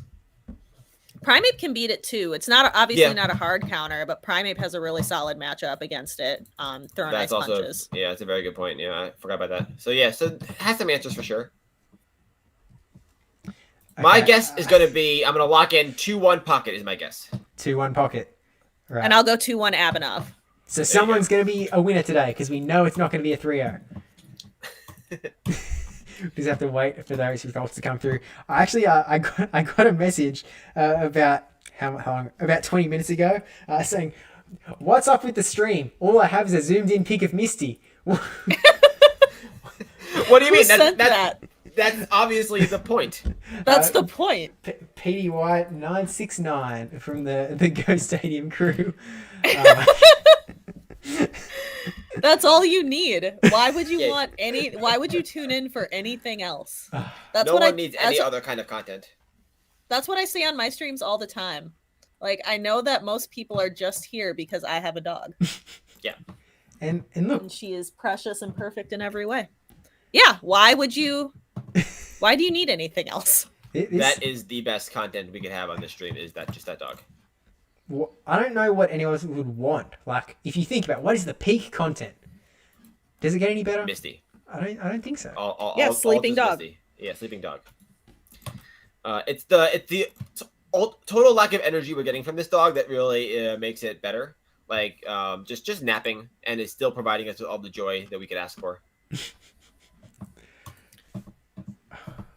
Thank you, Misty, for your service. It is much appreciated. I'm just staring She's at a good Misty puppy. now. Like, I'm just sitting here. By the way, guys, while you were gone, I went out and bought 8 more cats, so I move up on Steve's list. Oh, So I now have like 17 cats. There are 8 of them currently under my bed, just waiting. 8 new ones. very, very. Look, if it wasn't for what's on screen right now, you might be at the #1 spot. But Misty is worth 8 cats. That is accurate. yeah, Aw. She's great. She was a stray. We rescued her. We got her through a rescue that shipped her all the way up to Wisconsin. Oh wow. So, but she loves the snow. She thinks the snow is like the greatest thing in the world. heck yeah. You get that snow, puppy. I disagree, Misty. I disagree. I know, I hard disagree as well. But she quite enjoys the snow. Now, as someone who doesn't have to live in snow and has had to, travel 4 or 5 hours to even see snow at all, I'm just going Team Misty. Snow all the way, baby. Woo! Well, We should see, get a if you would poll like to going. book poll going, do you like the snow? Are you on Team Misty when it comes to snow? I feel like you can do YouTube polls. I just need to figure out how. Pop out chat? No, that's not what we want. Oh, create a poll. This is important stuff. Do you like the snow? Question mark. Smiley face. Yes, no. Ask your community. Go. And I feel like it should be live. I've sent it into the universe, but I don't see it anywhere. Is it like? Sent it into the universe. Dun dun dun. If there was instant, I wonder. like, Oh, I see it. I There see it is. it. I see it. I see it. I would have had like sheer fear come through my voice just then because there was some flying bug that flew at me and I was very scared. And those Australian bugs are. It could have killed me. I don't know. I know what it that was, they are but- something else. JD Gaming, what is going on? JD Gaming, what do you mean? Is this not the typical stream that you would suggest? I don't know. I'm seeing a dog on screen. I'm seeing a poll that asks, "Do you like the snow?" Like this. What else would you possibly want? Katie, yes. Hashtag Team Misty. Every Katie day, hype. all day. Yes, you gotta do Katie it. hype in the chat. And in the meantime, we're waiting for the grand finals of the Silph Arena Showdown. What? Oh man, this has been a stream. Thank you so much to everyone who's come out because this has been so much fun. Hopefully you've all had fun with us today.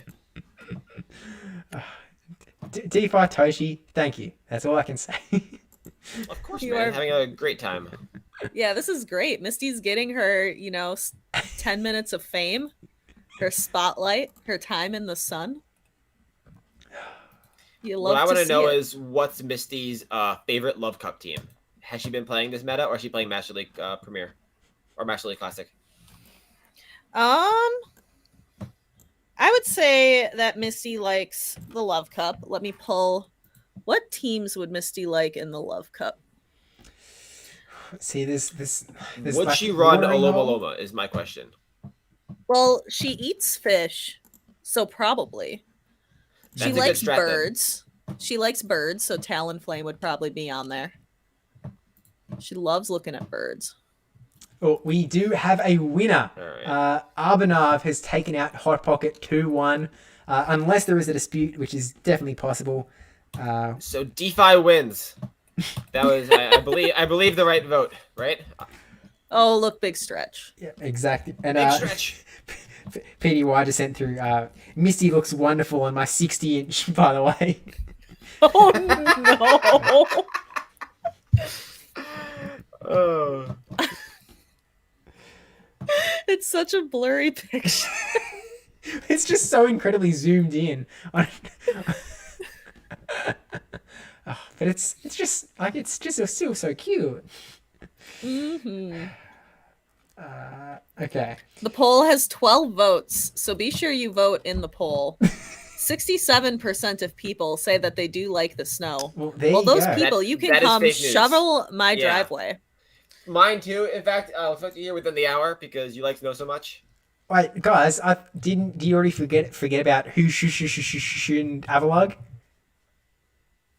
He's got the big snowplow things on his head. Oh, Avalog, can you come help? Just get him around.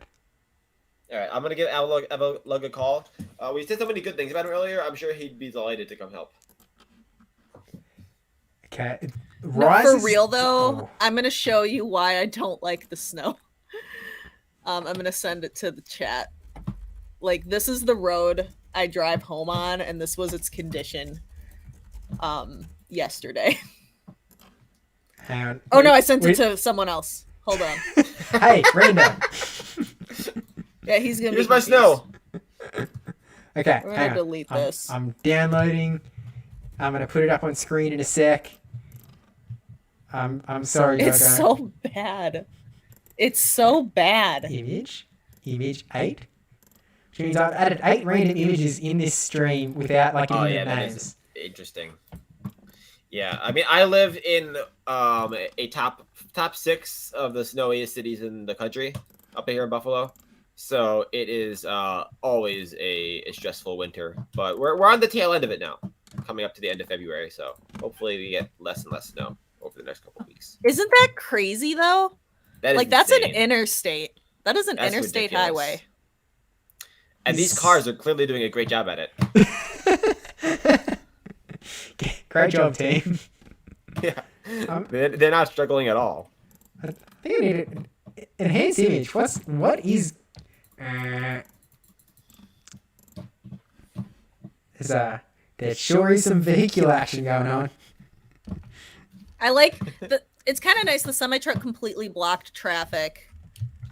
Probably actually made it better by making it so people can't like go into that crazy mess. Fair enough. Where are the roads? Like, which ones are the roads? Because if you look here, like, there's that line of cars in a row, but then there's a big smorgasbord in the middle. Is that a road, or are they just chilling? No, it was like there were, I think, 40 injured. Oh my gosh. In that crash. Like, damn. And like, yeah, what's it was absolutely bananas. Is that just like because you can't brake? I'm just as now hard? realizing that was a crash, by the way. I didn't notice that before. I thought they were just driving. I just assumed that was another road, and they were just hanging out. In like a circular pattern. Yeah. No, fair enough. Look, I'm with you. Yeah, but it was just I wouldn't share that picture. Yeah, it was a 39 vehicle crash. Oh, jeez. Because of the snow. This is why we don't mess with snow. PDY just sent me a photo of Misty on the TV. Can we see that photo? Can we have Mistyception? I'm just making sure that there's nothing private in the photo that I'm going to expose. Doc's your friend. I think we might have a photo of a child here, so I might just download it and quickly paint over it. Oh yeah, MS Paint. It's very, very important to share this. Just draw another Misty where the child was, and then you'll be good. Okay, we'll go back to Misty Cam. I'll download this image. I love her so much. And now so does everybody else. There's a lot of people who are all about Misty now. I should make a Misty Instagram account. That's pretty much would Absolutely only be should. her sleeping. Okay. Now I'm gonna That's all we put need. a box Just her over sleeping. here.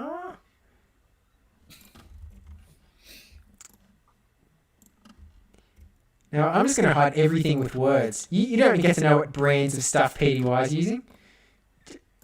Not even the Samsung that I've just copied over after saying that it was Samsung. Whoop. Whoop. You don't get to see what they're doing on their Switch? Okay. I think that I've successfully covered everything possible. Except most of it. Which is a good thing. Okay. Save. Okay. PDY, your TV about to get busted. Where is add? Image. Oh, not image slideshow. We want to add an image. I also don't want to remove duck F. I want to add image. 9. Browse. Oh my gosh, it's huge. Shrink. We're almost there, guys. We're almost there. I promise. We're almost there. Couple more shrinks. Okay.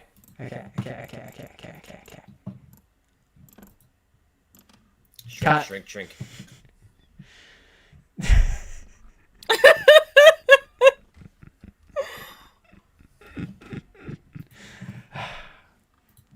This is just awesome. I like that that's what someone's watching. Love you, PDY. Okay, how are we with the round progressing?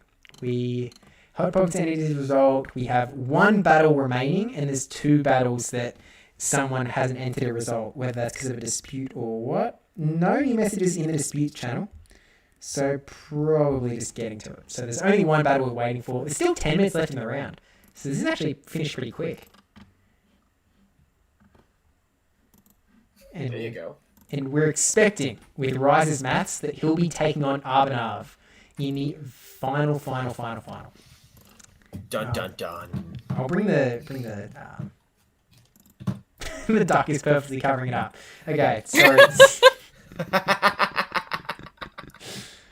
Well, we can't get rid of the duck, so it's unfortunate. Yeah, sorry guys, we just won't be able to see the results. No, Yeah, there was no, a dispute. The there Emilio was? 2016 Douglas. There, I have a dispute, and that was a 302. Oh, yep, okay. Yeah, sure, 17 minutes ago. Oh, I'm still messing up with time zones. I'm like, that was an hour and a half ago. What are you talking about? Yeah, I was like, that. 5 hours ago? What? You live a little bit in the future, and Steve lives a lot in the future. Speaking of which, it's already like morning. The sun has probably come up for you at this point. It's like after 8 a.m. Yeah, 8:20 a.m. If it was a weekday, people would be heading off to work. I remember in the Silph Arena World Championships, that was on a Monday morning for me, and it ended up going so long that like you could hear people driving in the background off to work, and I went, morning time. Now, I did have work that day, but I went and had a quick brekkie and then went off to work. A quick brekkie. You gotta love the quick brekkie. Just a quick one. I mean, it was, brekkie 2. We had brekkie 1 at like 2 a.m. or something. Brekkie the Squeakle. What about second brekkie? We need second brekkie for new Lord of the Rings show. Exactly. Whatever I'm it's so called. excited for I that. don't remember. I don't know. I am very excited for that new show. I believe... I did actually look at these even though I brought it up on screen. I was just starting to scroll around. So we've got Arbanav who's on... Now, we are going by Battles 1, then Buchholz, which I didn't actually realise that...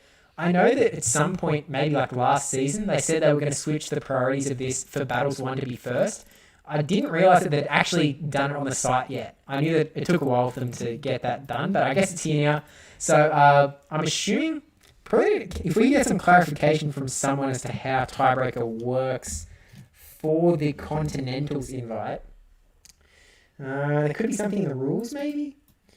I don't know if there's... I don't think there's additional rounds. I think that it's just going to be based on Tiebreaker. I think. Yeah, that sounds about right. Because the Glacial Cup Showdown ended in a tie. So maybe I can just like super scroll up in the chat and see them talking about it a month ago. I've started scrolling. Okay. there's a winner. I'm looking for messages that tell me there won't be a tiebreaker. I'm based on that one message that wasn't clear. It actually sounded like maybe they all get an invite, but that doesn't sound. I mean, maybe they do, because that could be huge if that's the case. I just want to note that with 29 votes, there are still 66% of people who like the snow. I am devastated by this. Right. Devastated. I'm also devastated. Also, PDY, I don't know if you're the only person having a Showdown watch party. I would also have the stream up on my large TV if I weren't casting it. I just assumed everyone did that, to be honest. Actually, oh my god, guys, we completely forgot. There's something else that we're doing in this stream. Oh, I totally forgot too. Look, we're doing We've it been after so the finals busy now. with Misty and the ducks and the pictures, we probably forgot the most important thing other than the battles. Well, I'll put us on screen with this one image. We won't do the reveal until after round 7, so you'll have to stay tuned. But It just dawned on me too. I'm glad we all just forgot at the same time. We will be revealing the Silph Arena March monthly meta after the final round on this stream. So stay tuned, get everyone in and hyped. We can probably... I'll end that snow poll right now. Definitively deciding that snow is the way to go. But we are so close to learning the new meta as well. But hey, what can you... I'm pretty happy with how the stream's gone so far. And this is just going to be the cherry on top, I feel. But So does anybody have any guesses of what this new meta is going to be called? I love seeing the speculation. I saw a lot of the stuff on Twitter. A lot of people are going towards the fact that it does look a little like a D20. Lots of dice rolls, retweets and comments. And I'm Mel, our first member, mentioned that as well. It is so much more fun, capital letters. I haven't really seen any guesses from people as to what the meta is actually going to be as well. So throw those guesses into the chat because we will be coming up on that shortly, right after round 7, which I better do a refresh on the page just to see where we're at. Imagine we totally forgot to do it and just like we talked about dogs yesterday. Bye guys. Silph messaged us later. So what? How did the reveal go? What reveal? What are you talking about? Oh no! You mean during our Misty stream? Well, yeah, we revealed Misty. Yeah, the dog reveal was great. The meta reveal, not so much. We might have forgotten that one. But All right, so Misty Cup, I'm seeing from Mullet Mania. I like it. Only that dog sounds type Pokemon. Yes. We'll see And Arcanine things that going up dogs against chase. Luxray. So like a squirrel. Squirrel Pokemon, bird Pokemon. Things that Misty likes. It'll be an ABB strat meta where like the lead is the dog and then the Bs are the two like things that dogs like. Like you'll see like an Arcanine lead with like a squirrel in the back and maybe like a bird Pokemon in the middle. I like it. I like Mandatory. it. Mm-hmm. So some other guesses we have Auto Wreck Silph Cup. That's kind of interesting, like with the roll of the dice. See, it would be incredibly cool, but it would also be a little too easy to cheat, I feel. Like, auto rec tournaments are really great fun. They're always unranked though, so it's sort of, you don't mind too much. Like, if someone is really cheating in an unranked tournament, then good for them, I guess. But I guess when you're talking about something that's got some ranking, some weighting to it, Path to Regionals and Continentals, you'd probably be a little bit more skeptical. And, I mean, you'd also have people that just go dedicated and, like, transfer all of their Pokemon that, like, aren't the ones they want to use. So, Critical Cup, says PDY. Everyone rolls a 1 and loses a random Pokemon. Forever, not just for that battle. So You have forever. to Transfer it. Transfer it. It's I like like that the Pelipper that just died earlier. Yeah. I like the Onyx and Diamond Cup ideas. Could it be one of them? Have they got the name already? Only time will tell after round 7. There is this interesting little red triangle on the logo. I'm not sure what that's about. I don't know. Maybe it's just a glimmer. Maybe there's something hidden within this black crystalline structure. I don't know. Okay. It looks okay. like So it reminds me of like an eye, like a serpent's eye. I've got my own guess. Okay. So the 5 Pokemon need to be gray, and then the 6th Pokemon needs to be red, based on that little red thing that Steve just mentioned. Yep. I'm with you. Let's go. Yeah. But the red one needs to be in the middle. So you got gray, and then a splat of red, and then gray. Yeah, so you get to scroll down the Silph teams, and you just see like these columns of grey with this one red line. Yeah, exactly. The one red line in the middle is going to be on every Silph team. It's got to be in your slot 3. You put it in any other slot, you're automatically eliminated. So I'm all about it. So Silph, you've still got 1 round to change the meta if that isn't what it already was. Yeah, you've got to just fix it because we've already come up with the perfect meta just right now. So. Come on. Just let us know how fixing that goes.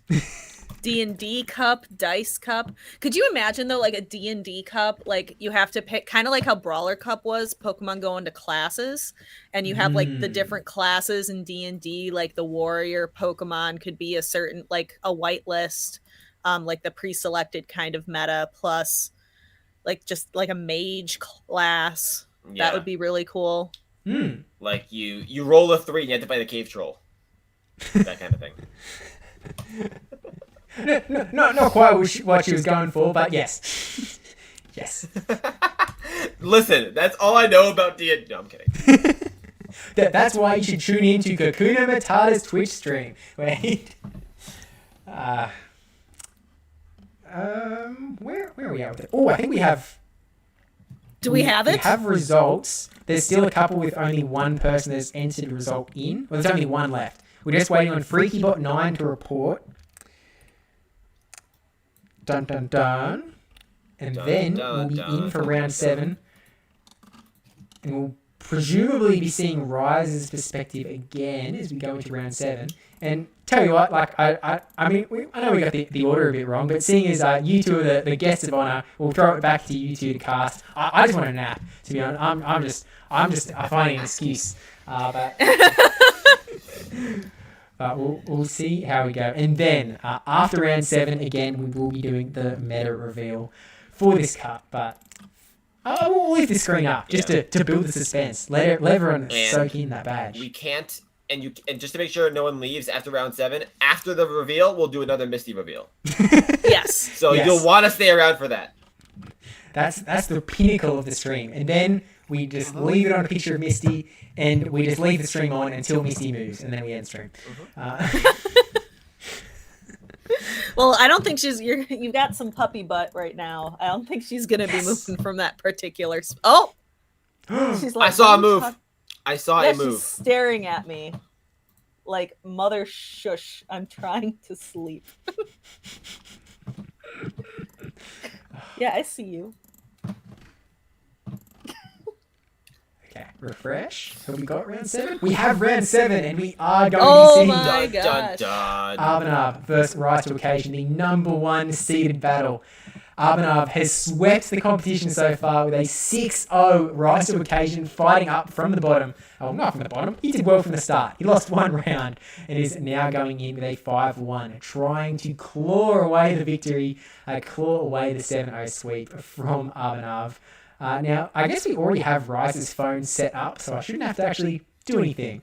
So I can just sit back, relax, chill out, bro. I do have to actually change the team over to Arbanav's team, but then, which again, I'm so excited to see Arbanav's team in action, because I agree. And I want to point out for the chat, we now have added a 4th Steve. We have Robot Steve, Regular Steve, and we've now added American Accent Steve. Yep. Been here the whole time. On our list. So, okay. I think we're good to go, so we'll pop into it. We can... Oh, I'm actually... Oopsies, I'm still... Get rid of me. Get me out of the stream. Shoo. Okay. And again, everyone in chat, you have to wait until after the round, because... No, okay, so this is just going to be a really hype sort of period of time. We have the grand finals of the Silph Arena Showdown, where we're going to see if we get a 7-0 sweep for a Continentals invite for Arbanav, or if Rise to Occasion might fight up and give the Continentals invite to one of, if not more, 6-1s. We're not quite sure how that works yet. I'll find out at the back end and I'll let you know. And then we're going to get into the March Silph Arena monthly meta reveal. We're going to find out what this badge is actually representing. And then we get to check in with Misty. So I think that this is a... Oh, Misty just perked up. Oh. Misty is excited too. She's very excited. She's so excited. We are all excited here. So we'll hop into this round 7 and the two of you take it away once the battle's sent and the gifts are sent and they're into the battle and stuff. And okay, bye. We missed Steve already. We do. But let's talk about Arbanav and Rise to Occasion. We've seen Rise to Occasion a couple times already with that Dragonite, Steelix Primate, Small Size Gourgeist, Alomomola, and Luxray. Arbanav coming in with no Dragonite and no Steelix, completely bucking the meta, going Malamar, Primeape, Galvantula, Empoleon, Talonflame, and a super-sized Gourgeist. Yeah. And I don't know. I want to hear your thoughts on this, DPhiE, but I love the fact that we have an electric Pokemon on both sides, the Luxray and the Galvantula. I personally want to see this Galvantula as much as possible. I don't know if we will because of the Steelix, but it's going to be really exciting to see if it works into his team. Yes. Galvantula will always be #1 Spooter in my heart. I have a rank 1 Galvantula that I love to use in PvP. Ariados has gotten some love lately, but Galvantula is forever my favorite. So very excited to see that. I think it would be, the Galv would be very, very happy to see that Alomomola. And I believe, would Galvantula win against the Luxray? I feel like with that lunge damage, I think it would outpace. First of all, I am furiously jealous about your rank 1 Galvantula. And second of all, yes, I believe it would. I think you just need to shield the first Psychic Fang and then land the debuff of the lunge before the second Psychic Fang, and then you tank it, and I think you reliably would win that as the Galvantula. That makes sense to me. It does. Makes a lot of sense. So I love the idea of using Galvantula. I think it definitely has some play. Empoleon, like I mentioned before, has a lot of win conditions against Dragonite and absolutely annihilates Steelix as long as it can avoid getting hit by that Earthquake. Really just has to watch out for the fighters. So having that Empoleon on your team, if you're running it with a Steelix, that can be very problematic. But Arbanav doesn't have that problem. There's no Steelix on their team. Absolutely right. And if you notice there, Arbanav does have like 4 good fighting counters, but depending on like how you look at it, but like Malamar, Talonflame, the Gourgeist, and the Galvantula can all handle a lot of the fighters. So it really does pair well with the Empoleon, kind of like an Empoleon double fighter counter team to really just protect your Penguin from the fighters that you might see. Right. And then Malamar, we've seen Malamar, I think, on another team earlier today. Really, really versatile, having both access to foul play and superpower. So it can find a lot of different targets. It can hit that Gourgeist with super effective with the foul play. With superpower, it can hit the Steelix. So that has a lot of play as well. I am very, very excited to see how Arbanav's match plays out. Absolutely. Same here. So are we going to take bets, Toshi? Yeah, let's do it. You go first. What are your thoughts? See, I'm torn because I have to I have to want Rise to win because we're both from Wisconsin and we have to those from Wisconsin have to stick together. But I love Arbanav's team. Like I think their team is just so well set up to take on that Dragonite Steelix core. So I'm very, very torn. I'm going to say Rise takes it 2-1. All right, then I'll go Arbanav 2-1 just to make it interesting. We get a Primeape Galvantula lead here. Obviously a good lead for the Spooter. Let's see how it plays out. All right, so we see Rise quickly switch into the Dragonite and look at that Dragon Breath damage go. So we got to think, is Spooter going to throw a lunge and dip, or are they going to go for And that is what they did. I didn't even get the second move out. They went for a lunge and dipped out. And then here comes that Empoleon. Empoleon does really, really well against Dragonite because it has access to that Drill Peck that'll hit for neutral damage. But Hydro Cannon, even though Dragonite resists it, still packs a huge punch. Absolutely. And you'll see there the debuff plus the resisting mean that the Dragonite is not nearly as oppressive as it usually is. Empoleon can take 2 of these comfortably, and I think they might try to double up before throwing anything to threaten the Primate with a move in the back as well. Right, and Gourgeist would be weak to that Drill Peck, so that is something else to keep in mind. So Rise able to throw another Dragon Claw shielded by the Empoleon. Oh, and he's trying to switch out. Interesting. So I think the switch out was successful, was it not? Oh, yeah, it was. The Dragonite's still there. I think that 1 HP in the back, and they get a shield here, and the Empoleon goes down. I thought he might have switched out as well, but the Empoleon goes down. Wow. Okay, so the Spooter is coming back in, and Rise just kind of waiting to perfectly time the use of this foul play with how the Galvantula is throwing those Volt Switches, or I'm sorry, the Night Slash. Do we get a boost? No boost. Unfortunate. Definitely unfortunate. And I don't know, DPhiE, do you notice if the Dragonite had a move in the back or if it was one off?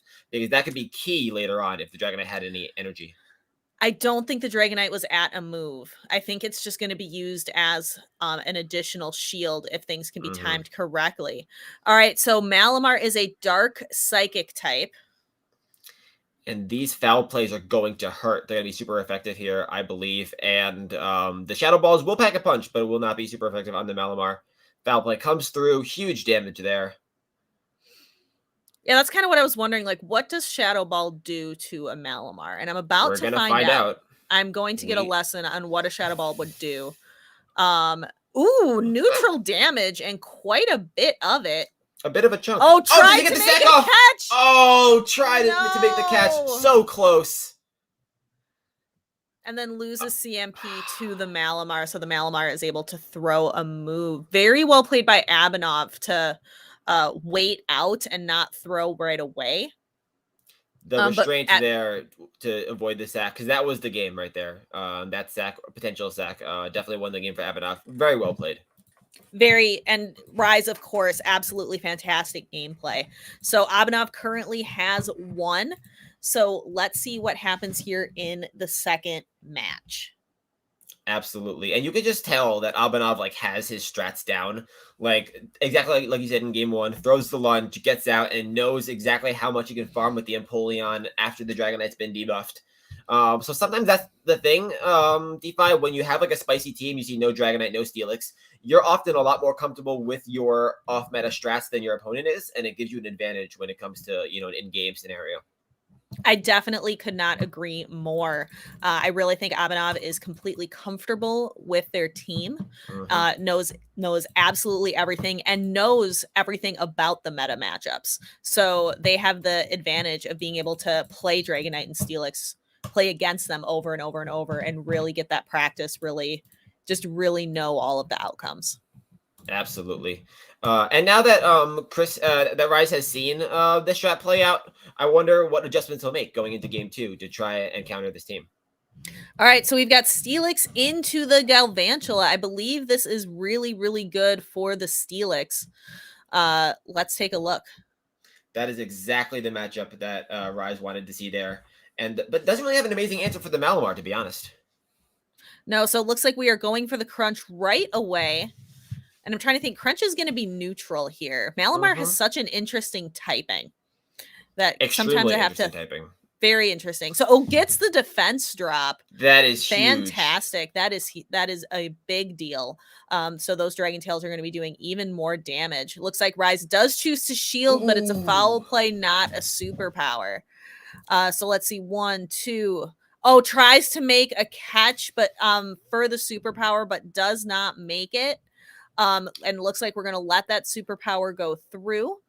Super effective. And then Dragonite gets a little bit of energy there on the Malamar. Yeah, but that went pretty much as well as it could have gone for Abinov. He got a shield, chipped the Steelix, and now Galvantula is in a much more positive matchup here.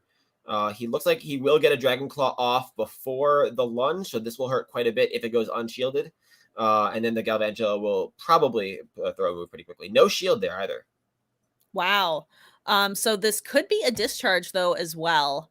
Not just a lunge. Yeah, there's Oh, the it is. discharge. And oh, the Dragonite lived on one. Empoleon came in. I think so. I think that Spooter's still back there, and then Empoleon has Spooter is one still back waterfall. there. I don't know if this Empoleon can get to 2 moves. It'll be really close. It looks like it can't, no, and it just goes down. Abhinav going to 2 shield flex there in a loss. Just could not get the right alignment after that Steelix into Galvantula lead. Really well played there by Rise to bring it to a 1-1 tie.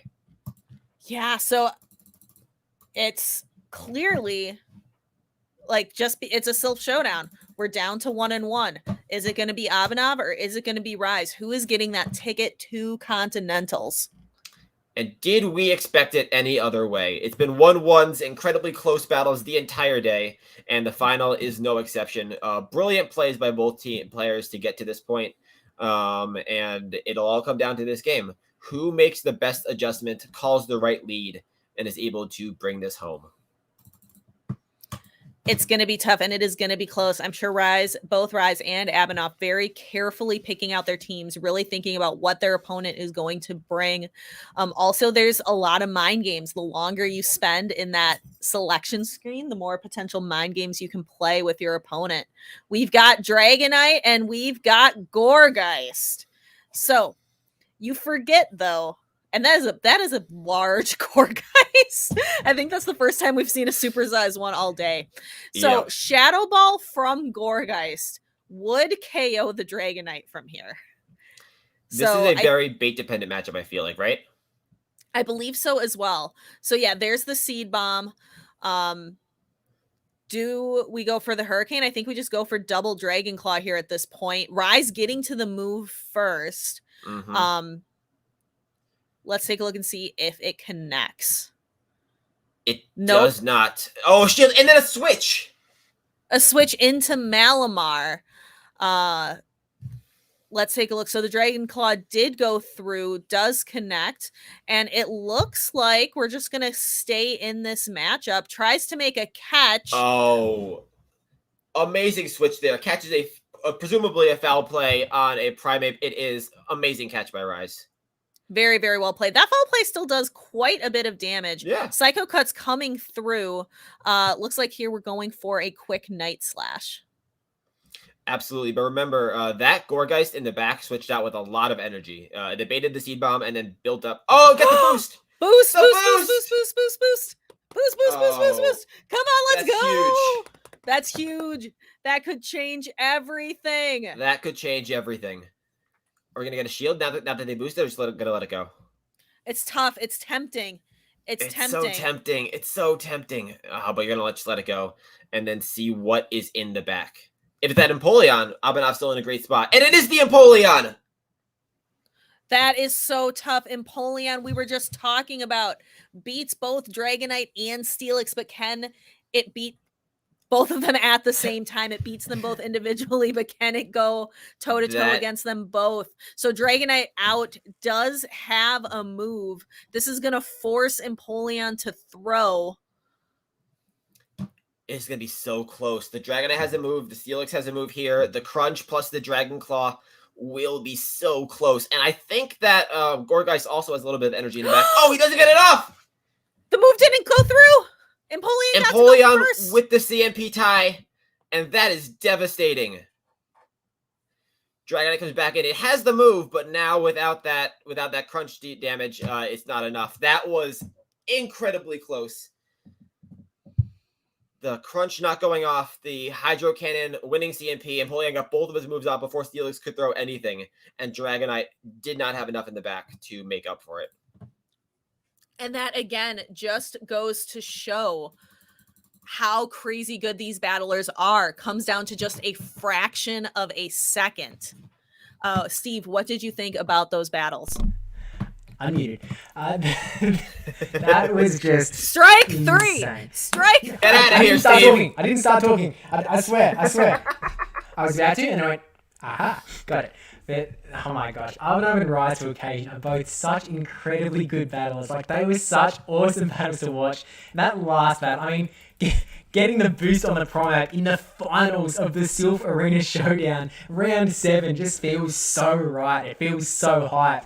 But then, I guess it didn't really end up doing too much after letting Gorgeist go down. But it did make the decision harder. Like, it's like, oh, do I really want to let this go then? But I guess at the end of the day, I mean, two things. One, Arbanov found himself in a really strong position by having that Empoleon in the back, just as the perfect answer to the two Pokemon that Arise had left. But then, yeah, I really like how you put it, DPhiE, with that split second that mattered in this battle, whether that charge move went through, whether you were able to get that on a CMP, whether there was an extra turn and Arbanov was able to get their charge move off and you weren't. It just all worked out in an unfortunate manner for Rise to Occasion, but Arbanov does take it out with a 2-1. We can jump back over to the tournament page. Yeah. With the duck. I don't even. Where have I got this duck photo? There it is. We've got to find the duck photo. Come on, Steve. We need to have it here. Okay, so there we go. Arbanov entering in that 2-round victory. Again, before anyone leaves, we still have to reveal a Silph Arena monthly meta, so don't go anywhere too fast. None of you better go anywhere. Don't go anywhere at all. But as these results keep on going in, huge shout out to Arbanov for putting in an absolutely miraculous performance. I mean, obviously this is a Silph Arena Showdown, so you are seeing some of the best battlers in the world come on out. But look at just the gauntlet that Arbanov had to take on just these last couple of rounds, taking on Rise to Occasion, Hot Pocket 777, Burner Bus, the undefeatable, Holmesy, Quack Power, 2016 T Douglas, and Velociraptor as well. Arbanov, as a fairly highly seeded player, came in at number 20 in the world at the end of December, where these rankings are based off. And so just an absolutely huge effort. And I mean, again, just look at the number of 2-1s that are in this tournament. It is absolutely just, I think that's all that you sort of need to say that these battles are all incredibly good, and this is an incredibly high-tier competition. They should all be proud, not only for doing as well as they have, but also just for getting here in the first place, because it's a pretty incredible milestone. That was tremendous by every single battler. We were talking every round about how every single one went 1-1 going into Game 3. Every single player, you could tell why they were here, because they just played phenomenally. Knew their strats down to a T, and the spicy non-Dragonite, non-Steelix team from our final there was enough to take it home by Arbanov. And you see Arbanov and Rise to Occasion both submitted. Someone in chat mentioned they might want to dispute that little desync, but neither one decided it was worth it, and so they both decided to submit. And that is an official final. Congratulations, Arbanov. 7 and 5s across the board. Some of those will turn into 6s. There's none of these are done yet. None of those are done yet. No one was even able to get within 2 wins of Arbanov. Arbanov, that should count as 2, I feel like, right? I think Arbanov gets double Continentals invites now. Exactly. That's what I think too. Gets to go to Continentals in both North America and Europe, I believe. Or There you EMEA. go. Beautiful. Yeah. But yeah, congratulations to Arbanov. Arbanov also, I believe, I could be remembering this wrong. I had a feeling they might have got a Continentals invite just off of ranking last year, but then also went ahead and won their regionals. Just sort of, just to keep things going, I guess it's sort of similar to Dunebug, how Dunebug qualified to Continentals in like 5 different ways through all sorts of different rankings. But my PvP Academy in the chat said probably because it wouldn't have mattered that one desync. Exactly right. Exactly right. It really was. And I do have a question there for you, Steve. I've got a quick question for you. I have a very quick answer. Okay, perfect. So Abhinav won today, and has a Continentals invite. And I played Abhinav in factions last week. So does that mean that I get a Continentals invite as well via osmosis? Did you beat Arnav? I did. In Well, factions, yes. I believe then he actually legally has to pass the Continentals invite over to you. So congratulations, Toshi.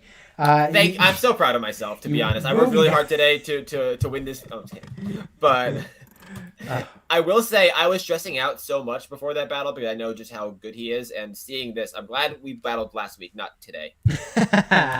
You were the warm-up for Arnav to go ahead, go forth, and take out this entire stacked tournament of just so many, like, just a slow scroll through. There's so many names that kind of just sticking out to me as, always seeing them at the top of the leaderboards. They're all so phenomenal. And we knew going in how good the battles would be today. And they did not disappoint. Every single person. Rise to Occasion was on 3 different times, and somehow each match was brilliantly played by him and his opponents. Just can't say enough good things about all the battlers today. Yeah, truly incredible effort. I guess that while these last few results come in, we can check in on that a little bit. We do have a particular meta that we could potentially look at. I mean, I don't know. I mean, maybe we need to do a poll whether people are interested to find out what the meta is. Maybe they don't care. They're like, we can find out in a week. I mean, who so cares, let us know. Let us know in chat if you would like to see the March meta. Would you like to be in the stream when it happens? Would you like to be in the stream where it happens? Just a question. Like, Misty wants to be in the stream where it happens. Look at her. Oh, well, it'll be you and Alexander Hamilton who will be in the stream when it happens. Is that right? I mean, look, I'm pretty much willing to listen to Misty. If Misty's going to be in the stream when it happens, then I agree. I'm going to go where Misty goes for the rest of the day. Yeah. Okay, it's a good plan. Like, honestly, the life of a dog, like, seems like a pretty good life.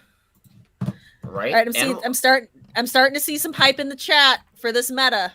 Okay, let's go. You know what I'm gonna do? I'm gonna put that swipe on, but I'm gonna max it out at that 9,999 milliseconds for the slow roll in. Let's go. The slowest of swipes. The slowest of swipes. Wait, you can go longer. Hold on. I'll do a drum roll while we're doing it. Wait. This could get significant. Uh-oh. Okay, you can't go to 30,000. You can go to 20,000. That's pretty good, though. How's 20? Okay, well, I think that might be the max, actually. Yep, 20,000 is the maximum amount of milliseconds. So we'll put it on a 20,000 millisecond swipe. Oh, man. Okay. So how slow will this be? I have no idea. It's going to be interesting, though. And the way it's going to work is we will get the meta on screen before we do. So we'll just chug along behind it. But I guess it is time to reveal the Silph Arena monthly meta for the month of March 2022 that will be featured in next month's Silph Arena Showdown. 20,000 millisecond swipe. Believe it or not, we are moving. Oh my god, this is so slow. This is phenomenal. Oh, yeah. Let's go. And there's 2 of me. Meta. It's the Obsidian Cup. Now, this is straight away. Usually the first word under the title isn't banned, but this time it is, because this is not your classic whitelist meta where you can only use type. This is instead just banning things. It's put everything onto the table and it's gone, get rid of this, get rid of that, get rid of that. No thank you, no grass types. And that is the meta that we have here. So just reading it through. We do have bans on fairy type Pokemon, fighting type Pokemon, grass type, flying type, and ground type Pokemons. And then also bans on Megas, as per usual. I've got Shadows banned this time, as well as Bastiodon, Lickitung, Pachirisu, Vigoroth, and Registeel. So, I mean, soak it all in. There's a lot of information on screen here. Everyone take a deep breath. Look at it. I know, personally, the first thing that jumped out at me is that very first ban. Whenever there's a new meta, the first question I get asked is, can we use Charm? And in this meta, the answer is unlikely. No. There'll probably be a couple Pokemon that learn Charm that aren't fairies. But for the most part, fairies will be banned. So that'll be a Charm-free meta, give or take. Give or take some, Raichu popping up with Charm and Beartic. Right, or like a Gallade. appearing somewhere. Yeah, we'll Oh, see. wait, no, Glade's banned Glade's too. fighting Glade's type. banned too. Psychic Yeah, fighting, yeah, so no Glade. But I mean, DPhiE, you had a quick second to soak all of this information in. What's sort of striking you as far as this meta is concerned? No, I think it is very interesting that there are only bans. It's not that anything else is permitted. I think that is fascinating. The other thing that struck me for Obsidian, just reminds me we were talking about Legends Arceus earlier, and the Obsidian Fieldlands is kind of the first area of that game. So that's something that stood out to me specifically. I wonder if it's intentional. Dun dun dun. Could it be? Could it not be? I don't know. Dun, dun, dun. I have a feeling they might have banned Registeel just because you have to Elite TM it, and you also need someone to trade it to you under 1500 if you don't already have one from a while ago. And then Bastion, Lickitung, Pachirisu, XL Zone, I guess, and then Vigoroth. No Vigoroth meta this time. Not that, I mean, this meta, Guardian Cup, had some Vigoroths. We saw them in the top 2 seeded teams, but we didn't actually see, oh no, we did see one in action, I think. Maybe? Yes. Yes, potentially. But, I mean, are there any Pokemon that are sort of jumping to mind as could be good in the Obsidian Cup? I mean, Tosh? That's what I've been trying to think about. I'll let DPhiE go first because I'm still trying to process it all. All right, so I'm trying to think of the types that aren't just straight banned. It's so hard to think of when it's a case of they've taken things away. It's like, hang on, so what is left? Can I use this? No, I can't use that. I guess I can use that. Swampert would be... Ground. Swampert is No, ground, Swampert's ground. Yeah, Swampert's ground. I was just like, water. Oh, Politoed. Politoed is like Swampert, but it's not a ground type.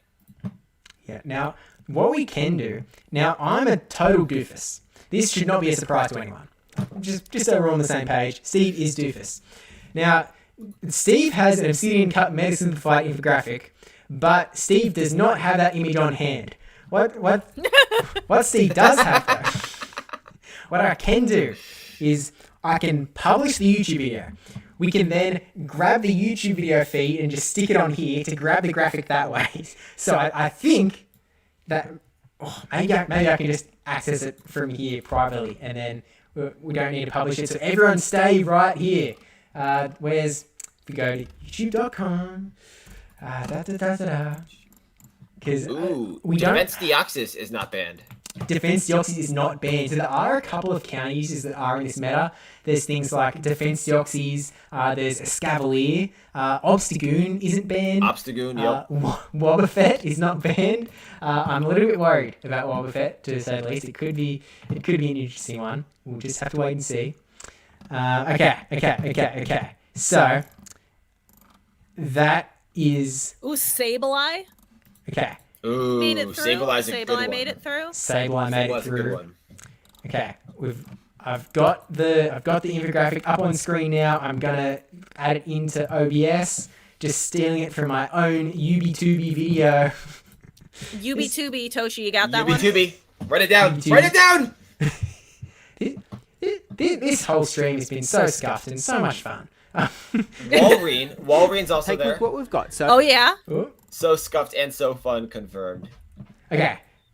OBS. I have a question for you both. Yes. Do you think the fairy ban was more to ban Charmers or more to ban Azumarill?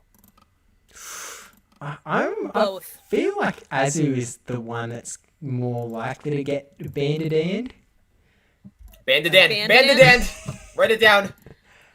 Okay. All right, and speaking of that fairy ban, dragons. Ooh. You can use a dragons are there. dragon. You can use a dragon. A lot of them, and there's no a lot fairy of them types are to counter flying. it. A lot of them are flying, but you see there in the corner, right on cue, DPhiE mentioned dragons, and they're Zweilous, Dragonair, Dragalge, and a couple others. Gudra blending into the Sign up background. What? Yeah. Dragagon? One of those. Something like that. Yep, Politoed and Walrein, both excellent options. So what I'm seeing here, I don't want to spoil your whole video, Steve. I'm But spoiling it's it all like- here. It's all spoiled. Get it out of here. I don't want views. This is the stream. This is the peak. It's all downhill from here. Do you think that that meta video has Misty in it? Nope. So don't watch it. Can't do well if it doesn't have Misty in it. Don't bother.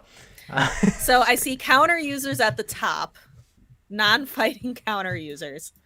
How would you describe some of those other two?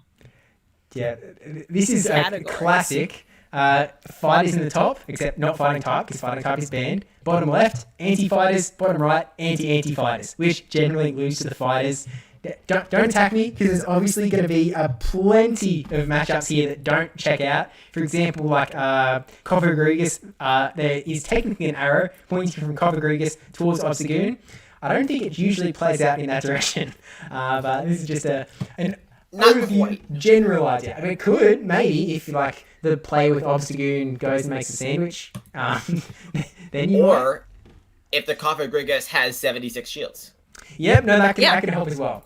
That would really, if they've stored up shields from the last 6 Silph tournaments to just use in this one battle, they can probably come out on top there. But, you know, we've got things like Cresselia, Beedrill, Fortress, Cofagrigus. I find it kind of interesting that Beedrill and Fortress are sort of in the anti-fighter role. Not because they're, like, great at being anti-fighter, but more because the fighting types that are eligible, well, the non-fighting types that are eligible, are, like, their psychic types or their dark types. Well, there's all of that sort of stuff that is weak to bug. And then it's got Drill Run, which obviously hurts the Escavalier as well. So it's kind of interesting how this meta goes, how any meta that has counter users are always going to be good. I think we all sort of know that at this point. They happen to be pretty good Pokemans, but when it comes to this sort of thing, when fighting types are also banned, you've got to counter in some way. And I feel like the bugs don't do a terrible spot at that. And then the bottom right group, we've got some electric types, we've got some rock types, we've got some dark and Zangoose as well. I actually originally had Zangoose up with the fighters because it does have that close combat. But Zangoose is honestly probably one of the best Pokemon in this meta if you are willing to play a little less safe. Because you've got Shadow Claw, which does big damage to psychics, ghosts, which there are. I mean, there's plenty of psychics just running around. Defense Deoxys for one. And then you've got Night Slash, do even more super effective to those typings. Also potentially get the boost. And then you've got Close Combat, which can also just hit like pretty much the group that it's standing in. All of the rocks, the steels, dark types, double super effective to Obstagoon. So I feel like Zangoose had a lot of play in this meta, and it's probably one to be pretty scared of. But I don't know. What are you guys sort of thinking in this, 4 minutes since the meta has technically been released? So in chat, Pseudo Wudo, and with that, XL Bondsley. Oh, Pseudo Wudo. Steve had forgotten about the Pseudo Wudo in the fighting spot. Sorry, guys. What I'm out. That's got to be strike 3 at that point. Yeah. See ya. It's got to be. Yeah. A scandal on stream. He's gone. He left. Who was it in chat who said that? Because you literally got rid of Steve. Blair Austin. Blair Austin Steve. we lost Steve. All Blair's fault too. I feel like. Steve's back. Hello. Yay! Hey guys. I thought about it. I was like, you know what? Fair enough. Yeah. I should have put Pseudo Wudo on. But obviously, I mean, these metas always suck. There's always Pokemon missing. Pseudo Wudo probably, in fairness to Steve, the least meta of the counter users that we have. But I do know people who like to run it for spice, so who knows. Honestly, I feel like it's more of a travesty that I haven't put Wobbuffet on the screen here, because it is going to be scary. Like, That too. It's sort of going to mean, like, with those bulky psychic types like Wobbuffet, like Cresselia, you're sort of going to need some sort of dark coverage. Like, you're going to need something like an Umbreon, something like an Obstagoon, so you can fight back in some pretty big ways, I feel. I mean, I don't know how many dark types are eligible. I mean, there's Zweilous as well over in Team Dragon. Yeah. I do love Zweilous as a Pokemon. And in a meta with no G-Fisk, no G-Fisk, most of the fighters banned and all the fairies banned, Zweilous will look even better. Yes, very much so. And obviously, I mean, that's going to make Walrein a pretty powerful Pokemon because it does have that Ice type. It's got the Ice Spears coming up really hot and heavy. So you can just absolutely destroy anything that is even close to the Dragon typing. And then it's also got Earthquake if you want to be packing that way. So you can hit all of those rocks and steels and stuff as well. So it could be pretty interesting. And no counter Alakazam. That is also an option. You can go for counter Alakazam. That is an option, yeah. There isn't as much reason to actually, because like part of the benefit of counter Alakazam is it's got Fire Punch, which is a pretty spammy move, but Grass types are banned. There's not much in the way of like Ice types running around. Like Magnezone is there, but you can probably just go for something else. So I don't know. I sort of feel like Alakazam might be worth giving a miss, as much as it's a super popular counter use that everyone always uses. But Mullet Mania in the chat. Yeah, actually, that was a big mistake on my part. When I left, I should have replaced it with the duck picture. Absolutely. Yeah. No, my bad. Sorry, Mullet. And as far as the other question, yes, I can. We'll just have to... I'll message Matt Brewer. We'll see how we go. But, I mean, yeah, this is sort of... I mean, this is the meta reveal. I mean, we'll get this heckin' graphic out of here. The Obsidian Cup is going to be the March monthly meta. I don't think all of the resources and whatnot are going to be live on the site, so you might not be able to do a practice tournament straight away, but I'm sure that'll be all there super quick as soon as possible. You'll be able to do those practice tournaments. Again, I've mentioned a couple times now, but the Flash tournaments for all server always has them going on pretty quickly and regularly, especially in these first couple days. So get building your teams. Let me know what you do end up going for, because I'm going to need to steal some teams, because I don't know what I'm doing. What am I doing here? Nah, no one knows. We're figuring it out as we go along, to be honest. Maybe Arvanav can give us a team as our 7-0 Silph champion. I mean, he doesn't need to really do well in the rest of the Silph season, because he has his Continentals invite. He's good. Yeah. Spice only. You Spice can only. just chill. Hang out. He's only going to be going for those Silph badges now. He's only going to be running 10k moves. He's only going to be running single moves Pokemon. It's going to be an absolute blast for Arvanav going forward. But, I mean... yeah, there's actually very, very important question from Sushi. How does Misty do in the meta? DPhiE? I don't know. Let's have her take a look at it. Misty wanted my attention so badly. She was jumping up on my chair that whole time that Steve was talking. I think, Steve, if you were going to put Misty on the graphic, she would okay. go in the section that say Misty counters is- the fighting counters. What typing is Misty? To be honest, I think Misty would... I can't hear any of you, but... If I was going to put Misty on the graphic, it would probably be a case where I would just cover the whole graphic with Misty. It seems to be the flavour of the day. So Hello, the meta graphic is just Misty against Misty, really. Yeah. Again, it's that analogy for our own inner struggle, so we're always fighting ourselves. But, Oh, man. Myself has some really strong strats against myself in the past. You gotta do it. I mean, with that said, that kind of, we've got Misty on screen, we've got everybody here. That sort of brings us to the end of the stream. We've watched 7 rounds. It's been a very long time. We've been live for almost 6 hours now. It's been a big stream, and I'm so appreciative of DPhiE, Toshi, and of course Misty for coming on the journey. Again, links aren't there yet because I suck, but they'll be there probably within the next half hour. So click them anyway, or you just you could probably like type DPhiE250 into Google and stuff will all come up. But regardless, as we ride off into the sunset, I mean, DPhiE, do you want to sort of remind us where we can find you and if you've got any sort of closing words before we ride off into the sunset?